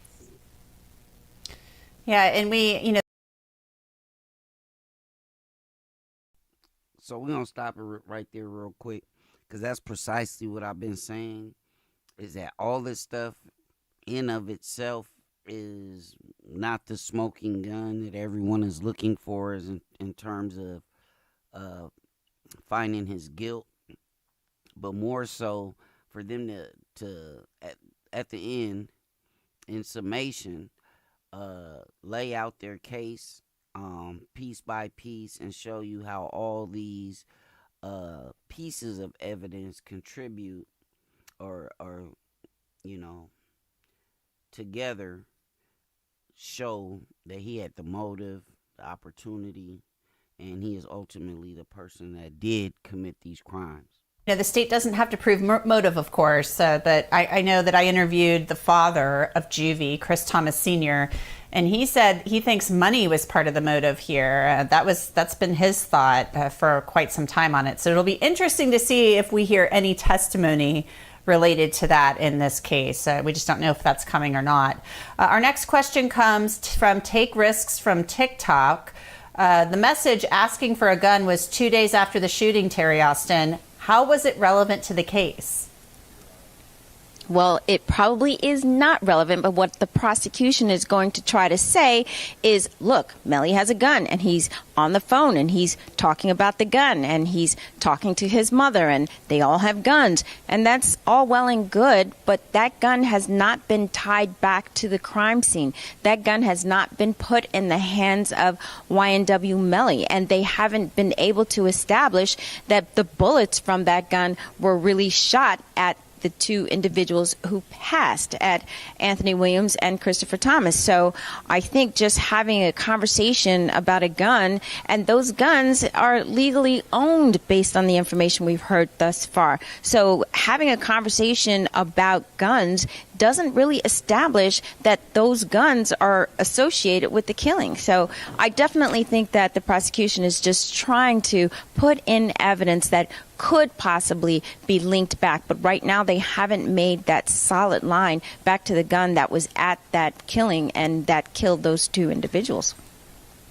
My thought on this, Terry, I was just kind of wondering if the message about the gun comes after the homicides and they never located a murder weapon according to the prosecution. They don't have it. Is it possible that gun was ditched and then he needs a replacement? Well, it could be, and they might infer that, but they don't have the evidence to show that. They have no evidence thus far of any gun. They don't have a weapon. And so just having a conversation about a Glock, which is the type of gun that they were having a conversation about, isn't going to establish that was the gun that did the shooting. Remember, they had that gun expert on the stand in the beginning for a very long time, and we all got our certificates on guns and bullets and casings, but nothing he said put that gun in the hand of Melly, and nothing he said established that a specific type of gun shot those two individuals. So I think that it's a lot of information that the jury is really not even going to take into consideration because it's not specific enough. Yeah, one of the things I thought was so interesting about the gun testimony of the gun expert was the fact that he said more than on cross. They got him to say that more than one gun could have been involved, which I found really interesting.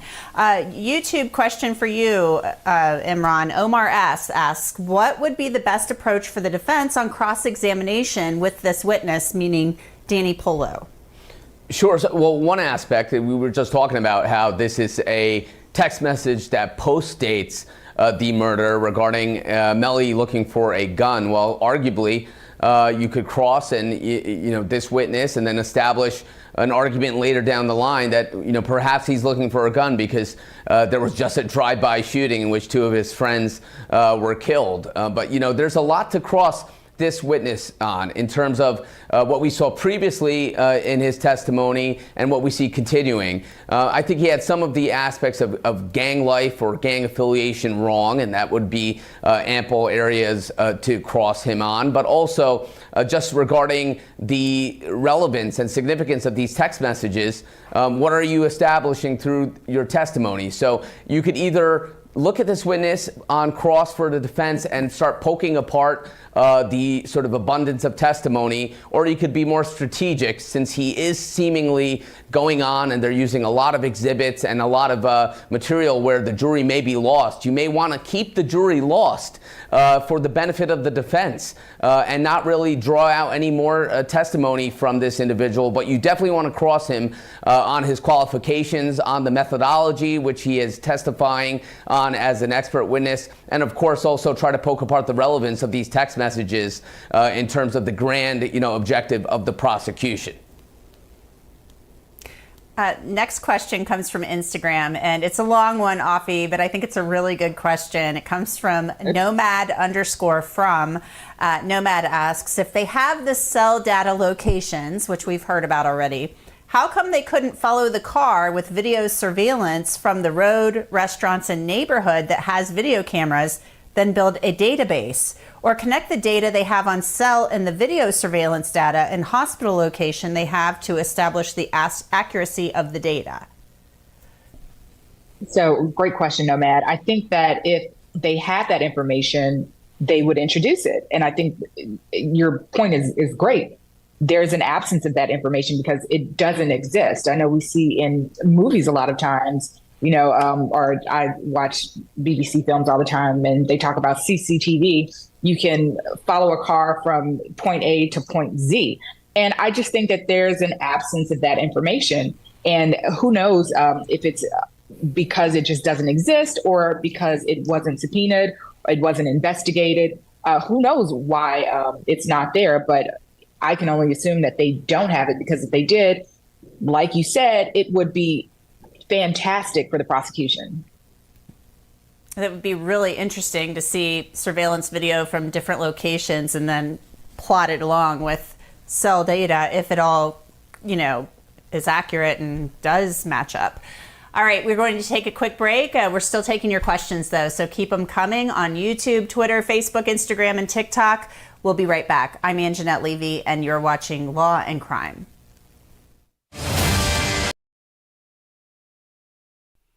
So you are watching Law and Crime. Shout out to Law and Crime. Shout out to them. We're going to try to keep ourselves busy while they are still at lunch recess. I've been just scrolling through some of what's going on in the world. Let's see what else is going on. Pro hockey player Alex Graham dead at 20. Wow.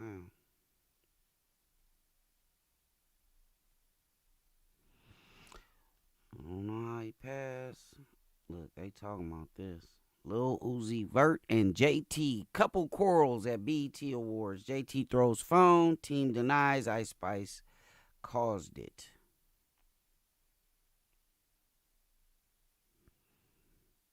Boy, that boy done did all. Look at this. Sheesh. Let's see.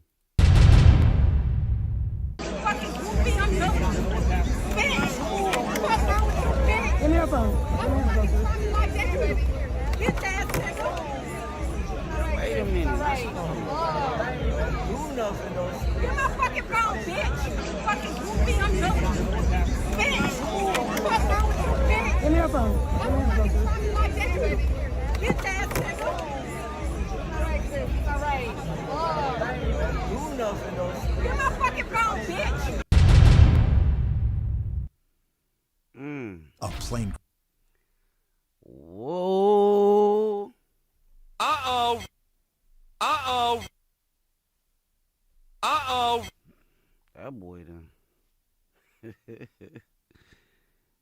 Let me see.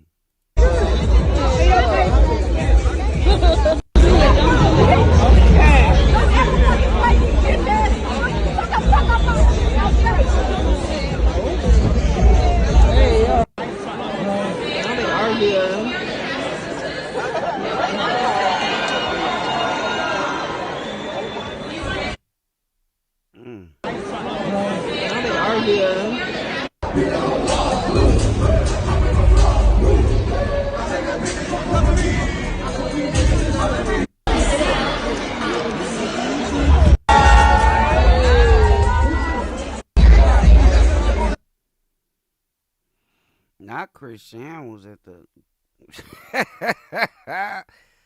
Why they have to BET Awards was such a beautiful thing, man? Why did they have to do all that? It was a beautiful thing.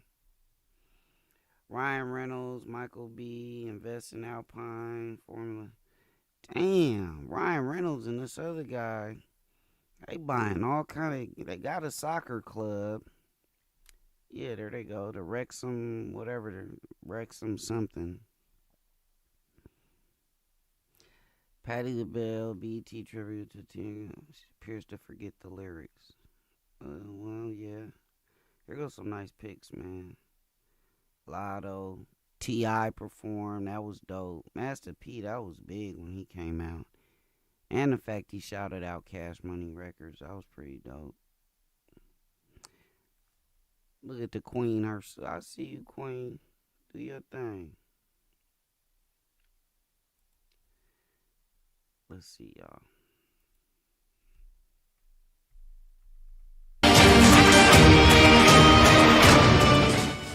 Welcome back. I'm Anjanette Levy, and you're watching Law and Crime. We are taking your questions during this lunch hour, as we always do, for the YNW Melly double murder trial. We have some more coming in. We'll get to as many of them as we can before that lunch break ends. Terry, I'll send this one over to you. It comes from BMO2K from YouTube. Do you think the fact that they are trying to link Melly with the G-Shine Bloods is because they lack the evidence on Melly, so they are reaching out? Well, they're trying to link him back to the Bloods and specifically to G-Shine, which they say is one of the more violent gang factions. They're doing that because they're trying to say this is an aggravating factor. This is something that he's doing that is going to give him the death penalty. So they have three aggravating factors here. They have the heinous crime. They have that it's cold, calculated. They have that it's premeditated. And this third aspect is that he has this gang affiliation. So they're doing it because they want to establish that factor. And frankly, I said this before, I think they're trying to establish a motive as well by saying he's affiliated with this gang and perhaps the shooting had something to do with his gang activity. But thus far, I have not seen the connection to that. I think they're reading all of these texts, these emails. They're trying to say he's with the gang, but doing that does not establish that he did this shooting because it was gang motivated. Our next question, Imran, comes from Nothing from YouTube, and it's from Spain, which we think is super cool. We always love it when people from other countries are watching. So thank you, Nothing, for watching from Spain. Nothing asks, so far there has not really been much for the prosecution to play with. Why do you believe the jury may lean toward, or what do you believe the jury, who do you believe the jury may lean toward, the defense or prosecution? So this person doesn't believe the state has a strong case and wonders if you think the jury is going to side with the defense or the prosecution, or maybe not either one. Maybe it'll be hung. Yeah, so, you know, we're calling the case sort of early here if we're going to make an answer to Nothing's question. But I think if we were going to call the trial here, meaning, you know, we're going to stop evidence and the prosecution is going to have to deal with the evidence they put in thus far, I think they would have a very tough time in selling this to the jury as being a conviction. You know, of course, we are mid-trial. We're going to see more evidence come in, and it's a circumstantial case. So the prosecution does have that job to sort of connect the dots of the circumstantial evidence at the end of the trial for the jury to convict. But I do think that the prosecution right now, so far, has not put on the strongest case. And I think the defense has a lot to work with in terms of attacking the prosecution's case and saying, you know, they haven't met their burden to prove this case beyond a reasonable doubt, that the evidence is shaky, that they are sort of grasping at straws and pointing to gang affiliation and these sort of aspects, not necessarily to prove that there's an aggravating factor or it was gang motivated, but just to inflame the jury and try to get them to convict based on those sort of emotions and those sort of inferences being derived from gang affiliation. So I would say the prosecution has an uphill battle right now, and they need to really focus their evidence and bring it home to the jury at the end of the day. I think the defense has a shot. Interesting. Our next question comes from Jenny from TikTok. This is for you, Afi. Does anyone know what date Melly will be testifying? So I don't think we know a date, but I mean, Afi, do you think Melly testifies? Does he take the stand? I don't think he's going to take the stand. And Jenny, thank you for your question.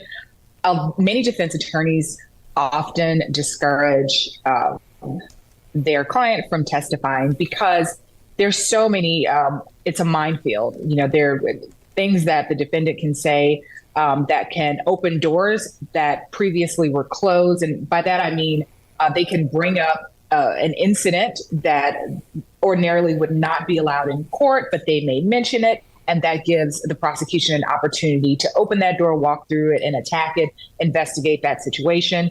Also, defendants are under such scrutiny. So from the moment, as we all know, we've been commenting on it for days, everything that Melly does in the courtroom, when he smiles, when he prays, where he looks, who he's looking to, when he looks tired, when he looks excited, we're wondering why. So when he testifies, people are going to be listening to the tenor of his voice. They're going to ask, does he sound remorseful? If he sounds remorseful, why does he sound remorseful? Is it because he's guilty? You know, why doesn't he sound remorseful? Why does he sound enthusiastic? Why doesn't he have more bass in his voice? You're just under so much scrutiny, and it's just, again, a minefield. So many defense attorneys are going to discourage their clients from testifying for those reasons and so much more. So again, I doubt he'll testify. Yeah, it's a big risk when you put your client up on the stand. Big risk. And then you open them up to a whole host of questions that you may not want the jury to hear about. Things that could be really prejudicial in your mind. Let's get to our next question, and I'm going to help you out on this one, Terry. I just did some Googling. It's from Spotlight Exotic from YouTube.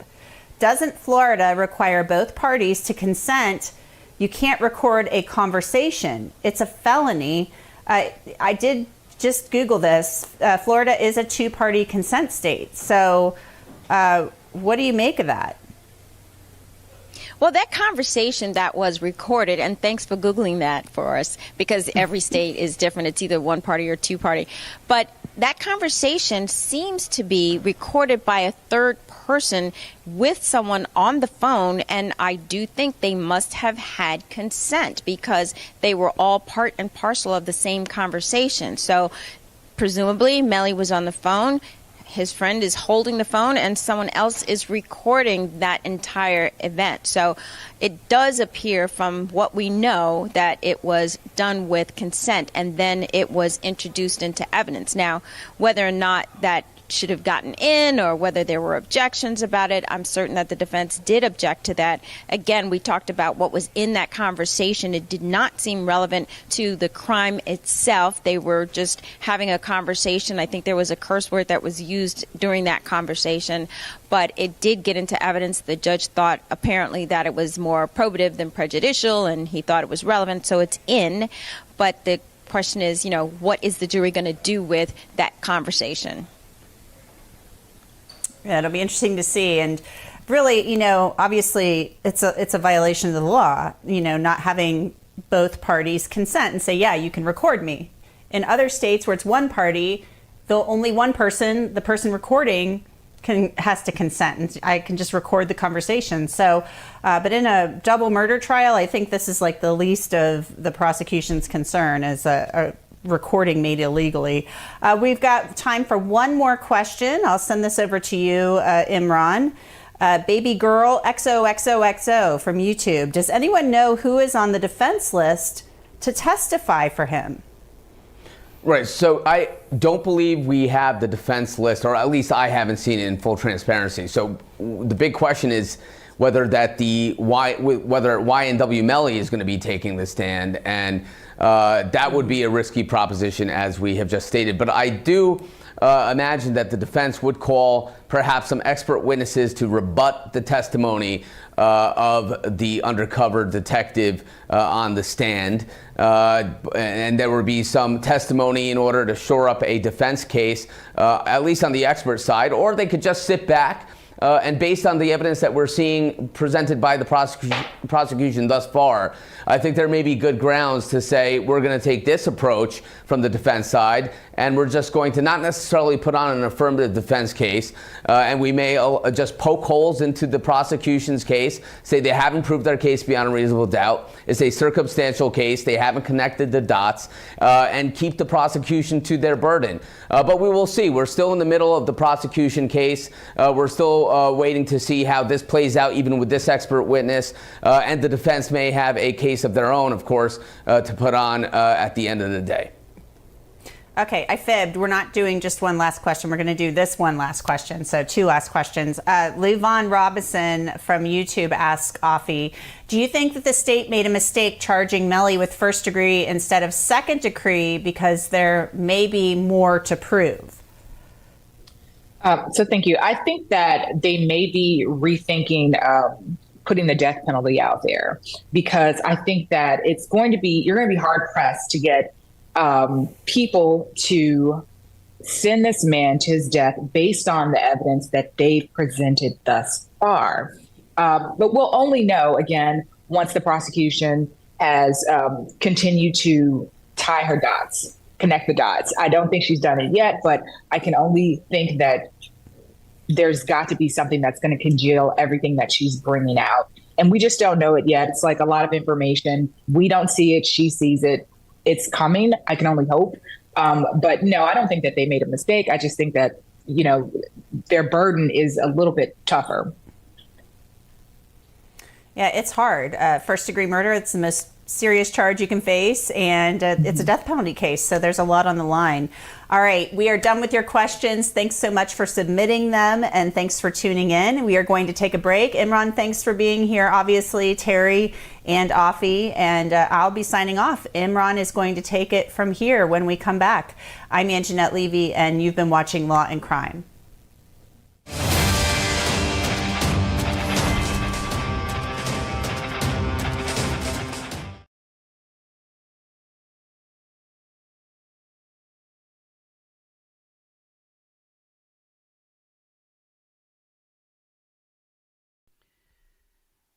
Yeah, but I think a lot of people in this case so far are kind of like missing, like how everybody's expecting like a one piece of evidence, like the glove, or that's not how most cases are tried or won. A lot of people just looking for, where's the big piece of evidence? A lot of cases are tried by bits of evidence, and all those bits of evidence paint a picture. That is what the prosecution is attempting to do, paint a picture of how they believe, let's just say like it's a movie, how this movie plays out. You know what I mean? So they're trying to illustrate to you how this crime may have taken place, as far as, he was in a gang, and we heard one of the commentators earlier say that maybe they're going to say that this was part of a gang initiation.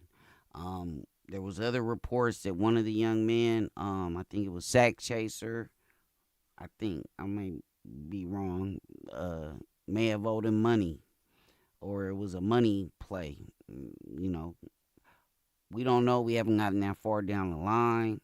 However, I just watching a lot of the comments and hearing a lot of what people are saying. No, the state has not proven their case as of yet. However, a lot of the case is going to be made in closing arguments, where they're going to closing arguments are going to be long, especially from the state. The state's closing argument is probably going to take some time, especially seeing at the rate that they're moving now. It's going to take some time, and they're going to lay out precisely. They're going to tell the story, not in these little bits and little increments. They're going to lay out the story. Okay, they got in the car. This happened. They believe this happened. And that's how this, and then they took the car, and like, they're going to play out the whole story, but you're not going to hear it like that in the courtroom. Like, it's just going to be one, spun out little thing where they, just detail in court how it happened. They have to introduce all these pieces of evidence first, so they will be even able to illustrate to the jury at the end how they believe. Without getting all these pieces of evidence in, you're not going to be able to bring this to the jury at the end. So, first they got to get the evidence in, and the defense, is their job to try to get as much of this stuff omitted and suppressed as possible. And from there, what's left at the end, what you've been able to prevent and introduce in the evidence, is what you're going to use to, again, paint your picture about what you believe happened in this crime.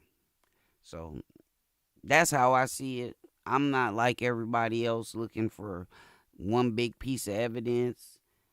It's a marathon, as Nipsey would say. This is not a sprint. If this was one of those cases where they had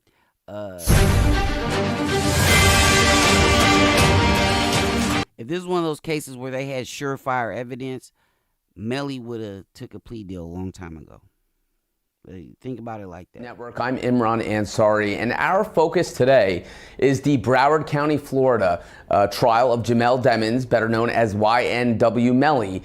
It's a murder trial in Broward County, and he is facing 2 counts of first-degree murder. And the South Florida rapper is accused in this case of killing Christopher Thomas Jr., also known as YNW Juvie, and Anthony Williams, also known as YNW Sack Chaser. It's currently day 8 in the trial, and earlier today, the jury heard testimony from Detective Danny Polo. He is an undercover detective, which is why we are not seeing his face on camera. On Thursday, he testified with his mask on and that he with a concealed identity, but now the jury is able to see his face, even though we can't on camera. We are respecting that and not showing his face, but they now can see his face, and he is testifying without a mask. Let's see how that happened and what happened earlier today in court. Yes, Counsel. Now, your objection was previously stated as you're objecting to this witness testifying wearing a mask. Based upon his testimony, I overruled the objection, and now you're suggesting you want to revisit that? Yes, sir. So go ahead and tell me, make your argument. May I inquire from the witness? Sure. Sir, are you aware that your picture, along with your family, is on the internet as we sit here today? Nope. May I approach? You may. And show you what is a picture of mask. That is you and your family. Yes, sir. And that's on your wife's Cash App. Yes, sir. Which is available to anyone who runs that. Because we just ran this morning. I guess so. I did my best to keep things clean. I guess I missed that one. We would object to him continuing to testify with his mask on based upon that as a public record. Your Honor, this is nothing that this witness put on. It was something that was done by a family member that he was unaware of. So based on that, Your Honor, the testimony is still truthful and accurate as to what he has done to protect his identity on that. So based on that particular item, I don't think that rises to that level. Okay, so let's break that down. He is now testifying without a mask. The jury gets to see his face, assess his credibility, but this was after a argument put on by the defense based on information that was learned that Detective Danny Polo, his face was on a Cash App social media platform, and his face was revealed there. The judge then deciding that he will be testifying in court without a mask, even though we are not showing his face on camera, based on the request of the court and the judge, actually. So I'm going to bring in my guest right now to break this down. I have Gwen Marie Davis Hicks. Gwen Marie Davis. She is a federal litigator. She is in Maryland, and she's joining me right now to talk about some of the issues going in court. Gwen Marie, thank you for joining me. Thanks for having me. Yeah, and so interesting morning in court, because we've had the testimony of Detective Danny Polo, who is an undercover officer who has dealt with gang-related defendants and activity. Therefore, he was saying there's a $50,000 bounty on his head, and the court gave credence to that, allowed him to testify previously with a mask on. But here we have developing events this morning. What do you make of that? I think that it was important for him to take off his mask for the jury. It needed to be a credible face-to-face situation, and the judge had to make, or I think made the right decision by allowing his mask to come off, cameras not on him, but talking to the jury directly. Attorneys want to stay, jury's in the jury room? Yes, Judge. You all ready to proceed? Yeah. Yeah, can we just approach off the record? Off the record? Off the record. I'm here. See how responsive they are, those? Don't you feel warm? I do, and first of all, I want to thank you.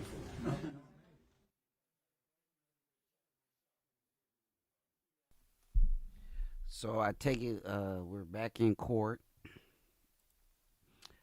think they're going to resume here.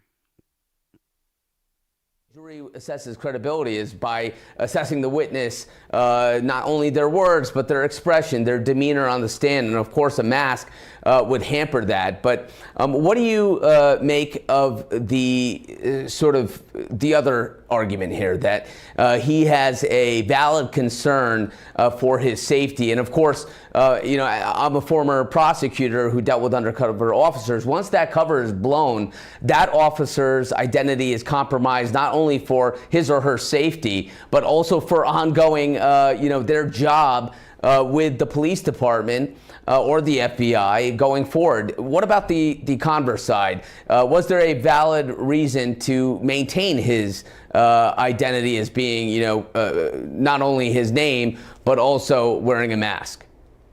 Yes, you raise a good point, and they raise a good point as well too. You know, every day there's undercover officers that are in the field going undercover, and their cover is blown when they take it off. But there's other ways, again, to protect his cover in court. They could have had a screen, voice. Are you facing this way, or you want to face this way? I'm going to say that. Better side.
the record reflect the presence of the defendant, his counsel, the assistant state attorneys, our witnesses on the stand. The jury is ready. All ready to proceed, counsel?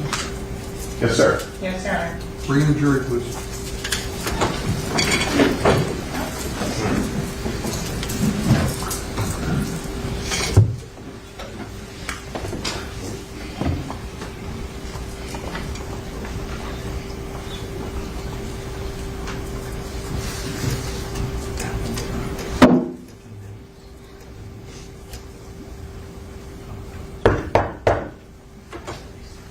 Jury entering.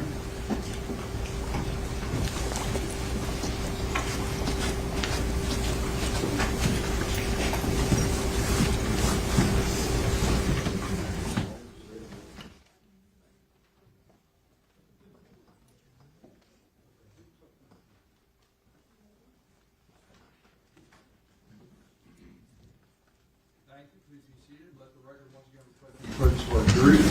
Defendant, Devins, his counsel, the assistant state attorneys, our witness remains on stand. Ladies and gentlemen, I trust you all had a nice lunch. You were able to stay dry. It's raining out here, but many of them.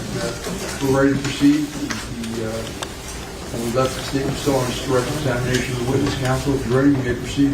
Yes. Okay, Detective, we had talked about and shown you what's been previously marked as states XXX for identification purposes only. Was that a document that you reviewed prior to coming into court today? Yes. Does that document fairly and accurately depict the conversations between the 9807 phone number and an individual identified as Bang? Yes. You're at this time the state is requesting the state XXX in and published. Any objection? Objection is on grounds for Stephen, come side over.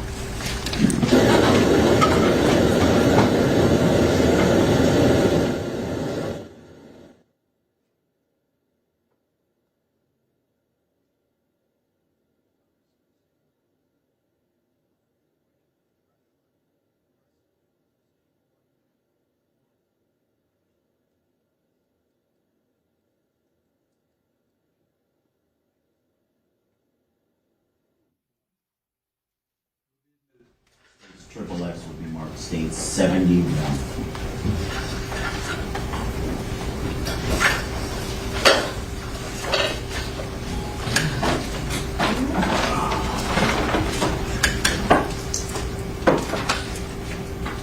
Your permission to publish? You may. Thank you.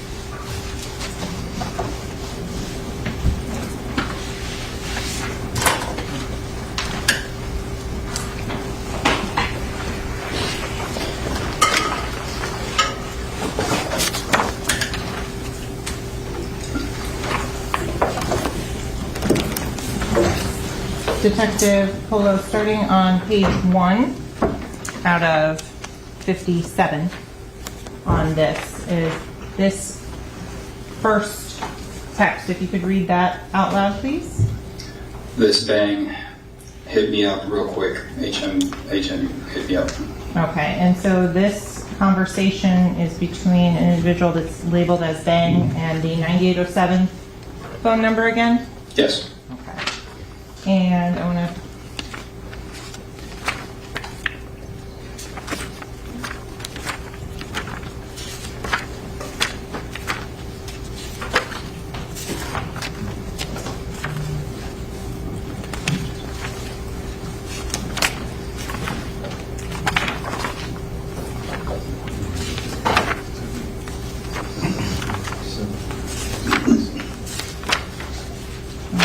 go forward on this.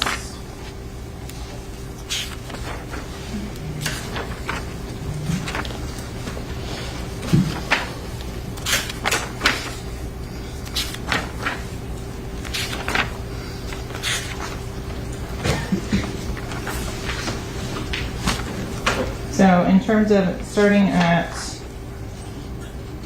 through here, in terms of the message here on September 6, 2018. Yes. What is that message say? What page we got? Page 4. G-shit question mark. Okay. And the response from the bang message is what? Shit, yeah. Hey, you beefing with that in green dude? And what is the response? I don't even consider it beef. And word cap. And in terms of the word cap, is that used in any specific context in these messages? Yeah, capping just means like he's not taking it serious. It's just, you know, they're talking trash to each other. Okay. In terms of the word slime, again, do you see that in the messages on page 5? Yes. That's how he refers to the subject. Okay. And I believe again back on, no.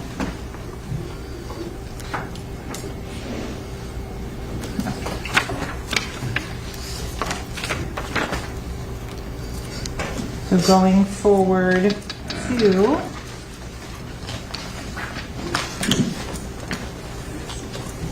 September 19th of 2018. What does the person identified as bang ending in 5054 say? You got a case? 7. Ready? Yes. At the studio, what's the knowledge blood? Okay. Going forward to the bottom of page 8. The last word in this message on September 20th, 2018, 6:28 p.m. What does that tell you about the person composing that message? The person is continuing to use blood-related language by taking out the C's and using either B's or other letters. In this case, it would be a B. Okay. Now, on September 23rd, 2018, there's a page or a screenshot of a Instagram or social media page that is sent. What is the message that's asked? It's you, blood. And what's the response? Hell no. Fan page. Send a pic to me though. And in terms of the picture that is sent in return on page 10, that is, and for the record, States Publishing has been previously admitted as State 62.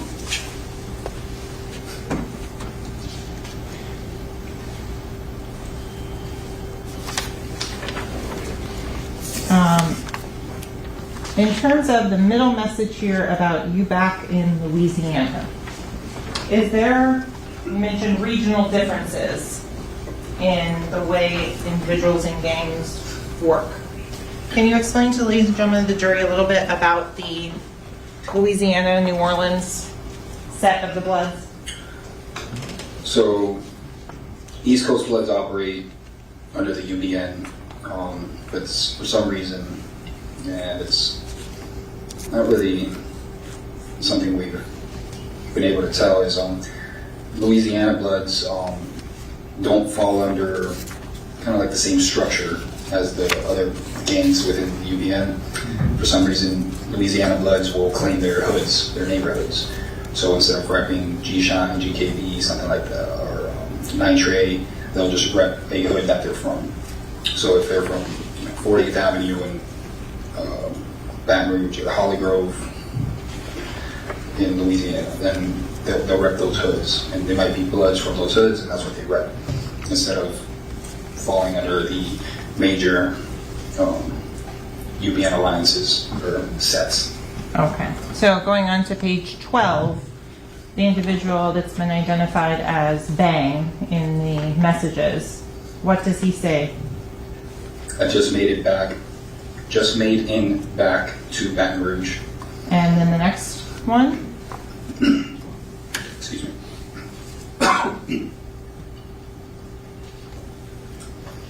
Just checking on you, blood. Be safe. Okay. Going down again to another message on the bottom of page 13 from the individual labeled as Bang. What does he say? Says, laughing out loud. You on the move, blood? I like that. You be motivating me. And that was in response to a question from the 9807. Right. He says, damn, I'm gonna be in LA.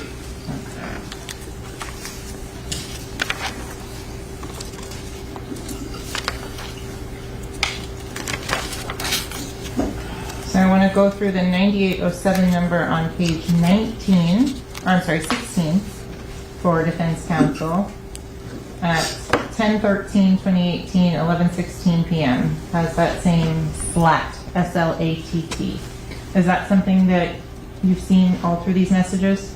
Yeah, it's commonly used blood call out, like blat, slat, brat. Okay. Just things that they say. Also, you know someone's a blood or you're talking to a blood. You're supposed to use the lingo as we've previously discussed, as it's stated in the Bibles. Okay, going into, again, still page 16, moving down to the message of October 13, 2018 at 11:17 p.m. The 9807 number states, in North Carolina, getting ready for this show. Obviously, he's taking up the C in North Carolina, replacing it with a big B. Bloods. And then the response from the 5054 Bang number. Says, oh, I'm about to head to Gotti's concert at SQL. I was just checking in on you, blood. Okay. On page 17, October 14th of 2018. Can you read that one and then explain what it's meaning? 9807 number asks, you know someone selling a glizzy? Glizzy is a slang term for a Glock. Okay. Then continuing on to the next page on page 18. What is the 9807 asking at, again, October 14th, 2018? He again asks, without putting a question mark, but any gun, basically saying he'll take any gun. Okay.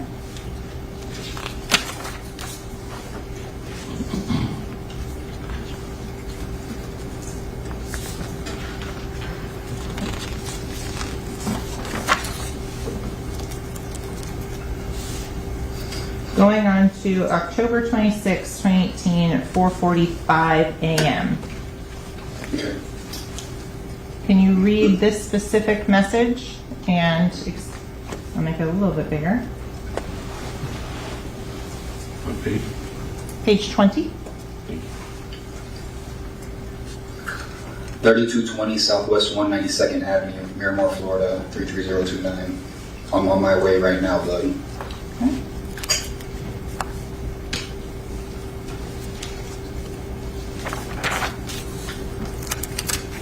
Going down to the 9807 messages on October 26, 2018, 44611 and 44619. What does the 9807 number say at that point? On this one? Yes. Alright, bro. Ain't nobody picking up. And then the next one?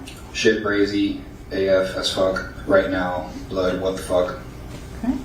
And in response to that, what does the number identified as Bang 5054 say? Bang responds, I'm on my way, blood, I got you. Okay. And in terms of the locations or anything like that, you did not analyze any of that data? No. Okay. Going on to October 27th of 2018, 3:22 a.m. What does that say? You good, blood? And that's coming from which individual? Fredo Bang. Okay. Again, the 9807 phone number at this point says on October 27, 2018, 3:25 a.m. a response? Hell yeah. Appreciate everything, blood. I love you.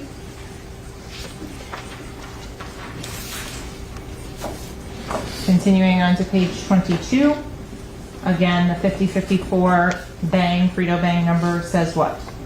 I love you too, blood. I told you I'm just a phone call away. Going to the 9807 again, it's 10:27, 3:37 a.m. What terminology and how is it used by the 9807 phone? First send this blood again. Okay. And the last message on 10/31/2018 on page 22 with the use of the word slime again. It says I already bought it, slime. And the response on Nope. October. Go ahead. Sorry. Oh, he states, love you, blood. That's at the top of page 23. Going on to page 24, what does the 9807 phone number say out? The album Ride in Blood, no cap. Continuing on October 31st, is there another blood reference by the 5054 Bang? Yes. Okay. Just continues to use blood. Mm-hmm.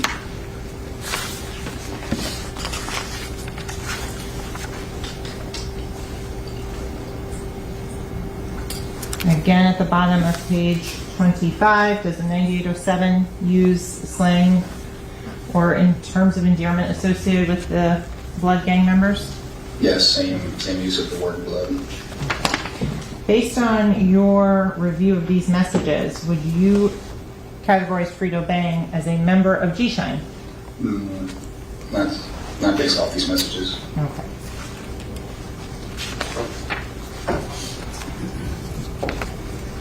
Continuing on to page 27, November 1st, 2018. What does the number associated with Frito Bang state to the 9807 number? Just calls out to him, calls him blood.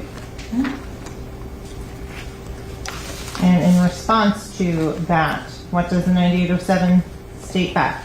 What it is, blood.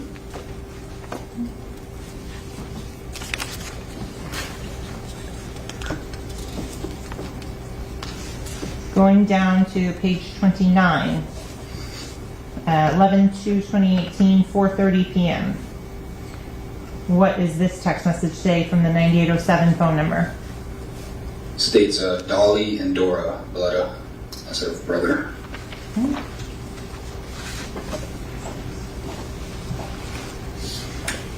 And again, the 9807 phone number on page 30 on November 2nd, 2018. Says, damn, do your thing, show your ass, blood. Okay.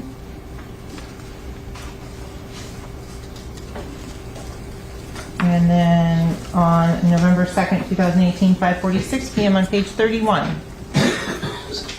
Yeah, I'm in a Sprinter, blood.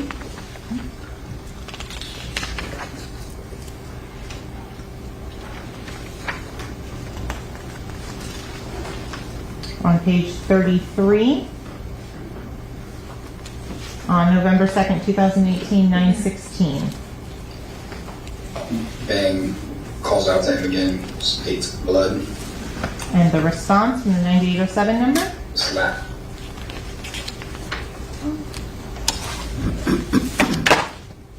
And then again here on page 34, the first message appear on November 12th from the Frito Bang number. Just says Brib, like he's telling me he's home, he's at the crib. Okay. And then on the response from the 9807. I think he meant to write where you at, but it says WYO. So WYO, blood, I'm gonna hit the studio. Okay.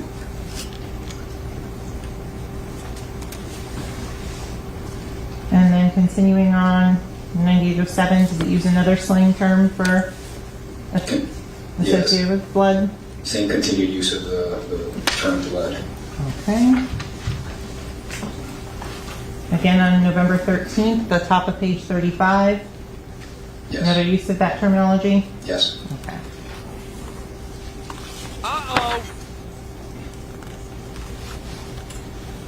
Going now to November 13th, 2018. On this specific message from the 9807 phone number, what does it say? condo. And what is significant about the way it is spelled? There's no C in it. You put a K, same thing. Just replacing the C's with a different letter. Okay. And again, on November 14th on page 37, on the word location, what is done at that time? Does the same exact thing. Send location. He's going out of his way to take out the C's and put D's in. Okay. The response from the individual identified as the 5054 Frito Bang number. He sends his contact location. And then, I'm sorry, down here at the bottom, 11/15/2018. He just responds or calls out saying blood again. Okay.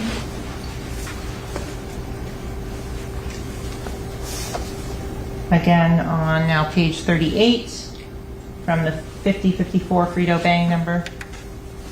It says, send that bitch blood. Okay.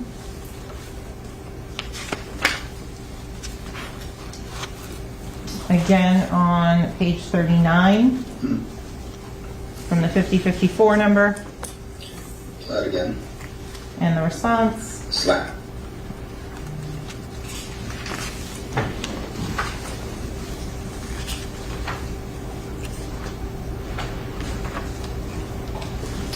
Continuing on page 41, at the very top, the 11/22/2018 message from the 9807. 9807 states, Happy Thanksgiving, my blood. Okay, continuing on to November 23rd, 2018. Again, calls him his blood. Okay. Now the 5054 at the still on page 41 says what? What up, bud? And the response from on page 41 from 9807 phone number? It says, you good, blood? Just checking up on you. Oh. Or checking on you, sorry. Takes out the C for checking, puts a B.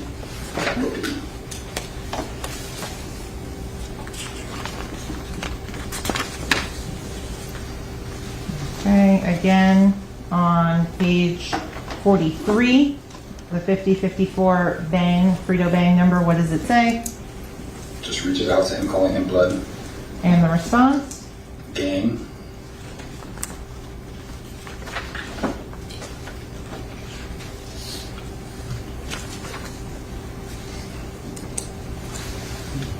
Again on page 45, November 28, 2018, how does the 5054 number reach out to the 9807 phone number? Same way, by calling him blood again. The 9807 number on November 28, 2018, the top of page 46, makes a statement that says what? I'm bumming from Miami, instead of I'm coming from Miami.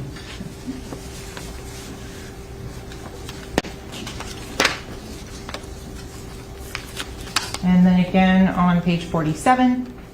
He reaches out to him, calls him blood. And the response from the 9807 phone number? Phone was in the other room, blood. Okay.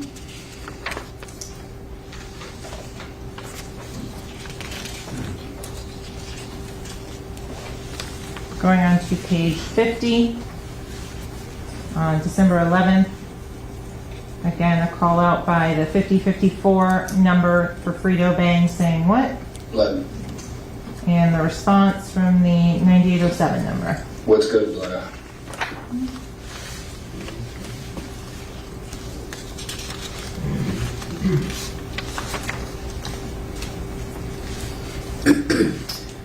Continuing on to page 52, the 9807 number says what? Love you, blood, for real. Okay, and in response, the 5054 Frito Bang number says?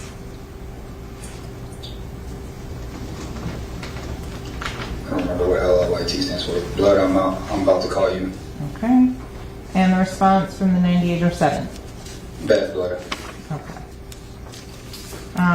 December 29th, 2018. You good, bud? And the response from the 9807 phone number? Hell yeah, blood. Love. Okay. The December 29th, 2018? Just checking on you, bloody. And the response? I'm already knowing, blood.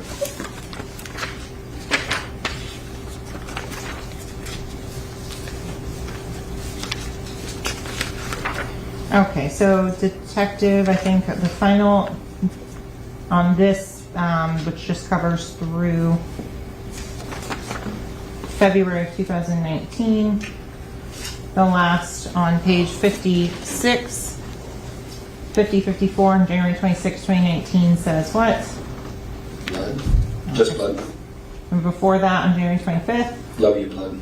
Okay, and the response from the 9807 number? What's up, blood?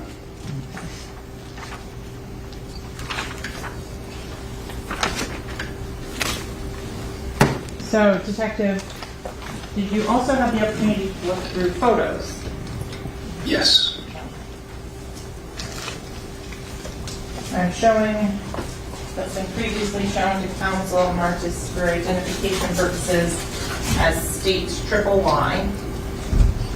So, detective, I'm going to have an opportunity to look through these images.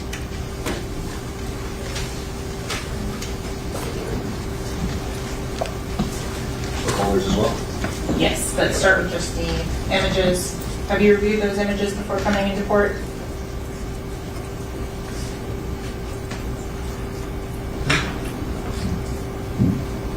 Yes.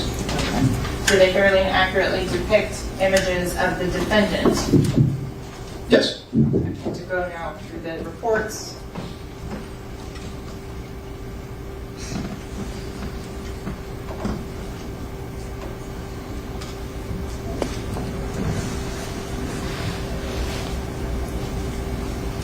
Are these some of the images from those same chats and reports that we've seen, as well as others from this particular phone? Yes.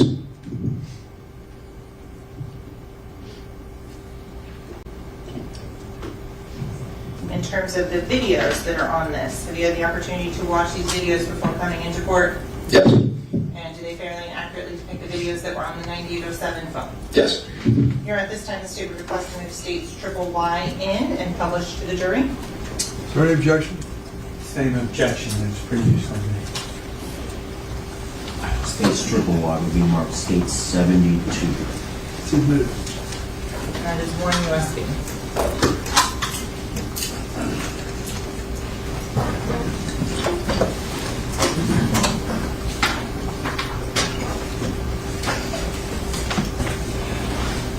So I'm going to start with the videos.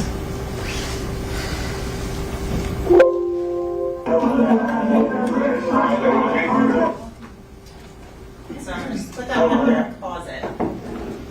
The individuals that are identified in this particular live photo / video from the iPhone. Do you recognize those individuals? Yes, I'm like. Okay, so I'm going to start with the person on the far left in the black shirt. That's Courtney. Okay, the next individual in the blue shirt with the green stripe and RS on the front of it. Mr. Demons. Okay, going on across to the person on the far right the photo with the long threads, the gray jacket, black pants. I believe that's track. Okay. Are there gang signs or symbols that are being shown in this particular image? Well, the colors, some of them are wearing the color red, and then you have Mr. Demons throwing out GKB with one hand, and the other hand just east side. Those are two signs. Okay. The Chicago Bulls hat in the background, is that something that's associated with a blood gang? Yeah, blood gang members typically wear red Chicago Bulls outfits. Mob Pyru, blood gang members typically wear that a little more because it's similar to one of their symbols, which the subject in the white shirt is throwing up. So it'd be Mob Pyru because it makes an M. I apologize. And then the subject's obviously wearing all red. This is one of the subjects in the picture is wearing almost all red. Mr. Dennis is wearing plenty of red shoes. red highlights on the shirt with some green. Okay. So I'm going to go forward and publish, and that was, for the record, image_0162.mov. So I'm going to go and publish image_0300. Yeah, you see that shit, you know what I'm saying? Some motherfuckers that shit, hit him. Chill, where I shot at some nigga Wiz. See the YNW? See the chocolate. Big edgy shit, man. You niggas, you know the niggas, you feel me? Gonna act on that snow. So the that's speaking in that video, do you recognize that person? Mr. Demons. And last but not least, image278.mov. No regrets for the shit I did. That also means for the niggas out. Yeah. 4:30 a.m. Never say when. So, Detective Pallone asks, are you a Kevin Gates fan? Yeah, I'm a Kevin Gates fan. Are you familiar with the Kevin Gates song 4:30 a.m.? Yes. Is some of that last video that we just watched consistent with that lyrics? Yeah, the variation of the song. Okay. Does the Kevin Gates song 4:30 a.m. include the lyrics never say when? I believe so. Does it say both of them? Don't think so. Okay. So, continuing on to go through some of the other photos that are now as part of this exhibit.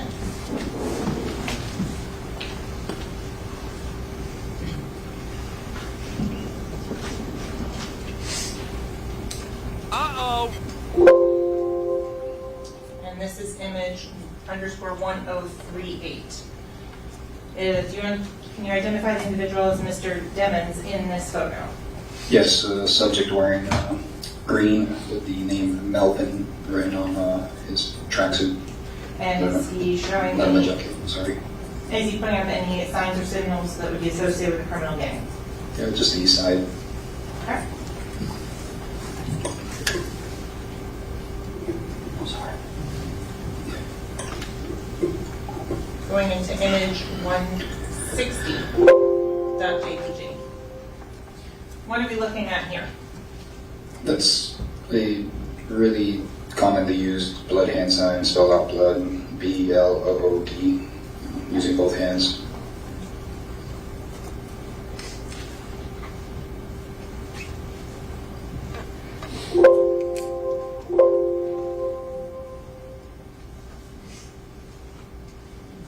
And in terms of this image, who are we looking at in this image? It's Mr. Demons using both hands to throw up the big B's for blood.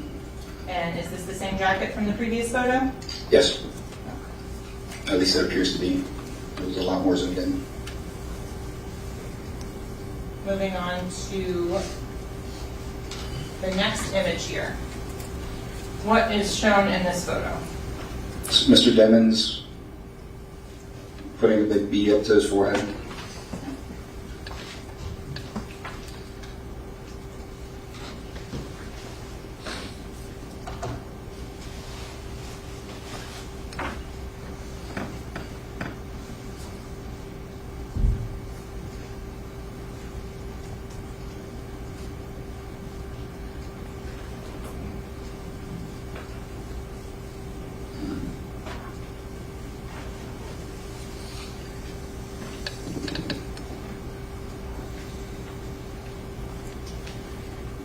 In terms of the one we're looking at here, image_0194.png.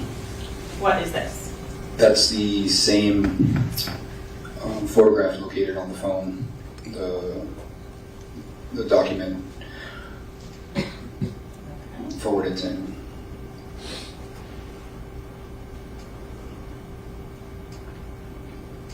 And in terms of in going through the phone, did you see numerous screen captures like this? Yeah, there's a lot, like more than what I can count at this point. I went through thousands of images. It's a lot of screenshots of FaceTimes with Mr. Demons on the small camera with the camera function to switch the camera, showing that he's the one holding that phone that is screenshotting the picture. Okay.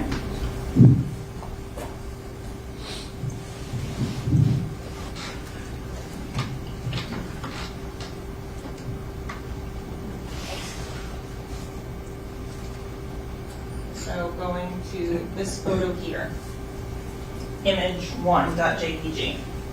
Are there common handshakes and gestures that are done between different members of Bloods to acknowledge one another? Yes.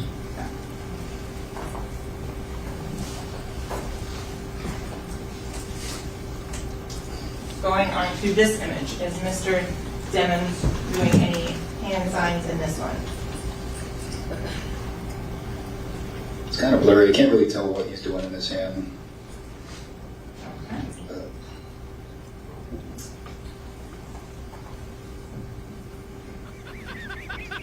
So I'm going to go through now these images. I'm going to make them a little bit bigger.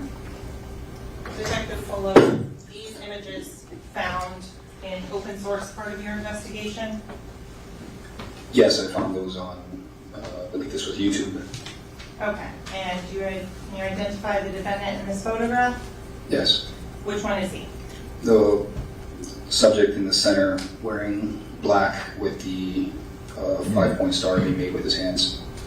And can you explain to ladies and gentlemen of the jury why the 5-point star is important to know? The 5-point star is one of the primary symbols of the United Blood Nation. They use the 5-point star as opposed to people of Folk Nation, Crips, GBs. They use the 6-point star.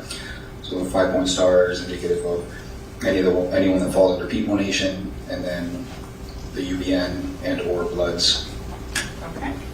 So I'll go to the next photo here. Is this from another one of his publicly available videos?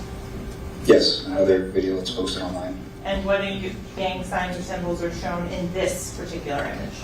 It's throwing up the bees, just little bees. Is there any difference between the big B and the little b? Just a different way to throw it up, just different hand signs. Okay. Just put them together sometimes and throw it in a stack. Okay, and the stack says what?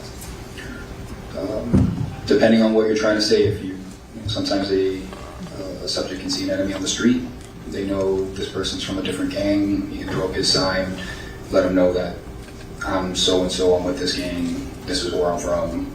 Or it could just be as simple as just identifying yourself to another blood, letting them know your blood too.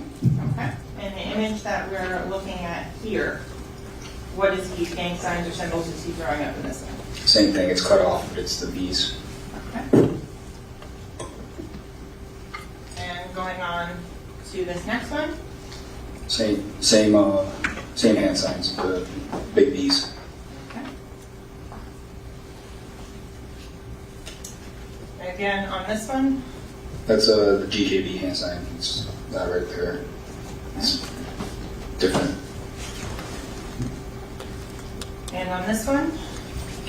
Big bees. Same ones that from the previous pictures. Okay. And then on this one again. Big B hand sign, same one from the other ones. And this one. That's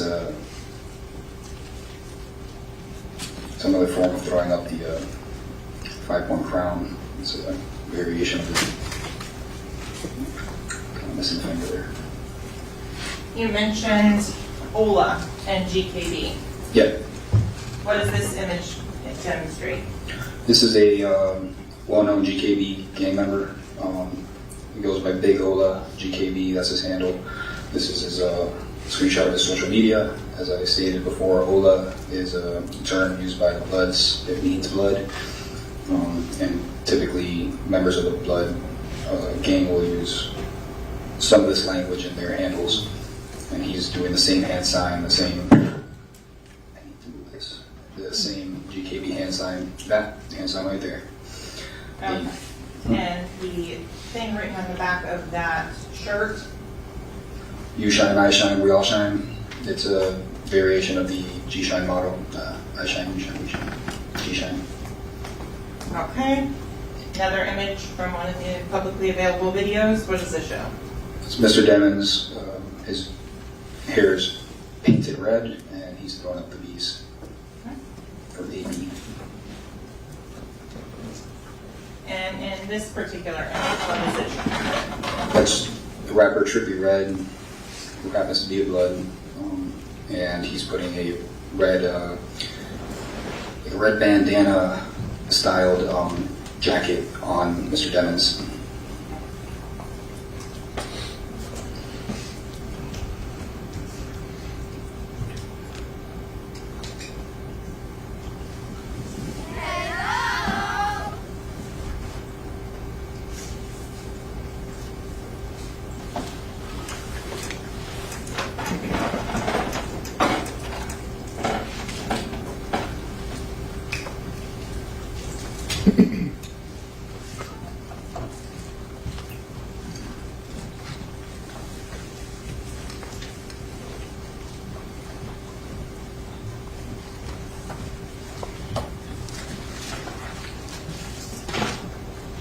Okay, Detective Fuller, we've gone through a number of items. In terms of, can you summarize for the ladies and gentlemen of the jury about the number of times the defendant admits to criminal gang membership? Every single one of these videos and photographs that are posted where he's referencing G-Shine, throwing up G-Shine, writing it as basically as the title of his album, and representing G-Shine, those are all admissions. It'd be the same thing as someone walking around wearing a police uniform. They're telling you who they belong to, who they belong, who they run with. That segues into the number of times where he adopts the style or dress of a criminal gang. Right. Can you point out the specific examples of some of the items and photographs and things that were indicative of that? There was plenty of photographs that I went through on the cell phone extraction where Mr. Demons is wearing primarily red.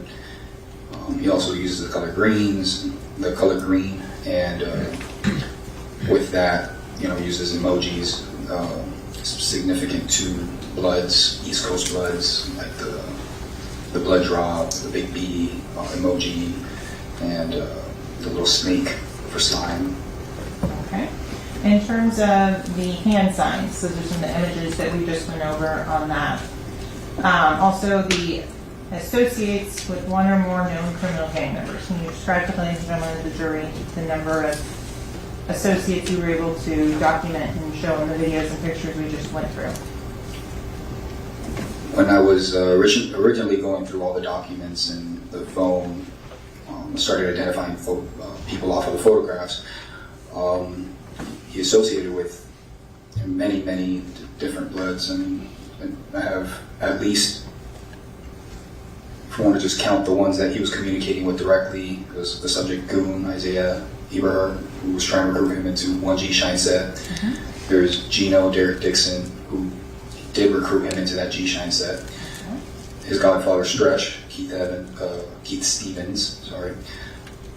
That's a blood. He's a high-ranking blood, been named in multiple blood indictments. There's Jaquan Burton, Q-Shine, and then there's his other associates within the organization that are repping blood. Okay. I don't want to really get into the rappers because he's a musician. Okay, so in terms of, has he been observed in the company of one or more known criminal gang members 4 or more times? Yes. Okay. Please make sure y'all hit that subscription button for your boy. Primary activities of G-Shine. What have those been identified as based on your review of the records? Historically, for the entire organization? Yes. Objection to relevancy. Overruled. You may testify. So, gangster killer bloods have been known to commit crimes of violence such as robberies, home invasions, homicides, assaults, shootings. They've also been involved in narcotics trafficking, street-level narcotic sales, involved in firearms trafficking, firearm sales, fraud, almost every crime you can think of under the racketeering statute. That's why there's been many racketeering indictments on the gangster killer bloods. Okay, so I want to go through on States 68, which has been previously admitted into evidence. Is there a portion in this where it talks about what is G-Spine's main goal or activity, or what their role is in the UBN?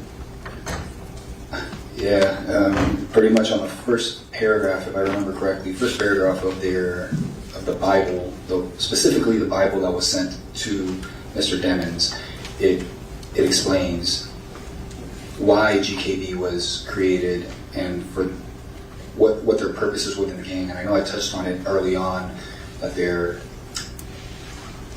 a set within the blood organization that's known to be the enforcement type, and that's what set tripping is, where they go and enforce against other bloods that are set tripping, not acting accordingly, not following rules, or just not meeting the standards that they deem to be blood-like, and they detail it in their Bible. So here, the first lines explain how the UBN was created, who created GKB, and then I'll start from here. You had those who proclaimed to be the true and living, and those who perpetrated a fraud. So there was true bloods, and then there was people that were pretending to be bloods.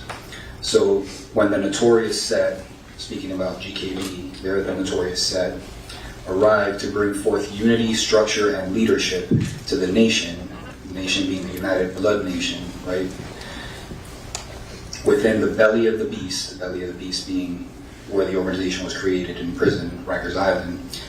Now the set has migrated to the streets.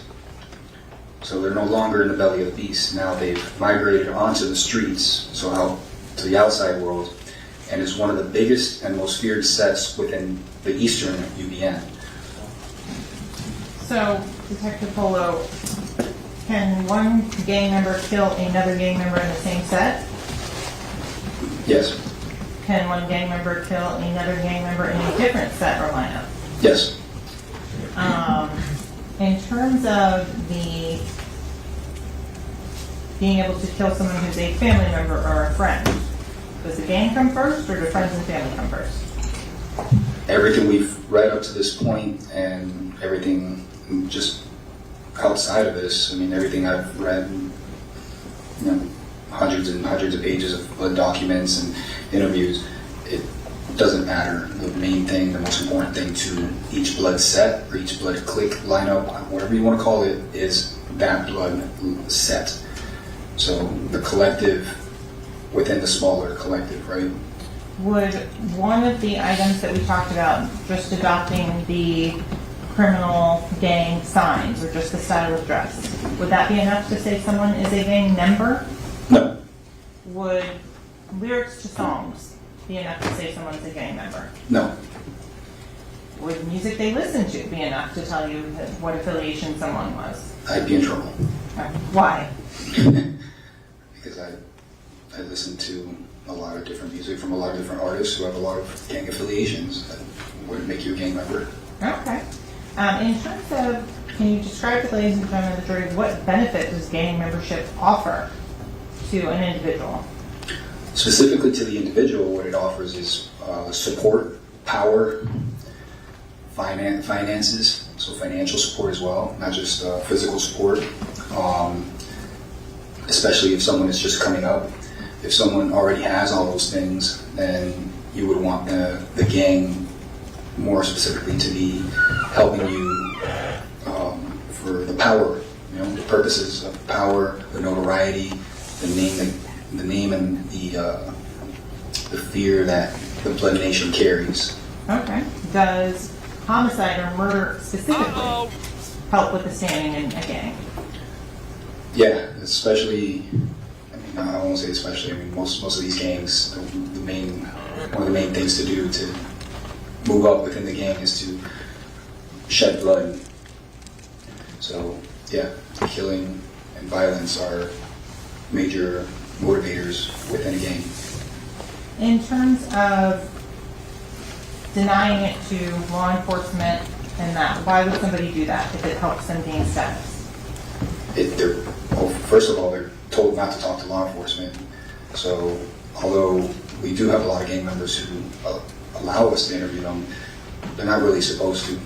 And it would affiliate them with an organization which is very familiar with racketeering, very familiar with organized criminal cases, because there's been, I can't even put a number on it, how many blood indictments and blood racketeering cases and just blood drug trafficking organizations have been taken down just based off the fact that it started off as a bloods investigation. Would you say that YNW is a gang? No. What is YNW? Half the time. Initially, most people probably that, maybe initially upon looking at it, if that's all you know about them, there's a group of guys that are committing crimes and their name is YNW. This is an example. I'm not saying. Then you might say, okay, maybe the name of their gang is YNW, because as I stated before, there's many neighborhood street gangs, right? They come up with letters, initialism, whatever, the ABC gang, 1, 2, 3 gang, whatever. But after doing research on this investigation, I determined that although members within YNW were members of specific gangs, not every member was a member of a gang, and they weren't all members of the same gangs. So they were just a music collective, and they haven't got gang members in them. With regards to the victims in this case, did you look and see if determine if they were members of any criminal street gangs? I did look into it. I saw very minor evidence of their gang association. Obviously, there's videos of them together, the YNW collective together, hanging out, and that's why I don't take the hand signs on their own as a thing, because a lot of times if you're associating with some guys and they happen to be bloods and you guys take a group selfie together and everyone's throwing up a beat, you might just throw it in association with your friends. So that alone, I couldn't say they were members of any gang. And then I had contradicting evidence from sources that called me. Well, without getting into any of those, how far back in terms of timeline, did you go back for this defendant? I went to the beginning of his SoundCloud account. Okay. I forgot the year on that. Maybe it was 2015. And then there was a YouTube video of Mr. Demons with his associates back before Mr. Demons was recruited into the Gangster Killer Bloods. Okay. And in terms of the time frame on that, was that before that 2015 SoundCloud account? I believe so.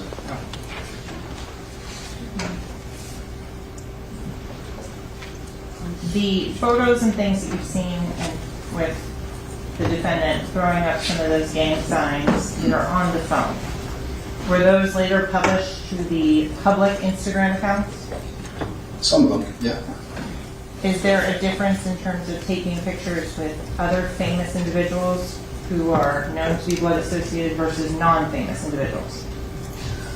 I would say so. I mean, it appears that a lot of blood musicians want to associate with other blood musicians, but it's not, they're all part of different sets. Okay. In terms of the phone and the information that you looked through, we've gone through about 200 some odd pages of it so far in court. Right. Is that all that you went through? No. And for the discussions between the defendant and the two victims in this case, right? Did you notice any signs or language in their conversations that would be specific to G-Shine or GKB? None. What does that tell you as a gang investigator? That if they were associating with a gang, they weren't the same gang as Mr. Demons. They weren't speaking with each other in that manner as if they were under the same umbrella. How would you compare and contrast that with, like, for example, Jalen Green that you talked about? Jalen Green was part of a different GKB set. So was Fredo Bang, and so was Goon, but they spoke with each other using blood language. Okay. In terms of your work in the gang world, do you only work for prosecutors? No. What other types of consultations do you do? I recently testified I recently testified to say that someone wasn't a gang member. It was a couple months ago. That was on the XXX case, saying that Drake wasn't a gang member. I testified on behalf of the defense on a ZMF gang case. I've been asked by Mr. Demon's counsel if I would consult on one of their cases in Orlando. Excuse me, I have an objection in the reapproach. We need a restroom break in any event, so ladies and gentlemen, just put your notepads down, do not discuss the case, don't form any opinion about the case, don't allow anyone to discuss the case in your presence, and certainly no research. All right, we'll take a short recess. Thank you.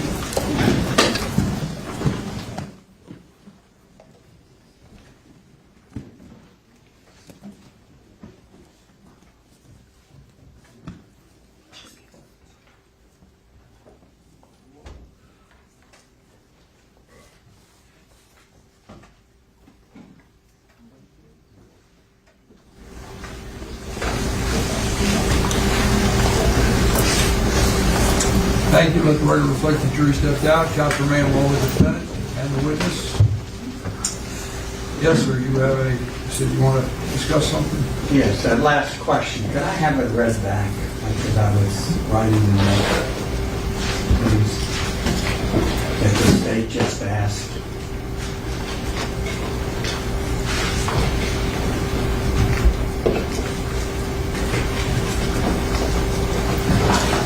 Question, what type of consultations do you do? And I thought she asked the witness, somebody said, made reference to the defense team. That's excuse me, so why don't we do this? Just, Madam Clerk, if you would, Ms. Laquita, just start from where you just read, just read from there on, all right? Thank you. From the question I just read, read the answer. Just read it again, the question you read, and just continue any other follow-up questions, any answers in between. Okay, question, what type of consultations do you do? Answer, well, I recently testified to say that someone wasn't a gang member. It was a couple months ago. That was on the XXX case, saying that Drake wasn't a gang member. I testified on behalf of the defense on the ZMF gang case. I've been asked by Mr. Demon's counsel if I would consult on one of their cases in Orlando. Objection. That's highly improper. It's not relevant. And I would ask the court, I'm sorry, Judge, I shouldn't be standing. You're good. And I'm getting tired. Ask the court to instruct, number one, the witness not to refer to the defense team. It was totally unrelated. And I would ask the court to instruct the jury that the last response by the witness is totally improper. Thank you. If I may, Your Honor, in terms of the defense voir dire the witness heavily as to his qualifications and his expertise in this area, it goes to the fact that he is qualified, that one of the defense counsels actually tried to retain this witness to consult on a gang case. Thank you. In any event, the objection is going to be sustained. I'm just going to tell the jury to disregard the last question and answer. And counsel, you rephrase your question and just advise the witness. It's mine. I believe it's improper for you to say that the defense is hiring you because it gives us some aura of credibility that that the jury's going to make that decision on their own. I don't have an issue if you said you were retained on other cases by other defense counsel, but I don't want you referring to this team, whether they retained you or not. I just think that's should be the objection should be sustained. I think it's too prejudicial. And right. There's just one other issue. We could approach sidebar on that specific. Sure.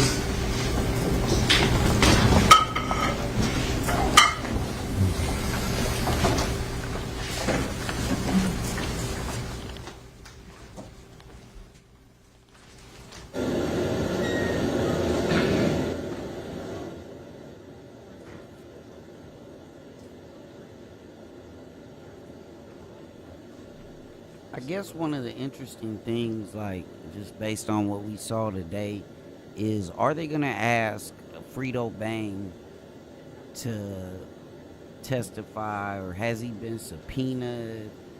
Because his name has come up almost since day one, all the way back to Melly's girlfriend's mom, the day she took the stand. I don't believe she was asked about Frito, but I do remember that the issue of him dropping his Melly dropping his location and saying he needed a ride. I think it was when they were trying to introduce the phone into evidence and items on the phone. So I'm curious.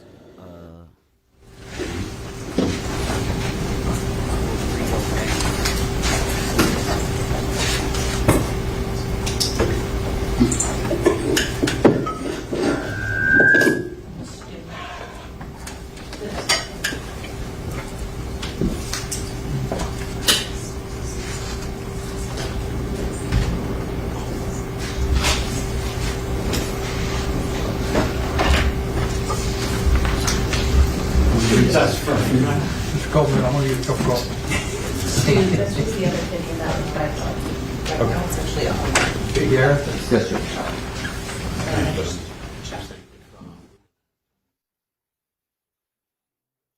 Okay. Uh-oh. Uh-oh. Back at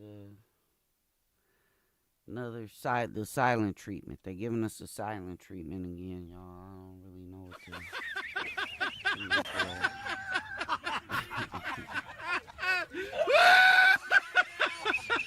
Okay, the judge looks to be going back in his chamber, so we're going to be back in another recess. It looks like. Looks like the judge is going back to his chamber. It's going to be another recess.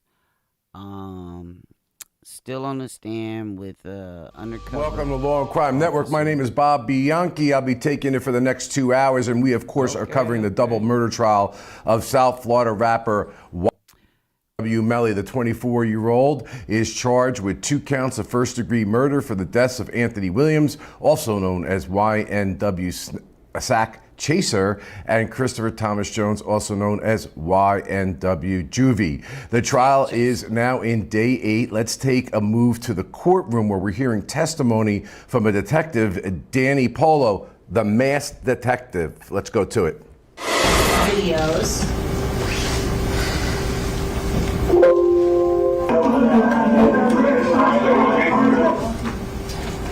So I'm going to put that one there and pause it. The individuals that are identified in this particular live photo / video from the iPhone. Do you recognize those individuals?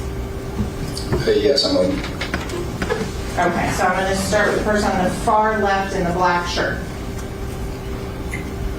That's Courtroom. Okay, the next individual in the blue shirt with the green stripe and RS on the front of it. Mr. Demons. Okay, going on across to the person on the far right the photo with the long threads, the gray jacket, black pants. I believe that's Track. Okay. Are there gang signs or symbols that are being shown in this particular image? Well, the colors, some of them are wearing the color red, and then you have Mr. Demons throwing out GKB with one hand, and the other hand just east side. Those are 2 signs. Okay. The Chicago Bulls hat in the background, is that something that's associated? Let me ask y'all something. Do you really think that these pictures and I mean, we've pretty much established he's a blood, right? Is there's no, in my mind, there's no question about it. I don't know about y'all, but in my mind, there's no question he's a blood. And I know people are going to say, and I'm reading comments on Law and Crime, on their channel, I'm reading comments around the internet, and everyone is saying just because he's a blood doesn't mean he's guilty of this crime, which is 100% true. but we are watching a trial. And in this trial, they are utilizing his gang affiliation or his gang membership as a way to show motive, as a reason as to why this crime was committed. So, no, just because he's in a gang doesn't mean that he committed this crime. But as it pertains to motive as to why he would commit the crime, that's the avenue that they're taking right now. And then, you add in circumstantial evidence here, a little bit of evidence here. We saw Cool Breeze ATL in the comments say earlier that when the medical examiners testify and start talking about the angles into which the fatal rounds were shot, that's going to start to tell more of the story.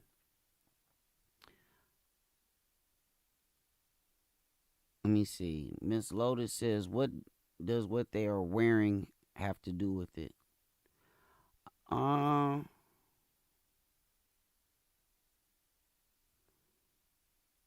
okay.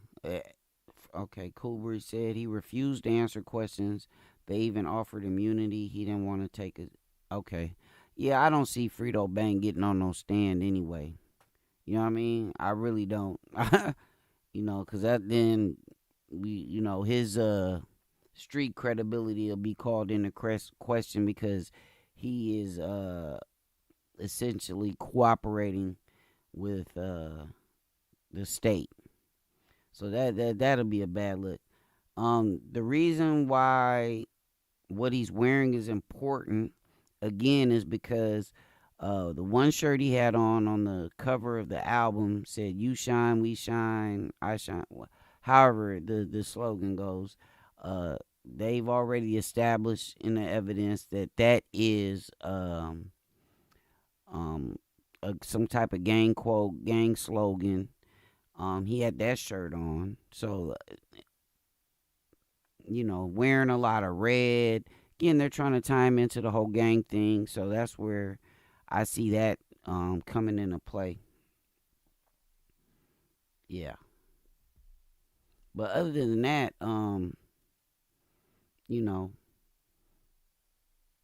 I said this earlier. If there was like hardcore smoking gun evidence, I believe Mr. Demon's attorneys would have, leaned him more towards taking a plea deal, maybe for second degree or manslaughter or something along them lines. But being that they don't have that smoking gun, he's going to go ahead and take his chances.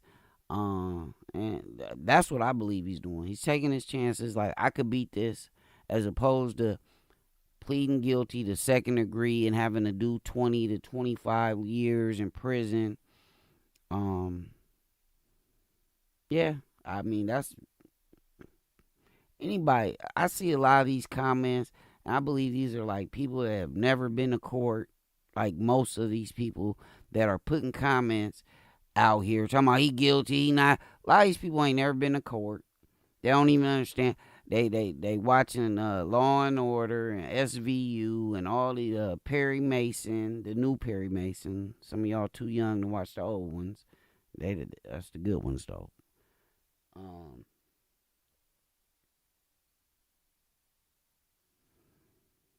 We're on day 8. All of y'all want all the evidence by day 8. I don't know what else to tell y'all. Again, that ain't how this works. That ain't how this works. Everybody, and it sucks that they putting these polls up, and I'm putting them up too because they putting them up because these polls, they're misleading. They're misleading. I guarantee you, by the end of the trial, I'm gonna look at what Law and Crimes polls are looking like right now. 73% say not guilty, 20% guilty, 6% say hung jury. Again, that number is changed by 6 percentage points It's pretty much been the same all day, all morning, all afternoon. It's changed by 6 percentage points. Last week, it was consistently 78%, 77% for not guilty. Now, you going 6 percentage points the other way. And it's like the more that they bring out, you seeing a slight change in people's feelings about it. Some people, I believe, are going to hold strong, probably to the end, regardless of what the evidence is. That's the crazy thing about this internet and us debating a trial. Most people are going to stay with what they picked from the beginning, regardless of what the evidence shows. It's the truth. And if not, shut up! I'm just saying, I will. The state does have the burden. That's key, Miss V. That is key. They do have the burden. But also, what you guys have to understand is the state is going to go, the defense is going to go, and then more than likely, the state is going to present a little bit more after that. And then I believe the case, as most of the attorneys that have commented on the case so far, is going to be made in closing arguments. Shout out to my boy Shay's in the building. Hello! Y'all hit your boy Shay's up with some blessings, man. Yeah, closing arguments. Like I said, right now, you're not going to hear the case be made. It's just not. It's not even possible.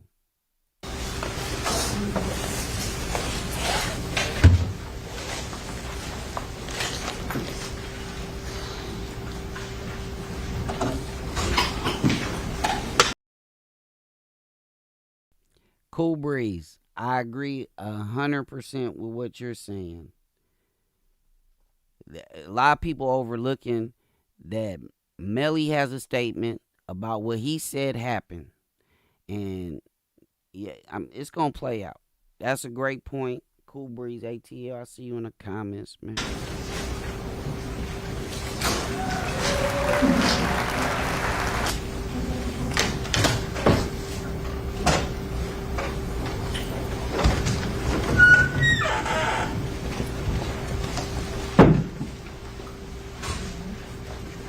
All right, let's go back on record, please. The State of Florida versus Demons. President is the defendant, his counsel, the assistant state attorneys, the juries in the jury room. Our witnesses also present.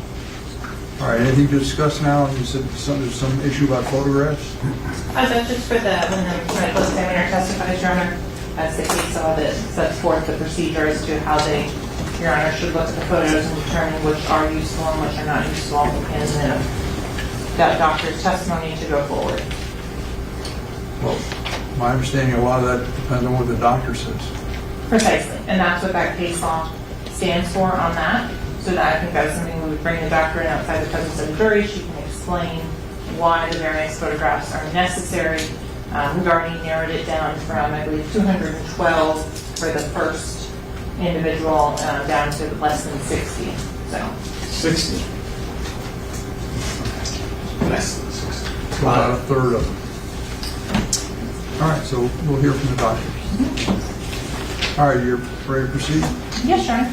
You will give a period of instruction when they comes. Yes. Thank you. Bring the jury in, please.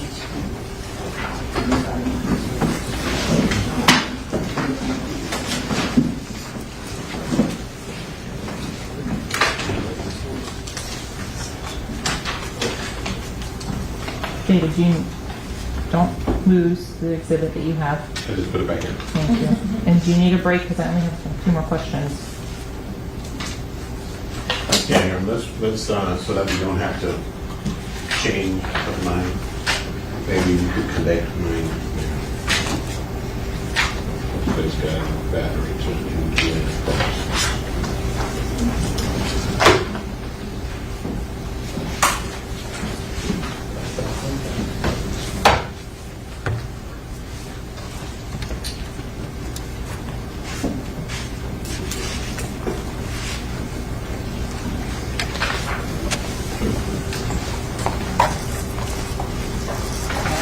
HDMI.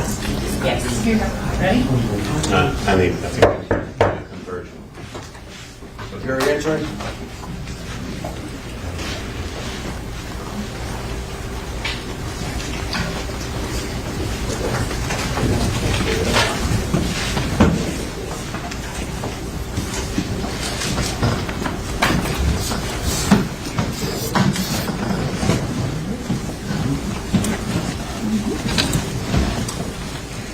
Thank you. Let the record reflect the presence of the jury as well as the defendant, defendants, his counsel, the assistant state attorneys, witness remains on the stand. Ladies and gentlemen, just when I got the message that we needed a break, as objection has been posed, I sustain the objection, instructing you to disregard the last question and answer. All right, the answer generated information that was irrelevant, so I'm instructing you to disregard it. Thank you. You may proceed, counsel. Okay, so Detective, we talked about the multiple phones the Godfather was using. So on page 23 of the 140-page exhibit, the individual named as Gino says what? Yo, the GF, gonna ball you today, make sure you're on point. Okay. And then getting on to the next page, on page 24, what does Gino say with regards to the Godfather and the phones? He'll get around to it. He's working like 4 or 5 phones.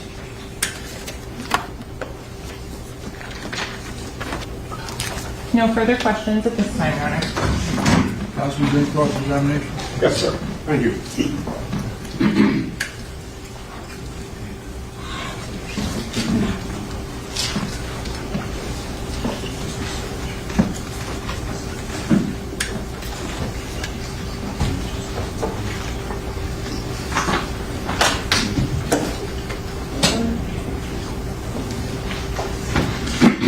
Thank you, Your Honor.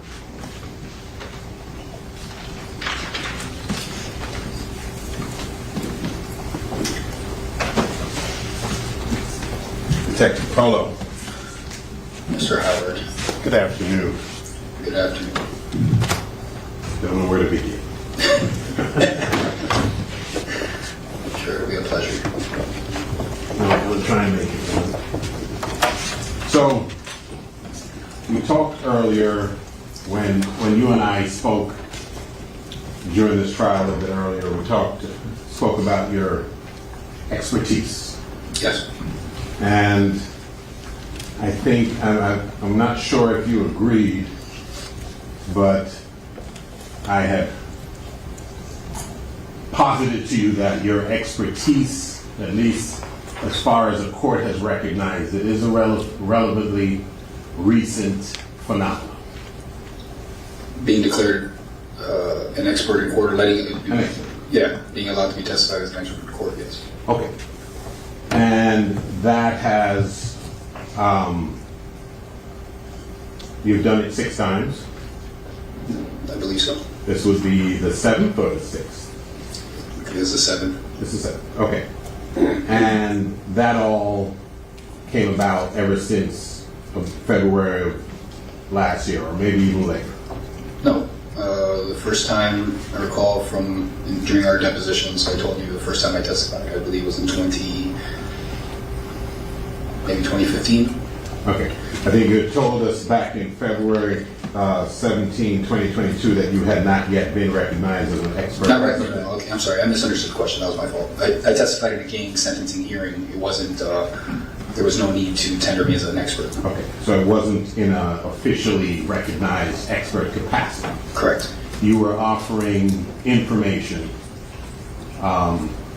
in the course of a sentencing based upon your involvement in an investigation, right? I was testifying to the facts that a person being sentenced was a gang member, and basically the same thing we've done today. Okay. And your first gang investigation was in 2016? I started my first gang investigation, I believe, in 2016, yes. Okay. And you've been doing a lot of gang investigations in this area. When I'm saying area, I mean geographical area, South Florida. We've done I've done personally, South Florida, some out of New York, Chicago, and California. And Arizona. What about South Florida? South Florida as well. Okay. And you told us just a little while ago you listen to rap music. Yes, sir. Because you're hip, right? I just grew up listening to it. Okay. I've only recently started listening to other stuff. And so you were familiar with the name YNW Melly as he became famous in the rap world.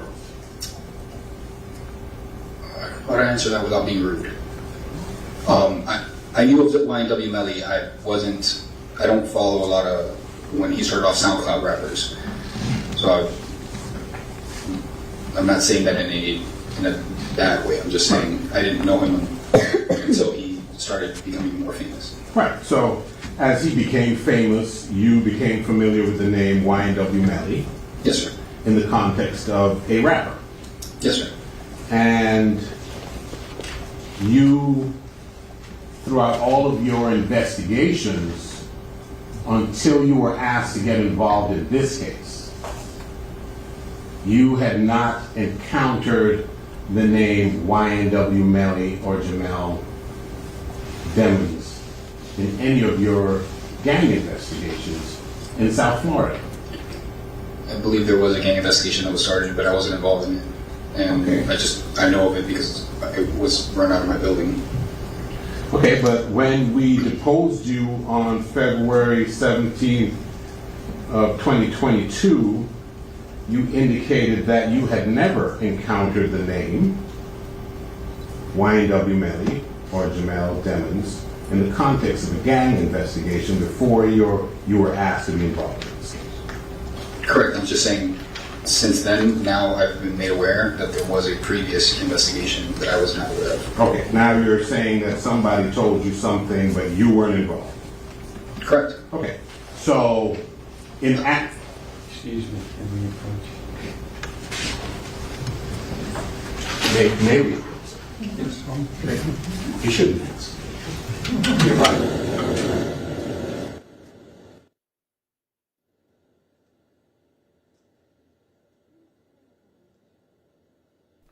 Okay. This is where it gets a little bit spicy. Because, you know, it's not going to be no friendly questions now. He's going to be trying to attack your credibility. So this is where it gets kind of good at, y'all. For me. This is where it gets good. Again, he wants to give it imply, seems to the jury, that that this witness had some kind of prior feelings or prior information about Melly. Like, this ain't something that he just stumbled to. Like, he's trying to get him caught up to where he's like, this guy's wanted Melly for a long time too, basically. So I feel like they trying to you know, give the witch hunt impression. Oh, he's a famous rapper. We've wanted to take him down for, you know, some time. Man, did it look like Melly need to do some push-ups? Is he stressed, y'all? I know if I was about to be, you maybe get life. Because I've already said prior that I don't believe he's going to get the ultimate punishment. I believe he'll get life if convicted at all. I believe he'll get life if he's convicted of this crime. I in no way believe that, you know. But I could be wrong, obviously. I could be wrong. But they're going to make it look like they zeroed in on him. He wasn't a guy from the jump. I'm sure at some point. I'll be back in a second. And I want you to listen to my question. Sure. You never investigated anyone by the name of Anthony Williams aka YNW Sack Chaser, in any of your investigations prior to your involvement in this case? No, sir. And you also never investigated or came across the name Christopher Williams, aka YNW Judy, in any of your investigations from 2016 prior to your involvement in this case? No, sir. Correct? You didn't get involved in this investigation until January of 2022. Approximately, yes. And you were aware at that time that the incident underlying this matter occurred in October 2018? Yes. Okay. So were you told why it took so long to get you involved? Objection, relevance. Sustained. Do you know why it took you so long to get you involved? Objection, relevance. Sustained. So the way that you got involved is that your sergeant came and told you that the state wanted you to be involved in this matter as a gang expert, right? Correct. And I think when we spoke to you on February 17th, 2022, you said your response is, I would love it, right? I like to be in court, sir. Okay. So you are loving it so far? Yeah, this is fun. Okay. And then you spoke to Ms. Bradley. Yes. I'll speak up. And you asked her for all the documentation related to this case. Yes. And you said the reason you asked is because you cannot say somebody's a gang member without looking at the evidence. Correct. So presumably when Ms. Bradley spoke to you, she said, I want you to say he's a gang member, and you said, I can't without looking at the evidence, right? I don't think that's how the conversation went. I think she wanted me to determine whether he was a gang member. Okay, that was the question? You said you think? Is this something you recall? Yeah, I recall it being is this, can you determine whether this guy's a gang member? Can you testify to the fact that this guy's a gang member? Not, this guy's a gang member, make it so. Okay, well, I'm not talking about semantics. I'm talking about Ms. Bradley indicated to you that she believed he was a gang member, and she wanted you to confirm her suspicion. Objection, Your Honor. Sustained.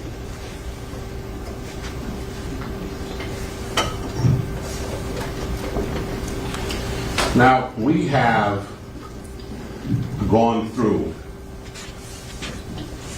pages and pages of documents that you reviewed. Yes.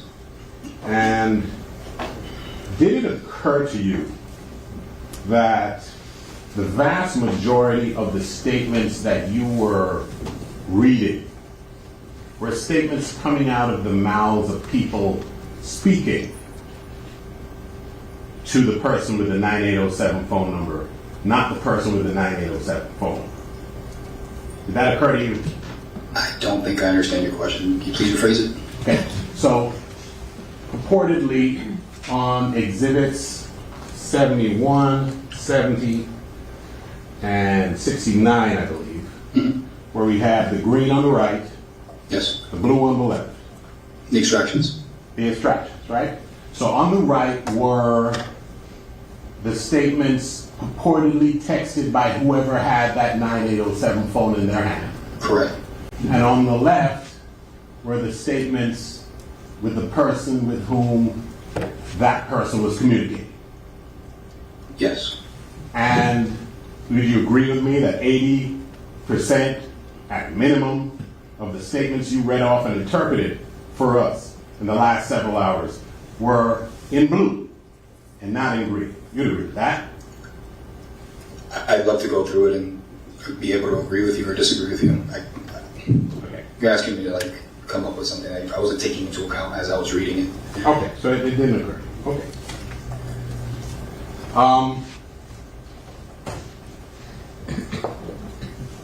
Before we get into the details, you know the date of the homicides in this case? I believe it was October 26th. Of? 2018.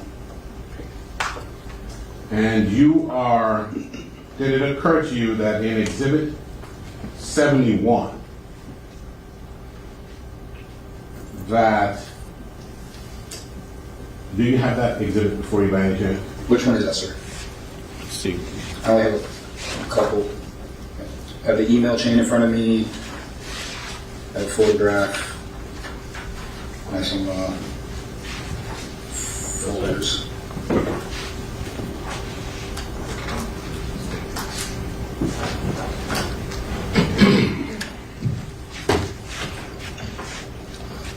Okay, so let us begin with Exhibit 70. I think that's the 140-page extraction that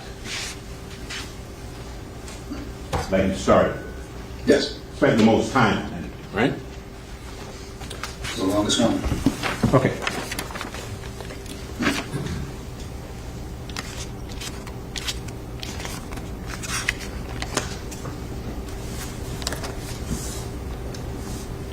You see page 7 of that? Yes, sir. On page 7, you see the message at the bottom of page 7? The time? Mr. Howard, it's just like an iPhone on the screen. It's a touch screen. I don't need him to see that. This part right here? I need you to see that part, yeah. Yes, sir. Read that for me. November 6, 2018 at 10:27 a.m. So that would be after the incident? Yes, sir. Then you talked about messages on pages as they continued. We got to page 13. Mm-hmm. And what's the date there? February 13th, 2019. Okay, so anything that you would have discussed within those pages, those messages within those dates, are after the incident? Yes. Okay. Sometimes long after? Yeah. Okay.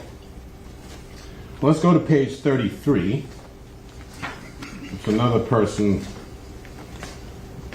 who communicated with 9807. Page 33 there. Yes, sir.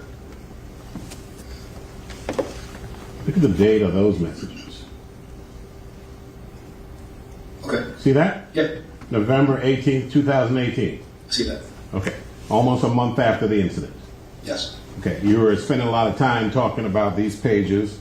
And from 33, this time up to page 58, before we start with a new phone number, the messages go from November to, again, February of 2019. Yes, sir. Long after the incident. Sure. Okay. You know this is about an incident that occurred in October, right? Of course. Okay. All right. Let's go to page 82.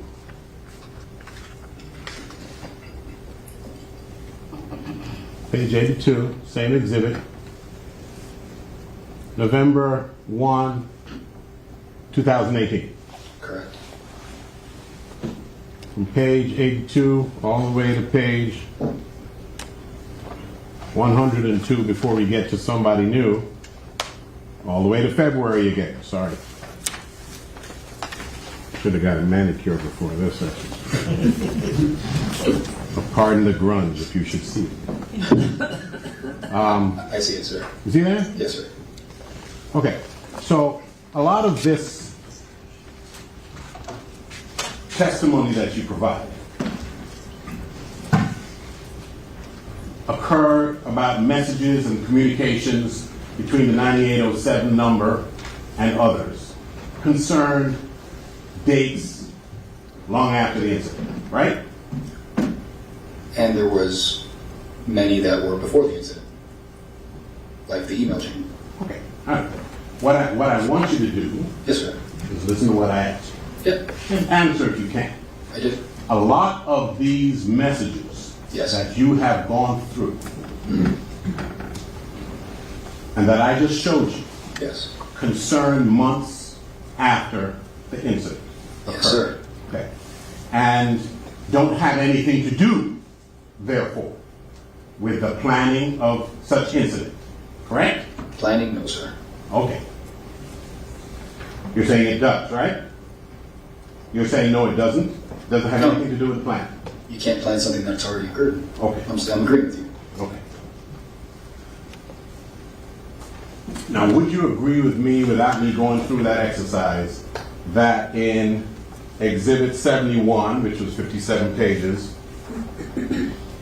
all the way from page 23 to page 57, was all after the incident too? I'd have to see it. Okay.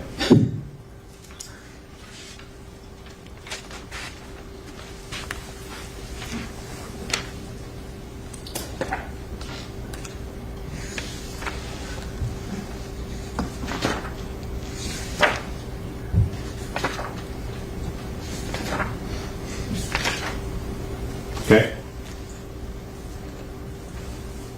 Page 23? Yes, sir. See any dates there? 10/31/2018. After the incident? Yes, sir. Through the end of the document?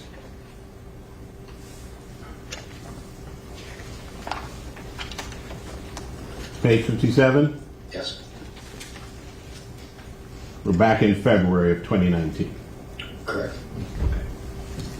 So as to exhibit number 71, same thing. You've been up here a long time, having fun, but the messages that you were talking about in a large part of these exhibits occurred all after the incident, right? Some of them, yes, or most, a majority of them. Majority. Sure. Okay. All right.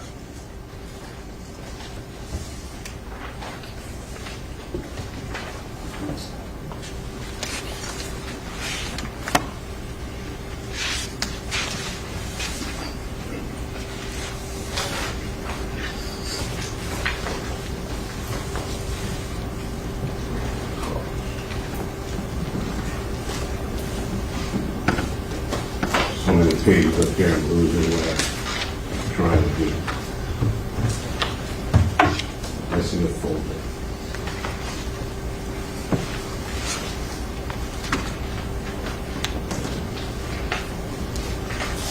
Okay. All right.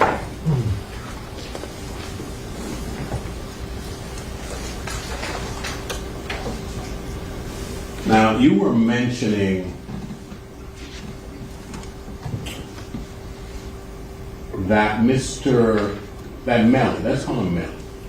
Melly was being recruited, you said. It appears so. Okay. And he was being recruited by several people. Two. Yes. And those people who were recruiting him, you'd agree with me that they seem to be the ones actively pursuing the matter? I feel that they had the most to gain. They had the most to gain. Correct. Okay. Because you're telling us this, being affiliated puts money in your pocket, is one of the things it does. It could. Okay. And we actually saw one instance where somebody is asking him for 10 stacks. Right. I'll get you back 15. Right? Nice interest rate, yes. Something, not a bad interest rate. Great one. Okay. And you never saw any response to that? No. As a matter of fact, you'd agree with me that several of these messages have no reply, no response. Yeah. So much so that in several instances, we had the person on the other end of the line, whoever it was, saying, "Hey, bro, you gonna talk to me or what?" Correct. Okay. And you're a good-looking guy. You ever had anybody trying to get your attention and you were not interested? That ever happened to you? Probably. Blowing up your phone, right? Yeah. And you can't not reply forever, but you try and let some of those texts just sit there, right? Sure. Don't respond. I get you. As an indication of your diminished interest in what they're trying to achieve, which is gain your attention. Sure. Okay. Did you see that happening here? Yes and no. But there's definitely a yes part, right? I think there was a lack of communication from the 9807 number, and there was also an interest in seeking out gang knowledge from the 9807 number, asking for this. That's why he would send out his email, or the 9807 number would send out the email requesting these documents. When someone's reaching out to me trying to get my attention, I don't give them my email, give them a second form of harassment. Okay. So you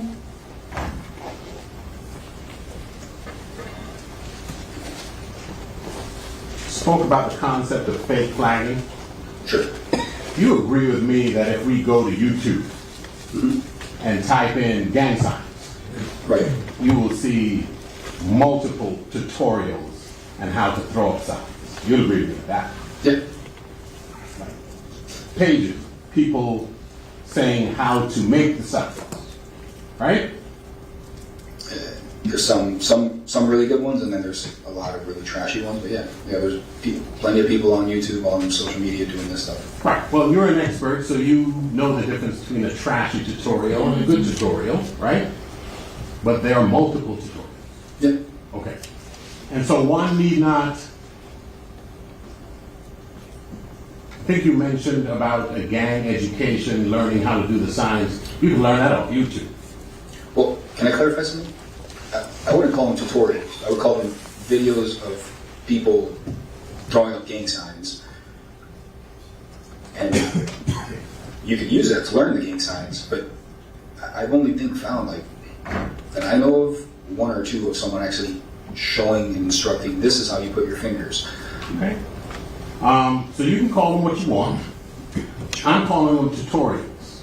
And if you put in gang hand sign tutorial in YouTube, sure, you will pull up multiple videos, right? I'm not arguing with you. And because you do your research, you've seen that? Yep. Okay.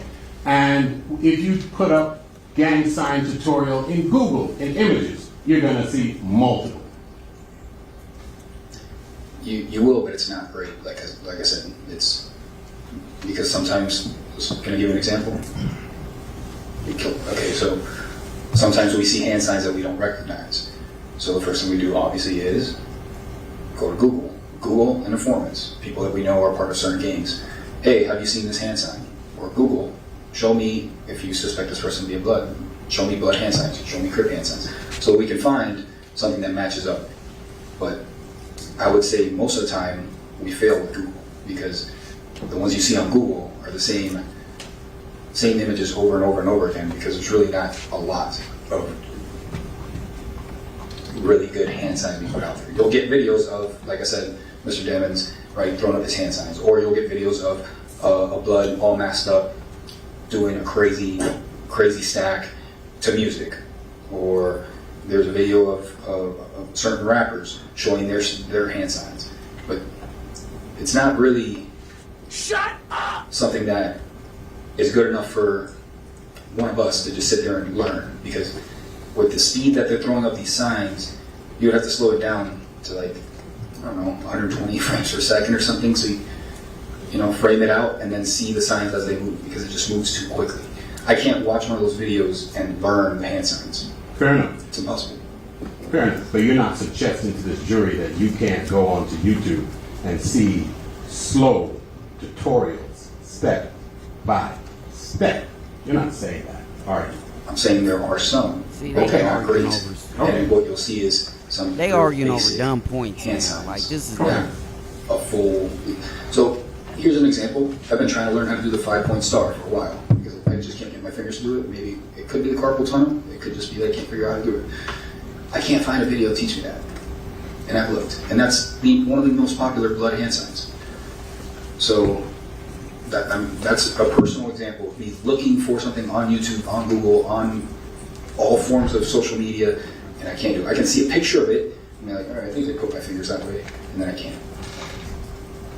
That's kind of what I'm trying to explain. The videos are not good enough. It's not like someone says, all right, put your left finger to your left index finger to your right pinky finger, put it together, squeeze these fingers together, do that. That doesn't exist. I haven't seen that. If you have, please send it to me later.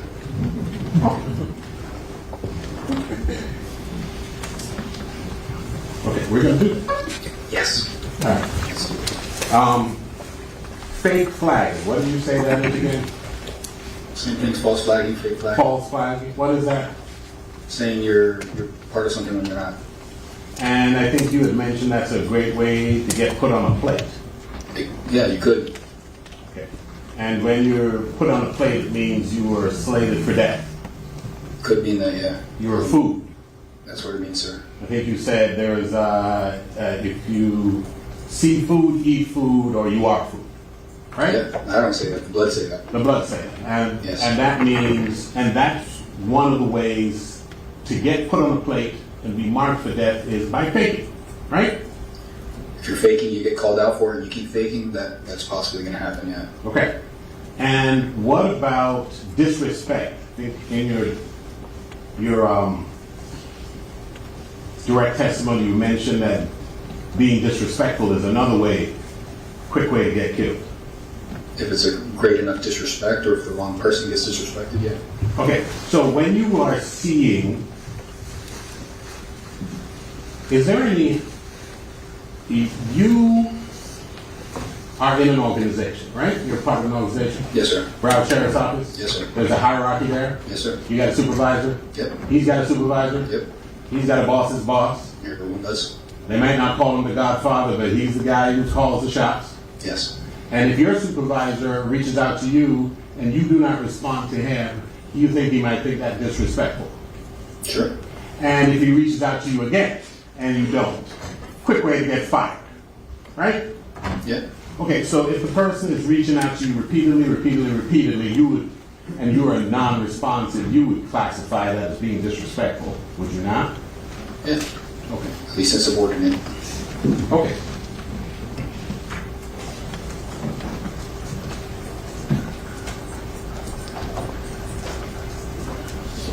You said you had not seen any situation during your testimony on Thursday. You had not seen any situation where Melly got called out for false flagging. Up until the point that I stopped doing research, I hadn't seen any videos of Melly false flagging. I Googled Melly false flagging, stuff like that, and I couldn't find any videos of someone calling him out. It's the complete opposite. It's pictures, videos, posts on Reddit of people supporting him, and Bloods all over the state. Rolling 20s Bloods over here in South Florida. I'm one of the highest ranking members in a video with Melly supporting him, saying free slime. So that gives me a good indication that the Blood organization as a whole, not just GKB, is behind Melly. Okay. Earlier when we were speaking, you were mentioning that one of your ways of identifying a Blood is, for example, him crossing his hands right over left because Bloods favor right. And you said they might do that sometimes, right? Yeah, that's something that could be done. And when you said sometimes it could be done, you conceded that means that sometimes it's not done, right? Yes. And you said stuff about wearing a hat to the right, and you said sometimes that's done. Correct. Right? And then, but sometimes they don't wear it to the right, right? Correct. Okay. So when you have these sometimey rules, are they rules or are they just indications that you think count as rules?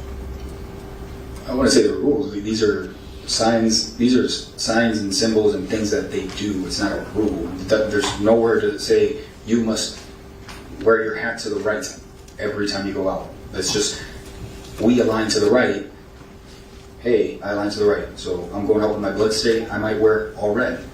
Okay. Right? I might wear my red bandana on my right pocket. I might wear a blue bandana on my left pocket, show some disrespect to the Crips. I might wear my hat to the right if I know I'm going to a specific area where there's different types of games, so that way people know who you are. That is possible. Okay. It's not a rule. But when you might do something and sometimes you might not, it makes it a little bit more difficult to use it as an indicator. If it happens sometimes, it's just like the rest of us. Sometimes I fold my arms right over left, right? Correct. That's why I don't use one thing on its own. Okay. You got to see more than just one picture. There's plenty of times where I've had to try to identify what gang someone belongs to, and all I have is a screenshot of a private Instagram account, a picture of a guy wearing yellow, and someone saying, this guy might be a Latin king. And now, all I'm stuck with is two things that could be, but I can't say they are, because I don't have anything else. So, no, I won't make a determination based off limited facts and circumstances. Okay, I want you to look with me at Government's Exhibit number 70, I believe. And we're going to go at page 55. Let's start there. Yes.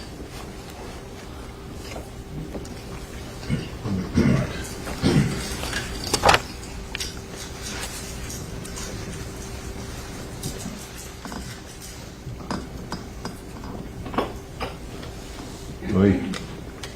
May I? You may. Thank you. Just looking at Soft that. touch. Okay. Yeah. Good. All right.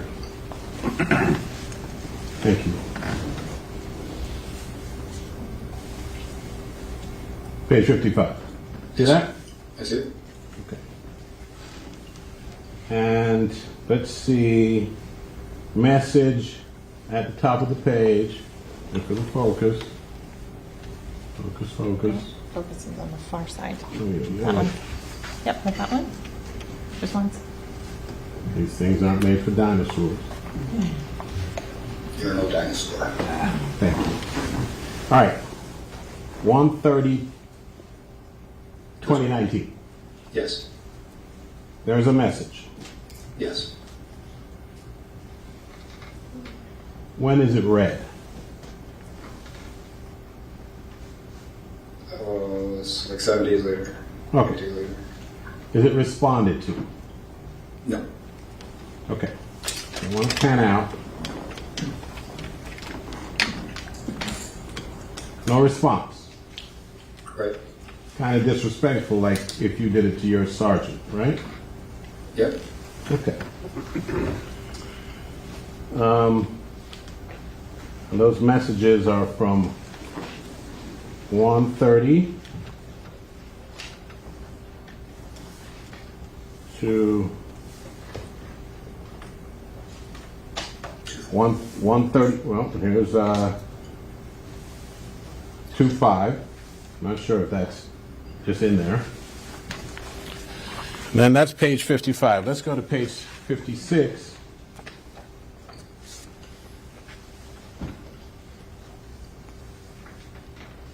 I think you went over this one for us. And that one comes in on February 6, 2019 at 2:32:51. This one here, sir? Yeah. Okay. More focus. I believe that you are a man of your word. The godfather behind the wall, you told us that means the head man who's in prison. Yes, sir. What's he trying to do to Melly? Put him on the plate. What does that mean? Mark him for death. Green light. Because he's saying that you are using shine Yes. for your image. Yes. So as of now, and we're all the way into February of 2019, Godfather is trying to put Melly on the plate. What you said didn't happen. What did I say didn't happen? You said you never saw any indication of anybody trying to put him on a plate for false flagging. Isn't that exactly what this is going on here? He's not saying he's false flagging. He's just not putting on for G-Shine the way G-Shine wants him to put on for him. Okay. They explained that in the other messages as well. Okay, so I told him that's a dub. I guess that's a lie. Mm-hmm. I don't know what a dub means. You tell me. That's what dub means? Yeah, he's basically telling him, don't worry about it. Scratch it. Okay, but you're just assuming because you don't know what dub means either any better than I do, right? We're just going out of context, sir. Okay. You signing me in March. Mm-hmm. Hope for our sake, that's whoever is talking here, Gino, and whoever is on 9807. Yes. that you not flagging. Correct. Flagging. Right. Meaning false flag. Lying. I think he's saying lying. Yeah, false flag, lying. Okay. At this point, it's critical. Right. And it's critical because Godfather behind the wall is trying to put people on a plate. Seemed like it reached a boiling point. It reached a boiling point. And that message was on February 6, 2019, and it was opened on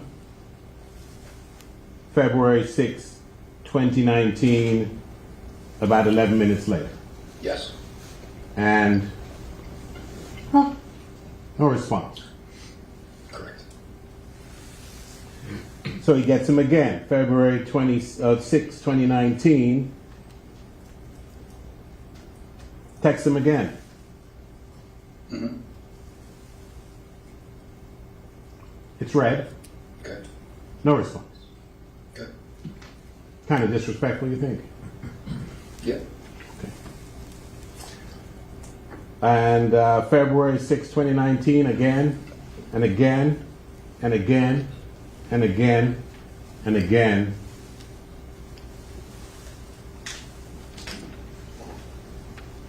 We can't read it, so we can't use this machine. But I agree with you, though. No responses. no responses. Right? Mm-hmm. None. Okay. You good? No, I'm not good, but you're back, so I'm better.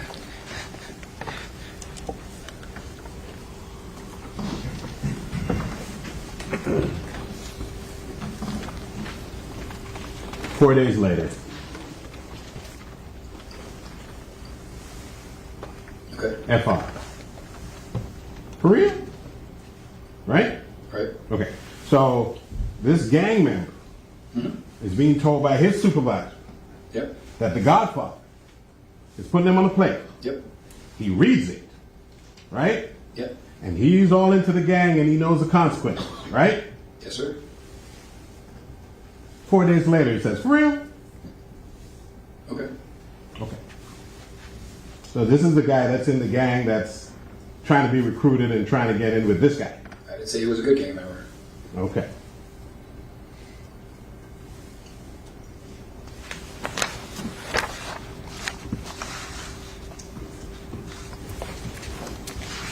So in fact, he was threatened with being put on a plate because he was flagged. Yeah. Okay. For not responding. For not responding. Okay. Not responding and not doing enough for the organization. Okay. All right. Well, we were talking about this matter of respect. I want you to go now to page 70 with me of this same exhibit.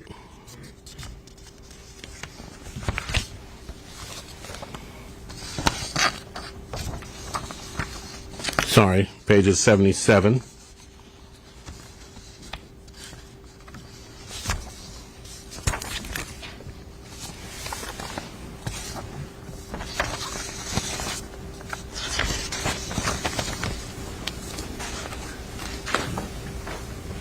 Okay. To be clear, yes, sir. I'm not trying to disrespect anybody here. Just talking about what we say. Not trying to disrespect you or anybody mentioned here. Okay? Okay. But I'm going to ask you if this looks like disrespect to you. Sure. What time is that message? 11:18 p.m. On? 10/3/18. What time is it read? 20 days later. It's sitting down there for 20 days. Mm-hmm. No response. Right. So it says, DL, what'd you say DL meant? Down low. Down low, bro. I'm getting to it now and send it. No response. Then 3 minutes later, at 11:21, same day, bro, SL. What's SL? Shine love. No response. Right. gives it a rest until the following day. 10/4/2018 at 4:40:31. You sent it, Herc? See that? Yes, sir. Now let me stop about this Herc. Your name is Detective Pope. My title is detective. Title is detective. Your name is? Danny. You're Danny Pope. So, but in your official capacity, you'd ask to be referred to as detective. I don't have that preference, so you can call me Danny. But yeah, some detectives want to be called detective. Some detectives want to be called detectives. Yeah. You are a little bit more lax. Yeah, sure. You can say that. The people who are detectives, if they want to be called detective, do you just call them by their first name anyway? Depends who they are. If they want you to call them detective, do you call them by their first name anyway? Or do you give them the respect of calling them by the moniker that they want to be called? I've never encountered that, but I wouldn't have an issue calling someone detective if that's what they want to be called. Okay. So when somebody says, call me Herc, and you call them Herc, does it make you a gang member because you refer to them by the name they want to be referred by? So specific to this, if you are not a blood and you're calling someone Herc, if you're not G-Shine and you're calling someone Herc, you're going to be told to stop saying that. That's what you say. No, that's not what I say. That's what I've learned from investigating these things. And like I said, we've had undercover officers that have been in these situations, and when they make that mistake, it's a dangerous concern for us. Okay. So I'm not just making this up. Okay, but a dangerous concern, like they get beat up, shot, killed? No, it could get to that point, where to the point where everyone that's there on standby to possibly have to intervene will be on high alert. And they never had to intervene yet? Because they were baby gangsters, such as Mr. Dennis. Okay, so they never had to intervene, but you were on high alert because you thought it meant more than it actually turned out to me, right? No, because that's what it means. Okay. It means the person that brought us in had to vouch for our undercovers and say, hey, sorry, he's on probation, he's just learning. So it was a thing where it could have turned into something really bad, but someone vouched. In a room full of people, and the person that was the person vouching for them gave them cover, right? At least tries, yeah, they tried to. At least they tried. And so when you're having a one-on-one conversation with somebody who's trying to recruit you, that's kind of the relationship you're talking about. That person would be the person who would give you cover in a room full of people you didn't know, but they're a little bit more lax with you. Yeah, right? They might be, yeah. And they might say, call me Herc. They won't say, call me Herc. They won't say that? No, they just, that's the lingo. You would know that's the lingo, and then they would just use the lingo. The same way they say blood. Not saying call me blood. Well, there was a name, look right here. That name was saved under the name Herc, right? Sir, yes. There was one saved under the name Gino, I believe. And there were others we saw saved under other names, right? Correct. That one was saved under the name Herc. Yes. That person wanted to be referred to as Herc, right? What's his name? Well, that's a name. Herc. That's associated with a phone number. I can tell you that's not his name, that's not his preferred name. Okay. So, we're back to this list of this unrequited love here. So 10-4, he gives it a rest for 10-3, he comes back 10-4, 4:40:31. You sent it, Herc? Response? None. 10-4 at 4:40:35. Just says I. Response? None. 10-4, 6:1:54. Now it's getting more courteous. please hit me back. Herc. Niggas set tripping.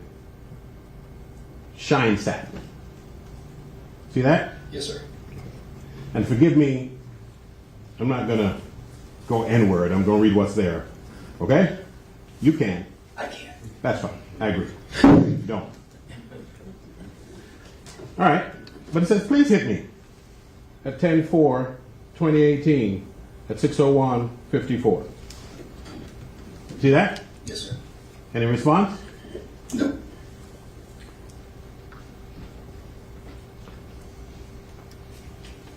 Gives it a rest for 3 days. 10/7. Y001. What did you say that means? 001 means above. Okay. You up and bopping? Now you said, that's what it says, right? Yeah, no response. No response. Right. You were beating me to it. Okay. Yeah. So you agree with me, just stop this for a second, that this replacement of the B where C's are is the thing that originated in blood lexicon, blood language. Sure. And it has now transitioned into regular, commonplace lexicon, right? You're saying a bunch of regular people are texting like that? Yes, that's exactly what I'm saying. No. Okay, you saw, did you see the show where the guy on HBO where they're making a joke about... Sorry? Objection? What's the objection? Speculation? Sustained. I'm asking if you saw a show. It's sustained. Okay. There is a reference to booling on the couch, eating chocolate bit bookies. Right, they make fun of me. You've heard of that? Yeah. Cooling on the couch, eating chocolate chip cookies. Correct. And you haven't heard that from the Bloods. You've heard that in regular, this is a joke. It's satirical. It's satirical. Correct. Because this replacing the B has become something that is now fairly commonplace. I think they're just making fun of Bloods. Okay, which is kind of a risky thing to do. It is. Unless it has just become fairly commonplace. I don't know who you're texting, but no one I text does that. So I don't see that being commonplace. If you go through social media, it's not commonplace. Unless you're on a Bloods account and you start following their followers, and then you see all their Bloods following, doing the same thing. And if you accidentally click on someone who's not a Blood, and you click on a Crip, because sometimes they're friends, you'll see the opposite. But people aren't just replacing and misspelling stuff all over the place. It's not commonplace. It's commonplace in any place. If you're into making satirical content, then yeah, you're going to do it. Like when Justin Timberlake Crip walked. That doesn't make him a Crip. Let me know when you're done. I'm done. Okay. All right. So now,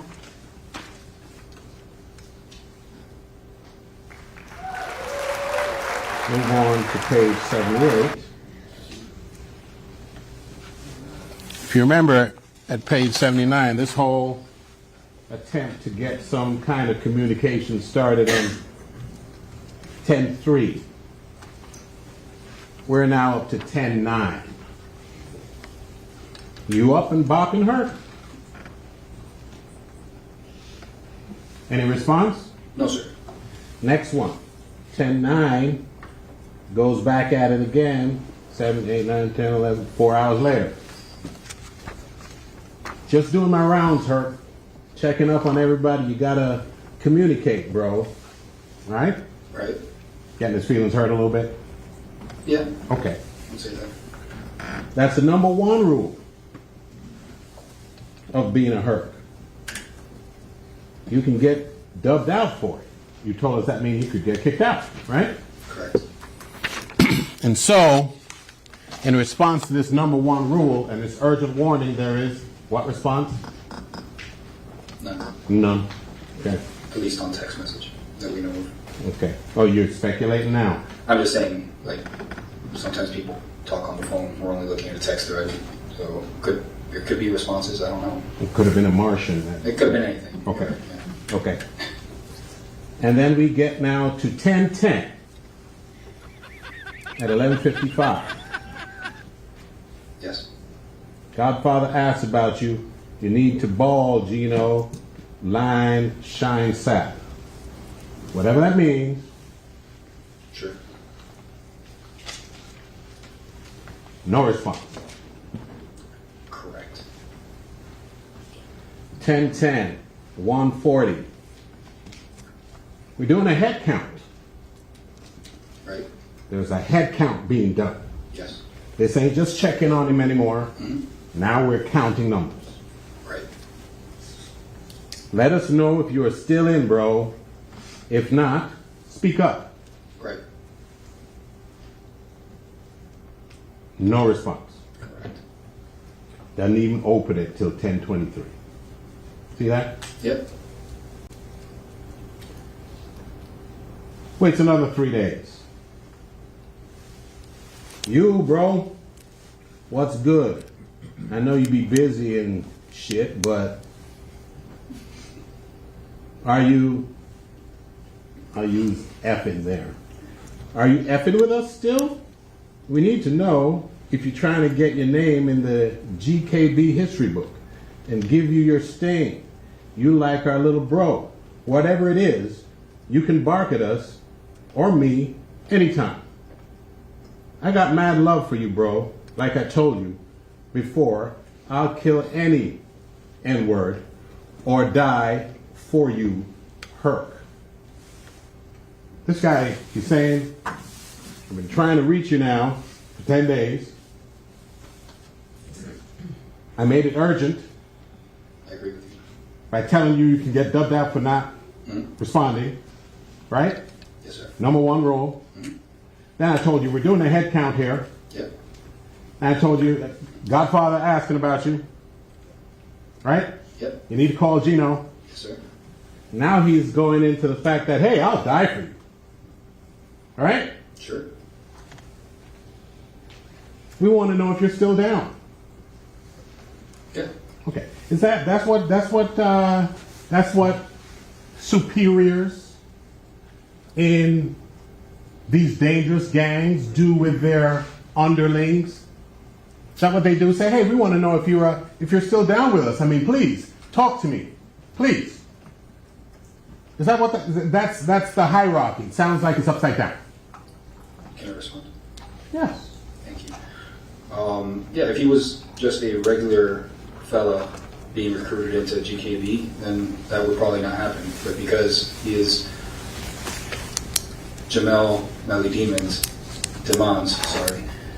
then they really want him in there because he comes with fame and money. Okay. They want him in there, really. They do. Okay. All right. Well, let's finish up with I that. don't like that. Okay, let's finish up with that. I would kill an N-word or die for you, Herc. That's how much love we got for you. We would have been this same way on you if you wasn't famous, bro. He's lying there? Yes. Okay, right? Because he is chasing after that young man and his fame and yes, trying to grab tight to his coattails and they're slipping out of his hands. Right? Correct. Okay. But trust me, just bark at me like a man. No lost love. SL, forever shine, right, shine bright. Right. Okay. This is like a love letter. Really wants him. Really wants him to at least text him back. Yeah, at least that. Show me at least that respect. Right. Because if you're not respectful, it might get you put on a plate, but I'm begging you to please respect me. Yeah, so it seems like the Godfather doesn't have that kind of patience. That's why he's talking about plating. And this guy, he has that patience because he needs him. That was 10:13 at 12:40.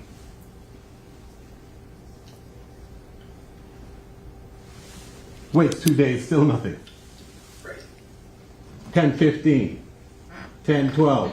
He's getting up early and hitting it earlier. Let's try you 2 days later. Give it a break. And the question, what did he say? Answer real quick, Herb. Answer real quick. Yeah. Okay. Because we've now gone almost 2 weeks and you can't answer me. Right.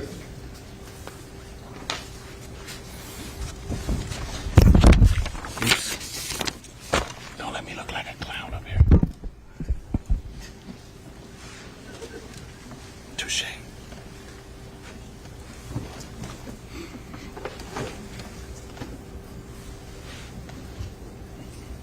Page 79.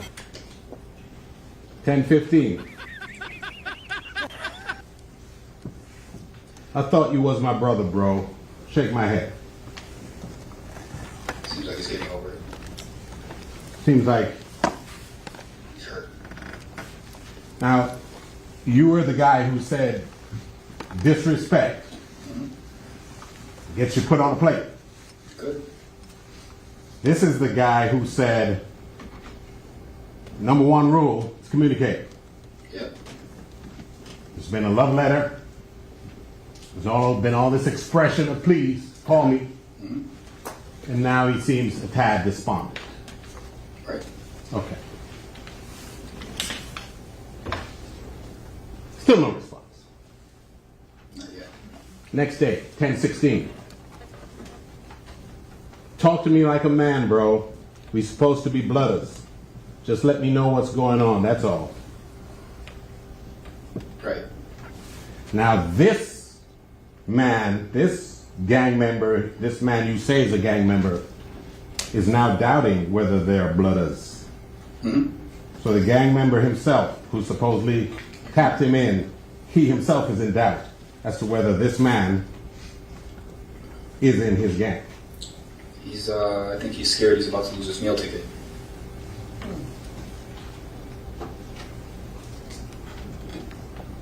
So how about that? On 10/23, 20 days later. Rise up, Herc.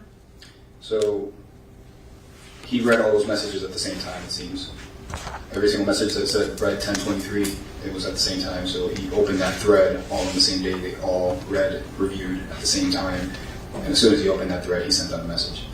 So yeah, he probably had his phone full of messages and finally eventually went through, or at least through that thread. Is your phone like my phone and tells you when there's a message to it? Yeah, I mean, I always have unread messages. I'm really bad at texting. And is your phone like my phone and tells you not only that there is a message, but who is trying to text you? Yeah. And is your phone like my phone and it tells you how many texts are building up over this course of time? Yes, sir. Okay, so what you're saying is he took 2 weeks to read them, 20 days actually. Yeah. And when he did, he said, rise up, Herc. Yeah. Now, I'm sorry. Right? He's famous. He can get away with things. Okay. So the rules that you say apply about being disrespectful and being put on a plate don't apply to him. Saying they clearly weren't applying to him. Okay. And the rules that you say apply, or that person said apply about it being a number one rule to stay in touch, Yeah. don't apply either. They're not using it correctly, are they? It's evident. They're telling him to do these things and he's not doing them.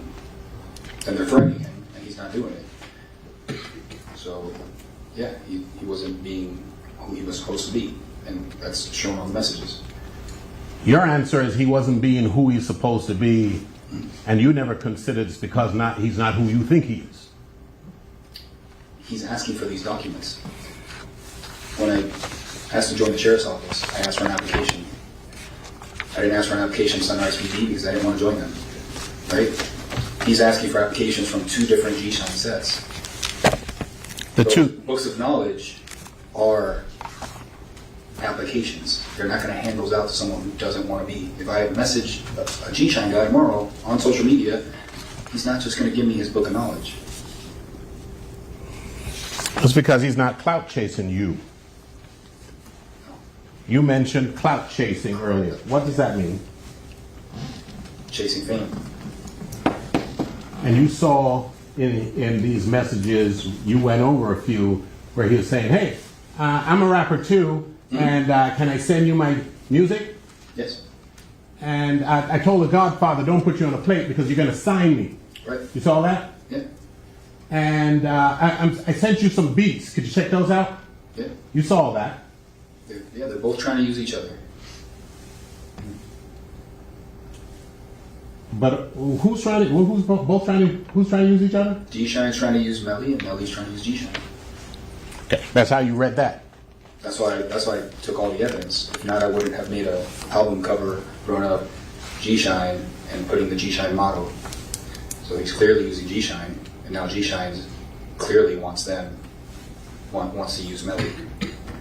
So like when we were watching Wimbledon and Serena Williams wins and starts crip walking, she's trying to use the Crips? No. I went over that with Justin Timberlake. Right. Sometimes people just show homage to where they're from. So more than that. So when it's Justin Timberlake, it's homage? No, I said Serena Williams is doing the same thing. Okay.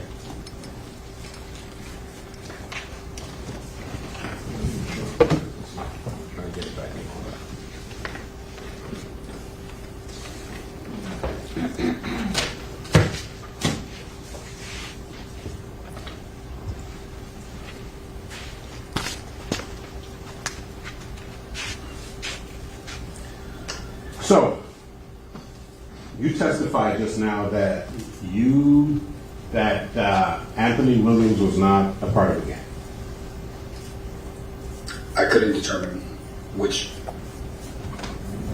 gang he would have been a part of. There's videos and photographs of him throwing up gang signs, like blood hand signs. And I know early on in the YNW collective, when they were younger kids, YNW went by a neighborhood street gang that happened to wear blood colors and use blood hand signs. So maybe that's where that came from. But I couldn't find a further connection. That's possibly also because he's not alive. Possibly also because you didn't go through his phone with His phone extraction? With a fine-tooth comb, right? Yeah, that would be part of it too. Okay. So when you come and say, "Hey, I could not determine," strike that. You told us when we spoke to you on February 17, 2022 that Anthony Williams is a gang member. You told us that, did you not? I believe, based off the little bit that I had, remember, because when we were going through the depositions, I had just gotten the discovery, and I was slowly reading through it, so I kept saying, I don't know for sure just yet. I need to see more of this. I said that many times.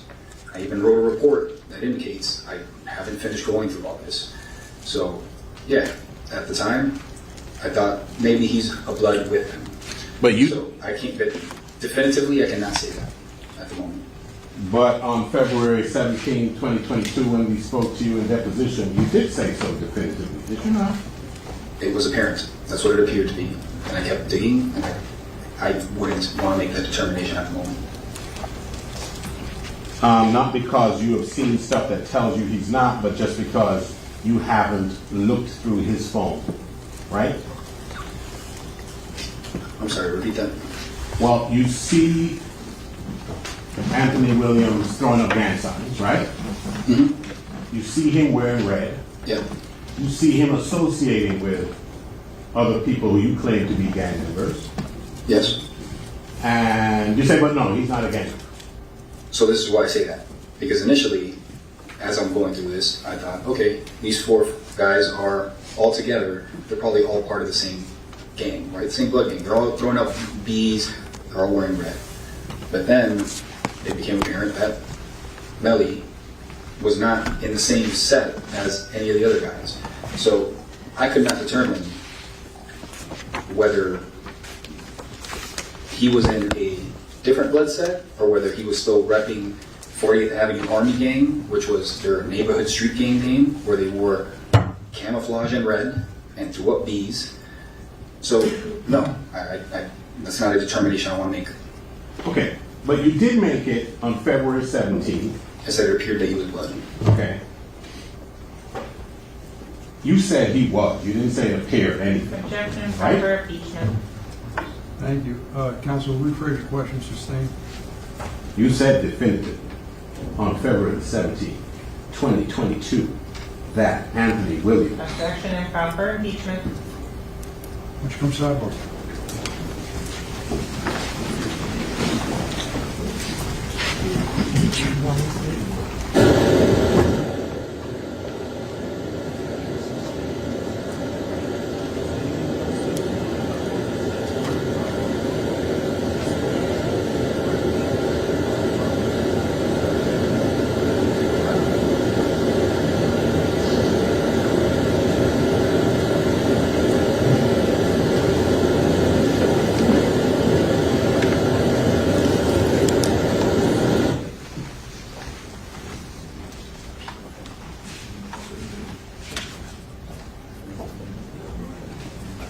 Thank you. Counsel, we need to take a short recess.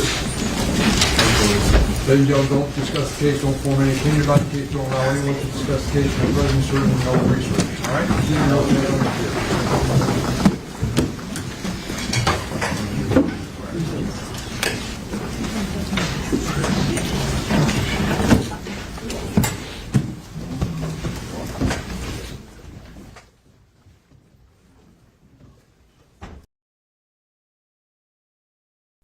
Ooh-wee. Ooh-wee. Hey, I'm going to just say right off top, I just feel like that was bad lawyering or whatever you want to call it. He let him speak entirely too much. And by him, I mean Detective Danny Polo. Like, he would ask him questions, and I've watched enough court to know, and I've been in court enough to know that, like, that was just too much, yo. Like, he would ask him a question, and Polo would be like, well, can I explain? A lot of the lawyers would be like, no, it's a yes or no question. You know what I mean? Like, every answer that he gave, he was allowed to explain and introduce new stuff in. Oh, he said, oh, there's a picture of Melly with a reputable blood endorsing him, and like he just got to throw too much stuff in there to let the jury know. Because at first I'm like, oh, he got something maybe, because he's showing that the Melly was disrespecting the gang by not responding.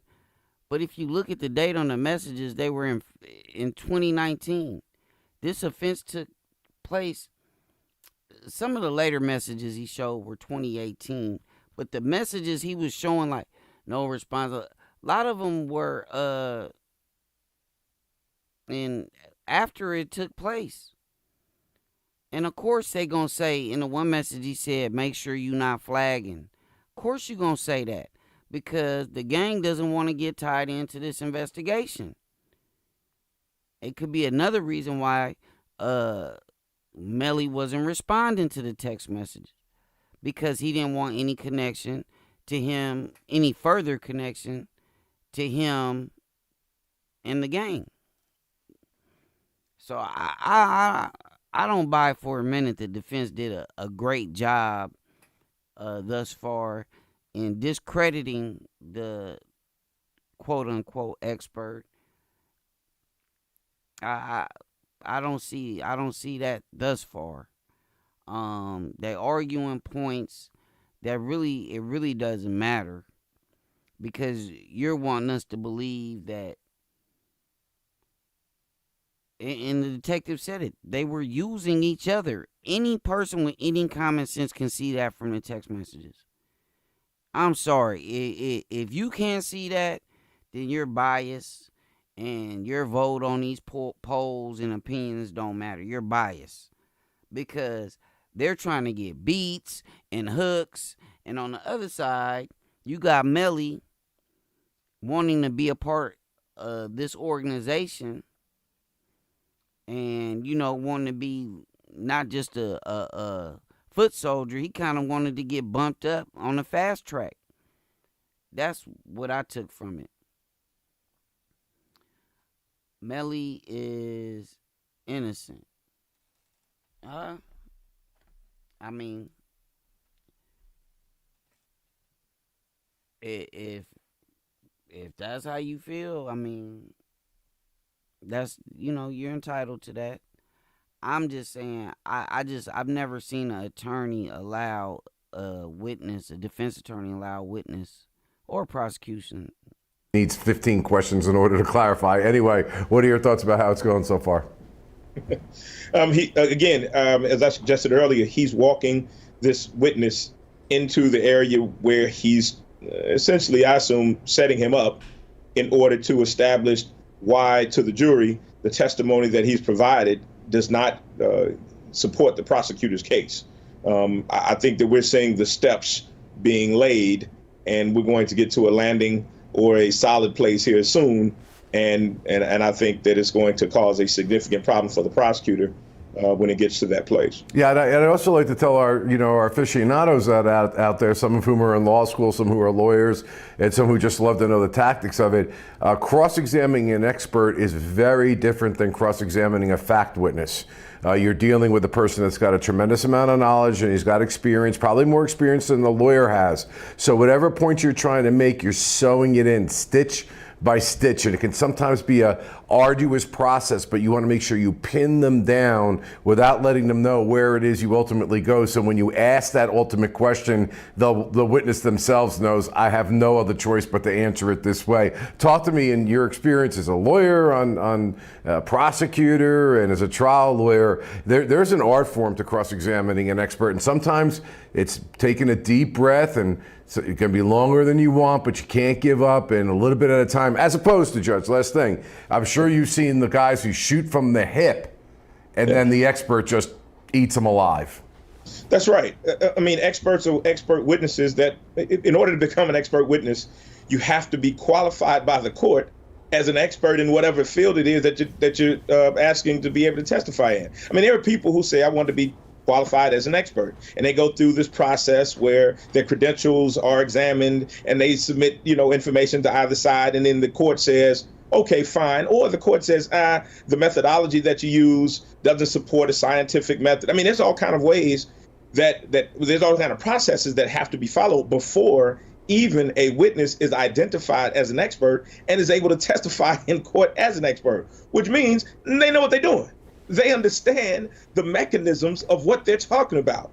And so when you're going to cross-examine an expert, you have to be prepared and understand what it is, the subject that you're going to be cross-examining that person who is an expert on this subject matter.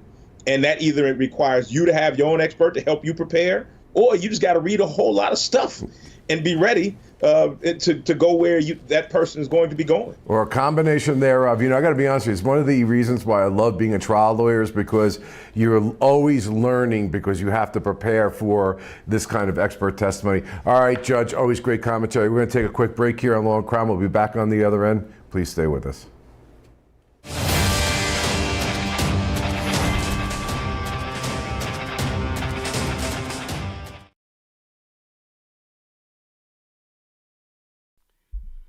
Today, by far, though, to me, been the best day. Let me read some of these comments. Circumstantial evidence with a weak case can get a conviction with little to no strong concrete evidence. It all depends on who is sitting in the jury box. Facts. I agree with that.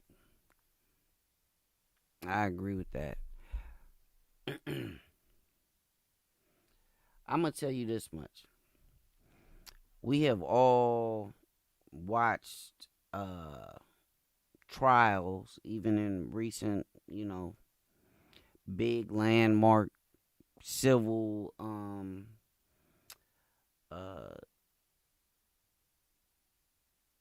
rights type trials or murder trials, in which somebody's civil rights were violated either by law enforcement or someone else, and they didn't play out how we thought they would. The Kyle Rittenhouse in Wisconsin, a lot of people felt, oh, he was guilty. Well, he got found not guilty by reason of self-defense. His self-defense it worked. And some of that probably had to do with who was sitting on the jury. You know? And it doesn't always have to do with race. It could be somebody that's a guns advocate, somebody, you know, that supports our Second Amendment. So we don't know how these things are gonna play out. We all have what we think, and you know what's. I love the fact that I can respect your view without agreeing. So if you feel that thus far Melly is innocent, I can respect that view if that's what you saw from what's been presented or lack thereof to this point. Me, myself, I'm undecided.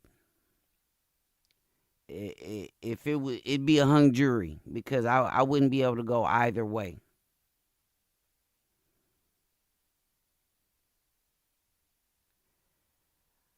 Let me see. Fannin Rucker is a judge from my hometown, Cincinnati, Ohio. Okay, shout out to Cincinnati, Ohio. You know what I'm saying? Hit him with one of them. Let me see. Rucker.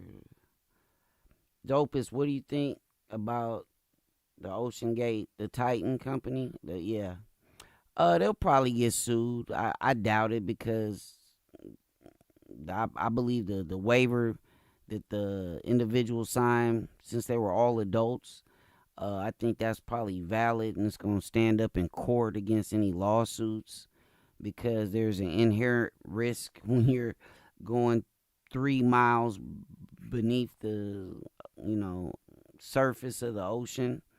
So I believe any lawsuits will be futile unless they find severe negligence in this investigation of the Titans. I do not play Fortnite. I do not. My brain does not work fast enough for Fortnite.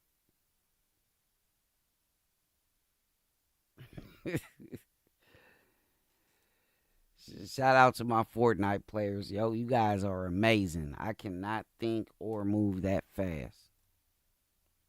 I do play Call of Duty and I play FIFA mostly though. But I do play Call. I haven't had time lately, but I get it in. We're going to check out some more of this, I think. Danny Cole, Detective Cole remains on stand. Yes. There was just some sort of YouTube video up or anything. I don't know if the defense counsel is intending on using it. Nothing's been turned over to the state in terms of reciprocal discovery on anything of that nature. So. The question was posed whether or not if you pull up YouTube, you're going to see tutorials. The witness said no. This is YouTube. This is something that was evoked by the witness's denial of the existence of something that is public knowledge and open to the world. Anybody who pulls up YouTube is going to see the exact same thing. This is not a matter of us ambushing the state with stuff that we're putting in our case. This is responsive to the witness saying that these types of tutorials do not exist in the manner that if you pull them up, you can see. So it's a collateral issue, and it would not be the proper way of impeaching a witness on that. And he's agreed that there are certain videos that are out there. And again, it's a collateral issue. That's not appropriate to put that before the jury. Anything else? Yeah. Anything else from defense? I'm not quite sure what the collateral issues germane to what the state is trying to prove. This witness said the signs, the hand signs that that Melly displays are things you learn in your tutorial as a gang member. You can learn them on YouTube. And I think that's pertinent It's part of what the state is trying to use to establish him as a gang member. The fact that you do not have to do it in gang member hand signs 101. Let me cut you off for a minute. Sure. Why don't you just play the video? Let me see what it looks like. Jury's not here, so let's take a look at the video. And as Ms. Liberty just pointed out, he also asked me to show him the video. Okay, good. I like this. Show me the video, man. All this talking. Just rewind it a little bit. Play. It is playing. Okay.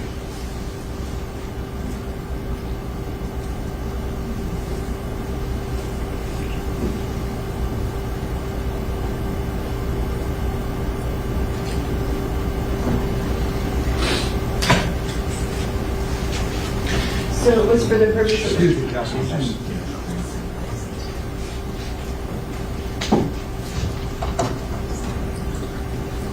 Thank you.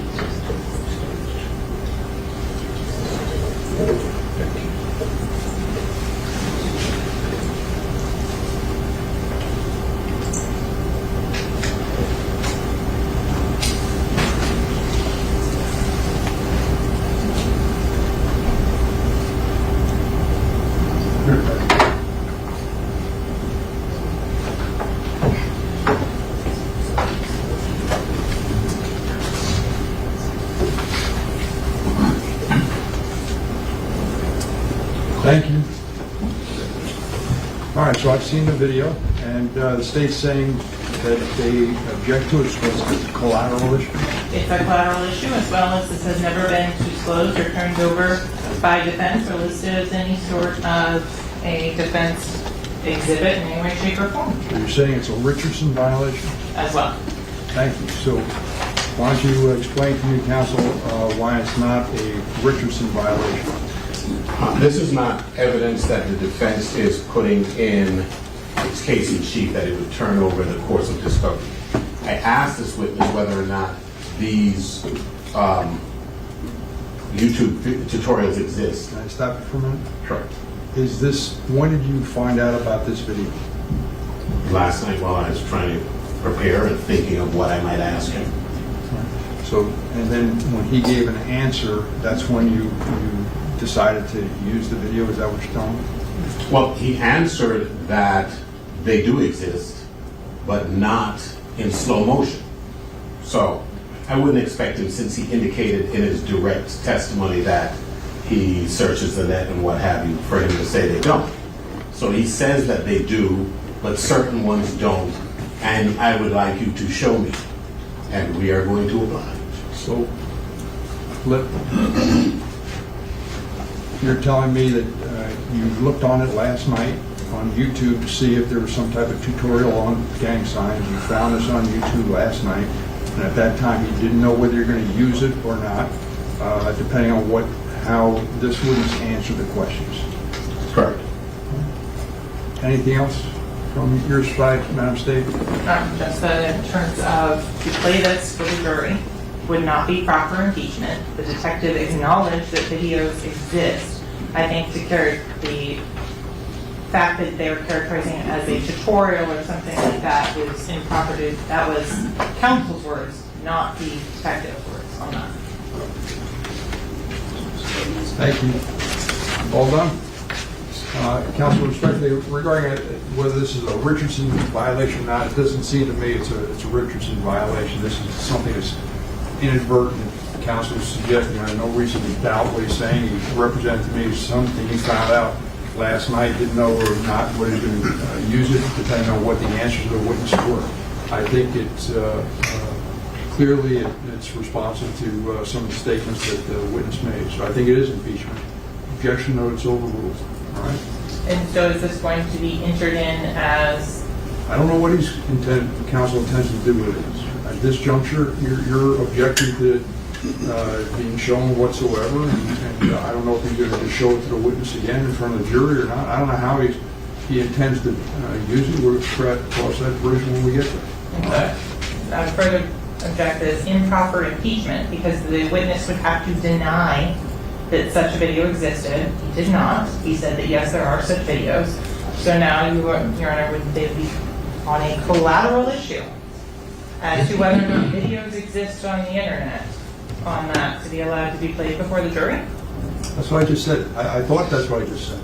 I said that it's impeachment. He talked about a 5-star, can't find it. They specifically look for it, can't find it, and this is what counsel's showing it's on there. So that's my point, and not my point, that's counsel's point, and I think it is impeachment. So if the witness acknowledges... Do I need to be more clear than that, or so your objection is noted, it's overruled. Am I clear enough for you?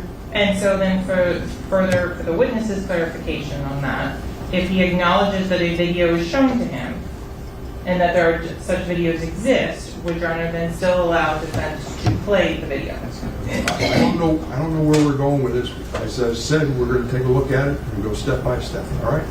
So bring the jury in.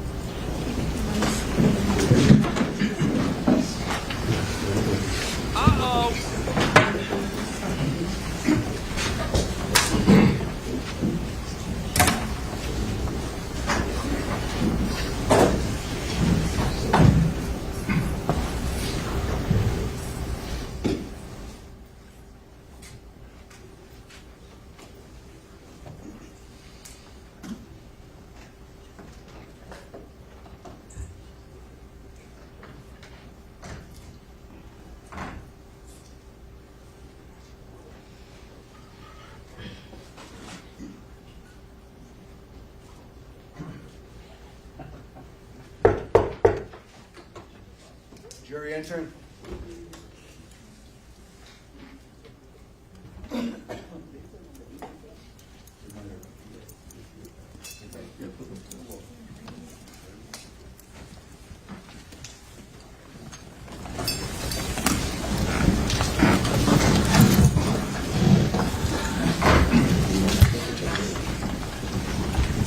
Ladies and gentlemen, thank you. Please be seated. Let the record reflect the presence of the defendant, Mr. Devens, as counsel, the assistant state attorney.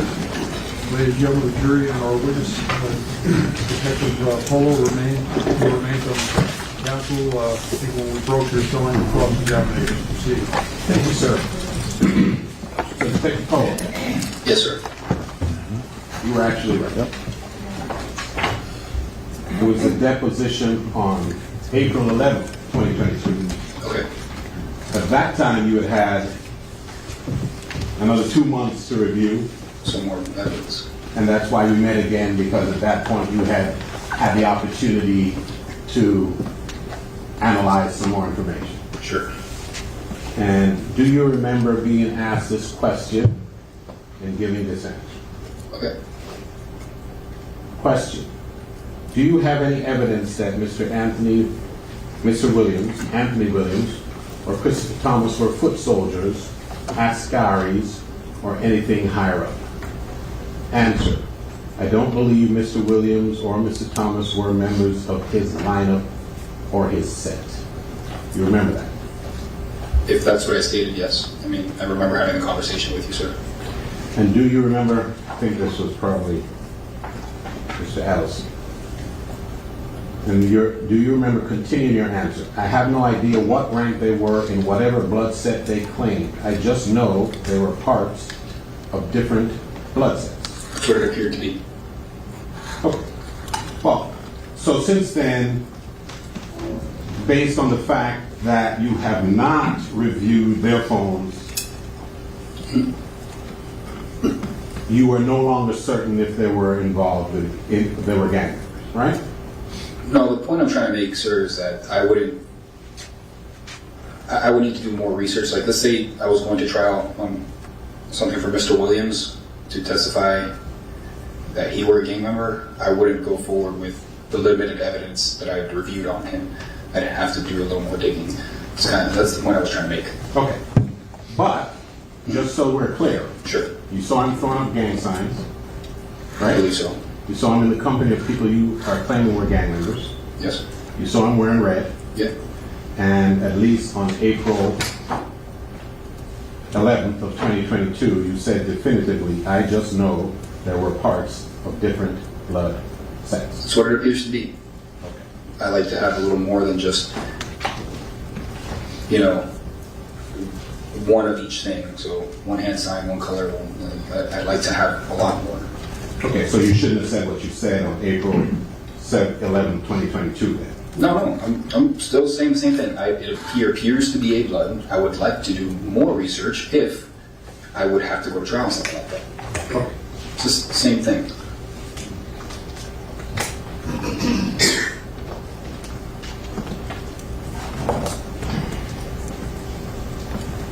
May I approach you on this? Yes. I want to show you a copy of what I just read to you. Yes, sir. Page 31, April 17th review of the state, beginning at line 3. I want you to just read to yourself from line 3 to line 7.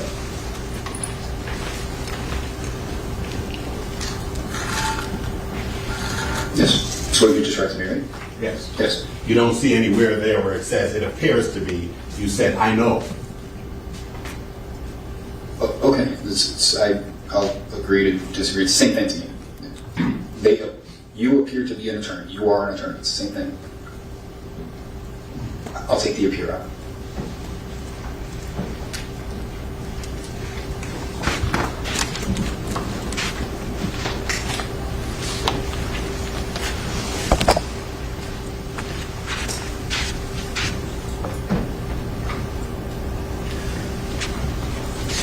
The state asks you whether or not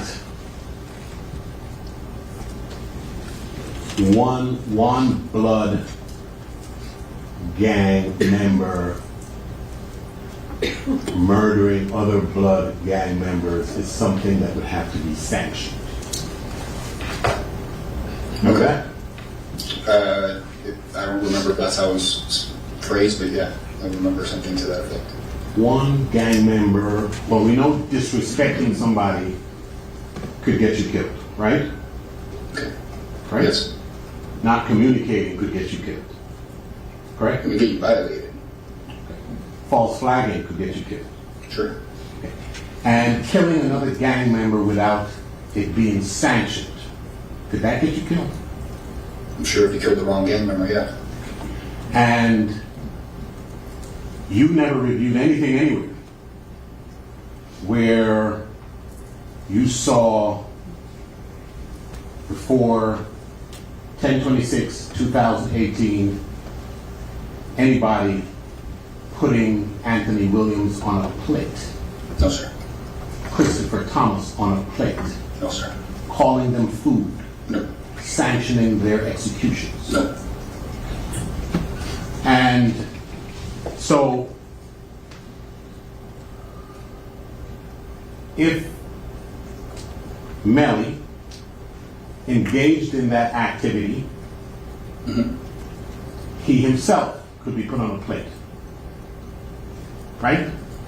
If he killed someone without it being sanctioned, if he upset the wrong person, I mean, someone from, let's say, Mr. Williams or we're speaking about Mr. Williams. Let's say Mr. Williams was part of another set. That set could have an order on Melly. That's very possible. It could exist right now. Could. It could. That's not knowledge I have. So I can't say, yes, there is. Melly's greenlit or he's not greenlit. There's been rumors, but I can't prove that. And today could actually be Tuesday, but it's Monday, right? Sure.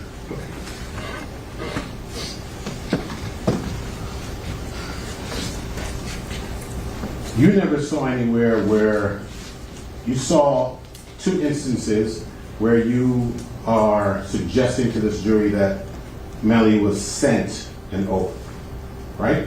Was sent a what? An oath. Yes. And they were different in large part, but you said they were essentially the same, right? I wouldn't say in large part. The wording was slightly off between the two. Okay.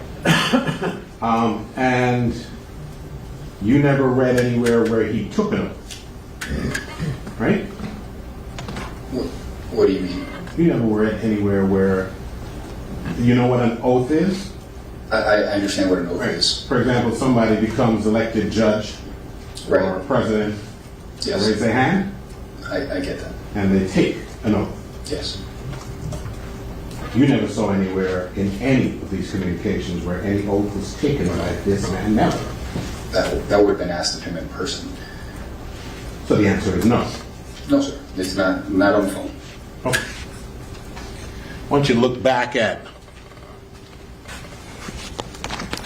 Government's Exhibit number 70.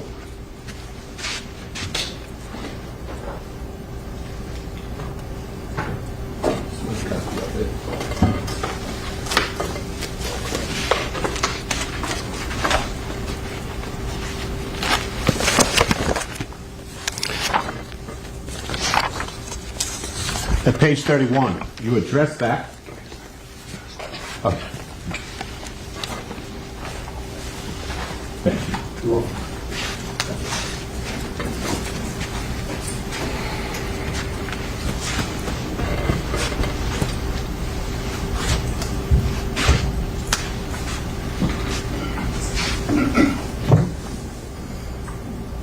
Thank you so much.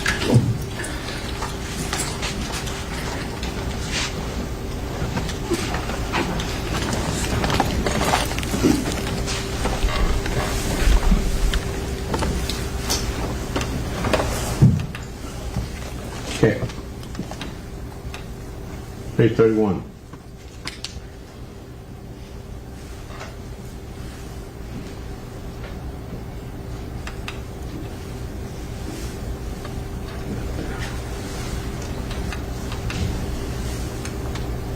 You addressed this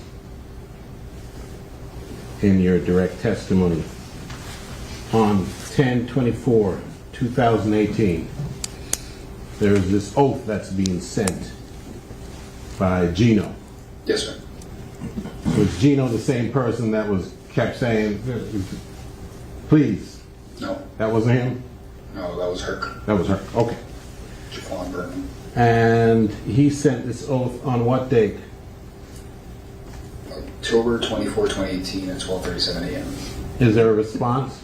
No response. What day is it opened? November 18, 2018. So it's sent 2 days before the incident that's an issue here. Yes. And it's opened almost a month later? Yes, sir. So this oath that you never saw Melly take, when it was sent to him, didn't even open it for a month. I don't believe that was the first time it was sent to him. That was one of many times it was sent to him. The email, I believe, was sent to him September 18, 2018. That one we just looked at. That one wasn't. Was not opened Correct. for almost a full month. Right. Would you describe that as eager? Eager? It looks to me from looking at Melly's phone or the 9807 phone that he didn't respond to many messages. So it's apparent because it's not just one person saying it, it's multiple people saying it.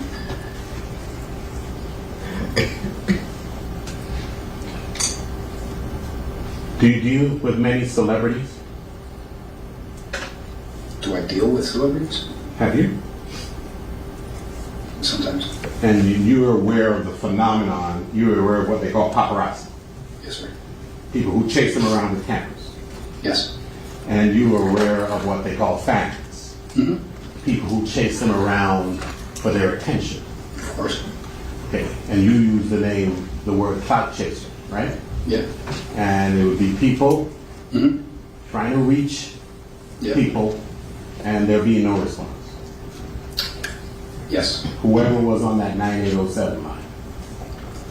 Right? There was no response. Okay. What are these? You said something about gang convention meetings. What are those? So I explained it a little bit, I think, I remember it was during Juror or before that. So most of these gangs will host like it's like the national day. It's like they're celebrating the birthday, right? But it doesn't have to fall on their birthday. So I explained, the first one I explained was the 5-9 Brims. It's a blood set. They host theirs on May 9th because they're called the 5-9 Brims. May 5th is 5-9.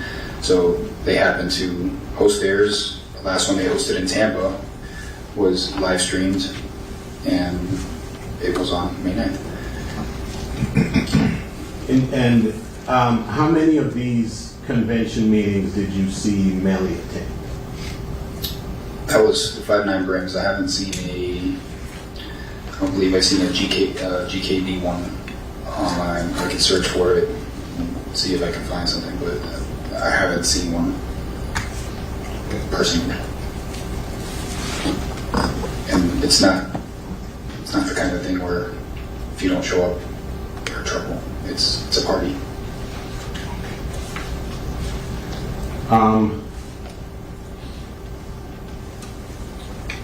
You said among the things that you did in analyzing material to determine whether or not Melly is a gang member was you observed his tattoos. I looked at his tattoos. And you saw that he had a Z10 tattoo. Correct. Which you said is a Zone 10 tattoo. Right. And you found that curious because he's not in Zone 10 gang. Yeah, so while going through Melly's phone, I saw the video of when he got that tattoo. It appears him and Wisdom Williams, who was a member of Zone 10, each got each other's, I wouldn't call it, well, Zone 10 is a gang with smaller gangs with it, but so Wisdom Williams got YNW tattooed on him, and then Melly got Zone 10 tattooed on him, kind of like showing allegiance or friendship. And you said YNW is not a gang? I wouldn't call him a gang. Okay, but Zone 10 is, you said? Zone 10, I don't want to get into Zone 10. It's just going to confuse everyone. Melly's not a member of Zone 10? Melly's not a member of Zone 10. There's no, can you think of a way to false flag more than tattooing it on your skin? Not when you did it with a member of that organization. Okay, that one member? Yes. You sent out like a global memo to let every other Zone 10 know when you see it? Zone 10 isn't a global game. There's a handful of people and they would all know. No one's going to get upset because that happened. It's not a national game. They're not reporting to a guy in New York. Wisdom Williams was one of the top guys. If Wisdom Williams said, hey, get this tattoo with me and I'll get this tattoo with you, that sounds like a good idea. We're friends. You saw when this guy Gino asked Melly if he could get into into YNW? The music collective, yes. Trying to further his, what he was trying to establish as a music career. Correct.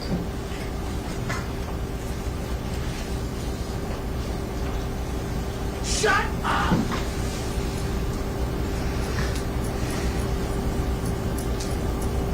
Counsel, can I see sidebar, please?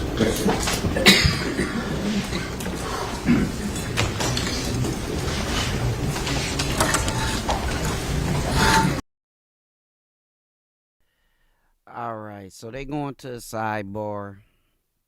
What y'all think? Let me know in the comments. I just feel like he beating a dead horse. To me, I don't see where this is going. As far as I did hear one of the commentators on Law and Crime say earlier that he believes this is a setup for something bigger as far as the defense attorneys are concerned, but I don't see it. I'm here to see everybody back here tomorrow at 9. All right? Thanks, ladies and gentlemen.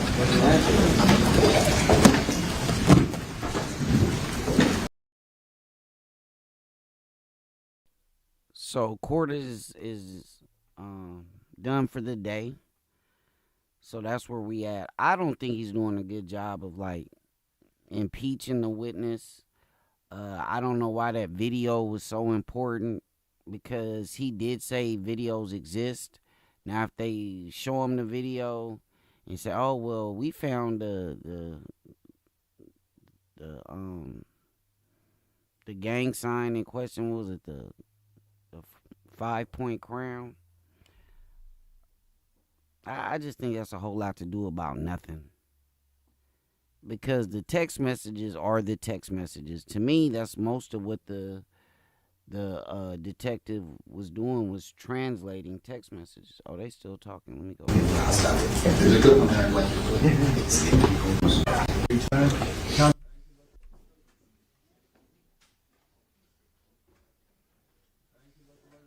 Yeah, I didn't find it relevant at all. Councilor Mann, along with the defendant. Counsel, I should have asked you before, what's the date or time frame of this YouTube video that you displayed in court before? Which question? 11 months ago. 11 months ago. 11 months. Prior to that, or after that, was.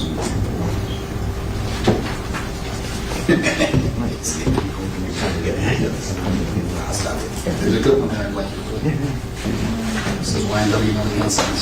11 months ago, Judge. I'm sorry? 11 months ago. Do you know what the date is on it? Say the date? All it shows is 245,000 views, and then it says 11 months ago. I guess tonight I could play with it if you wanted me to figure out if I'm not that computer savvy though. And Your Honor, let me just say this before you comment. I don't want to marry myself to that. They are set. And so if what the court is, well, let me not anticipate what the court plans to say, but let me just put the state on notice that somehow the court thinks that one should be time barred for any reason, then we will go hunting for more. Thank you.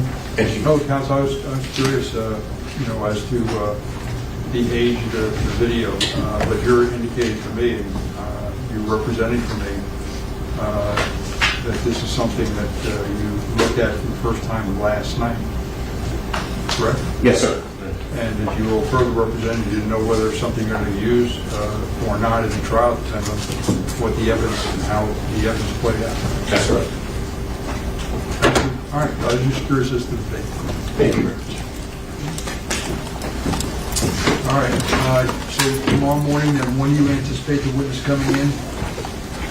I guess, Well, I'm trying to move people around to accommodate people's driving schedules and things like that.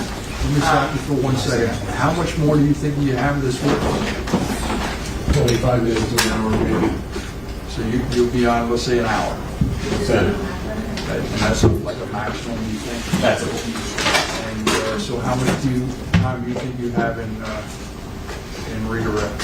You said 10, 11 questions? I think you have less than that. Yeah, it was at 8 or so. It depends on what other areas the fence goes into. 15, 20 minutes? I think, yes, that's an appropriate So estimation. let's say hour and a half, more of this witness, and then your next witness is going to be the doctor, same doctor who's here today, or? It could be her, it could be the other one I have to discuss with them this evening as to their schedules. Do you have the same issue with photographs as to both witnesses? Yes, sir. All right. So, and again, I haven't thoroughly read this case, but I've seen cases, several cases before regarding photographs. My understanding of the law is it's depending on what the witness needs to explain or illustrate the testimony. So, correct, John. If she's going to do that, say she needs this one, and to explain why. I mean, I don't want a lot of duplicates in there if they're not needed. And if it's less, and I haven't seen the photos, so I don't know how graphic they are, but if they're less graphic photos, the least graphic photos, the one I would suggest we use, but I don't know what's out there. I haven't seen the photographs. I'd like to take a look at those. Sure, Your Honor, we had done this prior to the deposition of Dr. McDougall and Dr. Sauer. The defense had agreed upon photos, and we had circled them, and they're now just now raising the objection. Again, I can give Your Honor the contact sheets, which will show all the photographs, and then the circled ones are the ones that the state would be intending on using. Noted as to which one the defense is objecting to? No, that is not noted on there, but we could do that. That would make it easier for Your Honor. If we could do that, could you just mark off which ones are you objecting to? Sure. There are 13 injuries to one victim, and there's 3 injuries to the other victim. So I would imagine that they would need approximately 13, say 20 tops on the victim that has 13 injuries. And on the 3 injuries, no more than 5 to 10 on others, quite candidly. And you may be right, but typically it's the doctor who's going to say what they need to. Yes, sir, I understand. And so my thought would be, I'd like to know which ones you're. So you're not saying there's specific photographs that you don't want, and it's the number. Is that correct? Yes, and I do believe the state is allowed to introduce for demonstrative purposes or to aid the jury some of the injuries and to explain them. I'm not disputing that they should all be precluded. But I think that I understand that. Yes. But also the state's not intending to show these to the jury as demonstrative. They're intending to introduce them to evidence. That's the way I understand it. Is that correct? Yes, Your Honor, because they would aid in the jurors in understanding how the wounds were inflicted and things of that nature. So this is my thought. Any issue with having counsel, just speak with the doctor and trying to pare this number down? That's fine. Well, that's what we did before the depot, Your Honor. So that's something we had done back in 2022. So I don't know if things have changed or not. Just my thought is that we need to review the doctors just need to review the photographs to see if there's less graphic photos and the number of photos to minimize whatever prejudicial effect there's going to be. If the pictures illustrate the same point and explain the same point, we don't need duplication.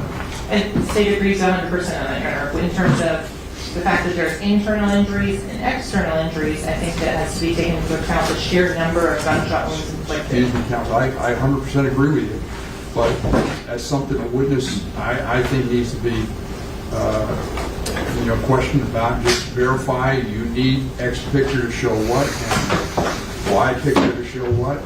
Proceed. And if they're indicating they need them to illustrate the testimony, and these are the least graphic photos to explain the point that the doctor's trying to get her across, that's I guess what I need to hear.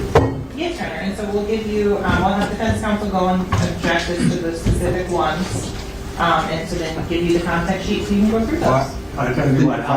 If I understand counsel, and maybe I don't, but I thought his objection was not so much the pictures are graphic. He understands that. His objection is the number of pictures. Correct. Instead of 60, it should be reduced somehow to 20, not any specific photograph as being too graphic or there's a less graphic picture that could be used. Am I understanding your objection correctly? That is correct.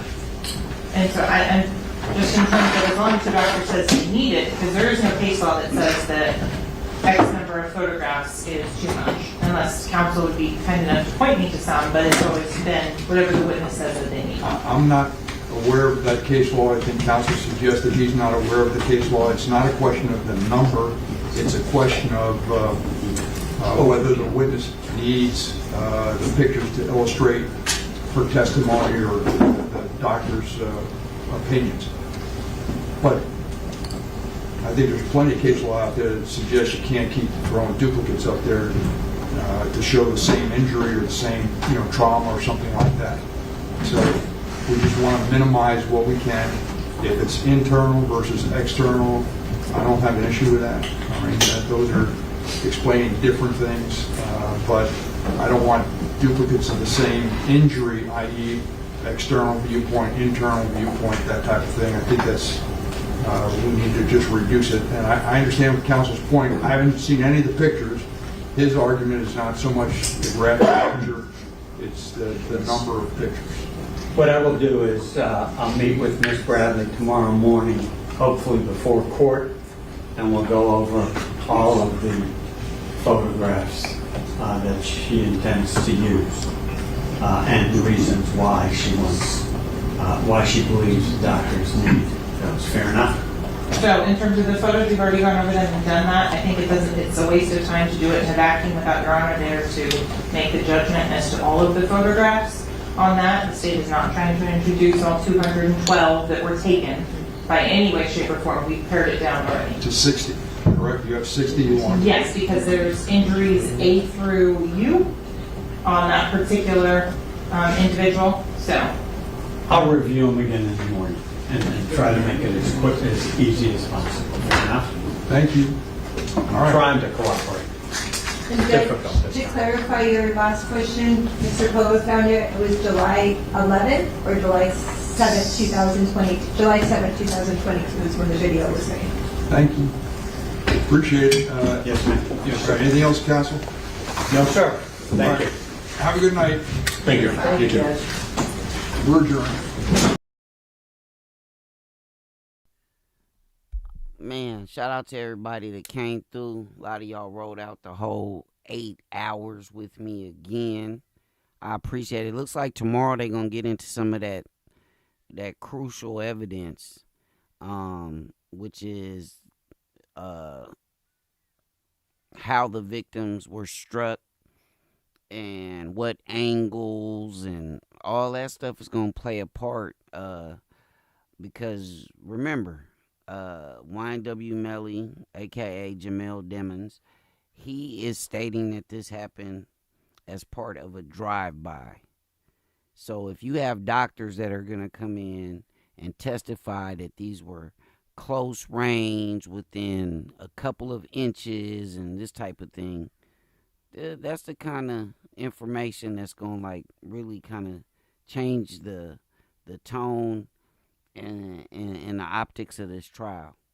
But anyway, we'll get to that tomorrow. Y'all know the slogan, one love or no love. If nobody told you they love you today, man, King Dopus love you.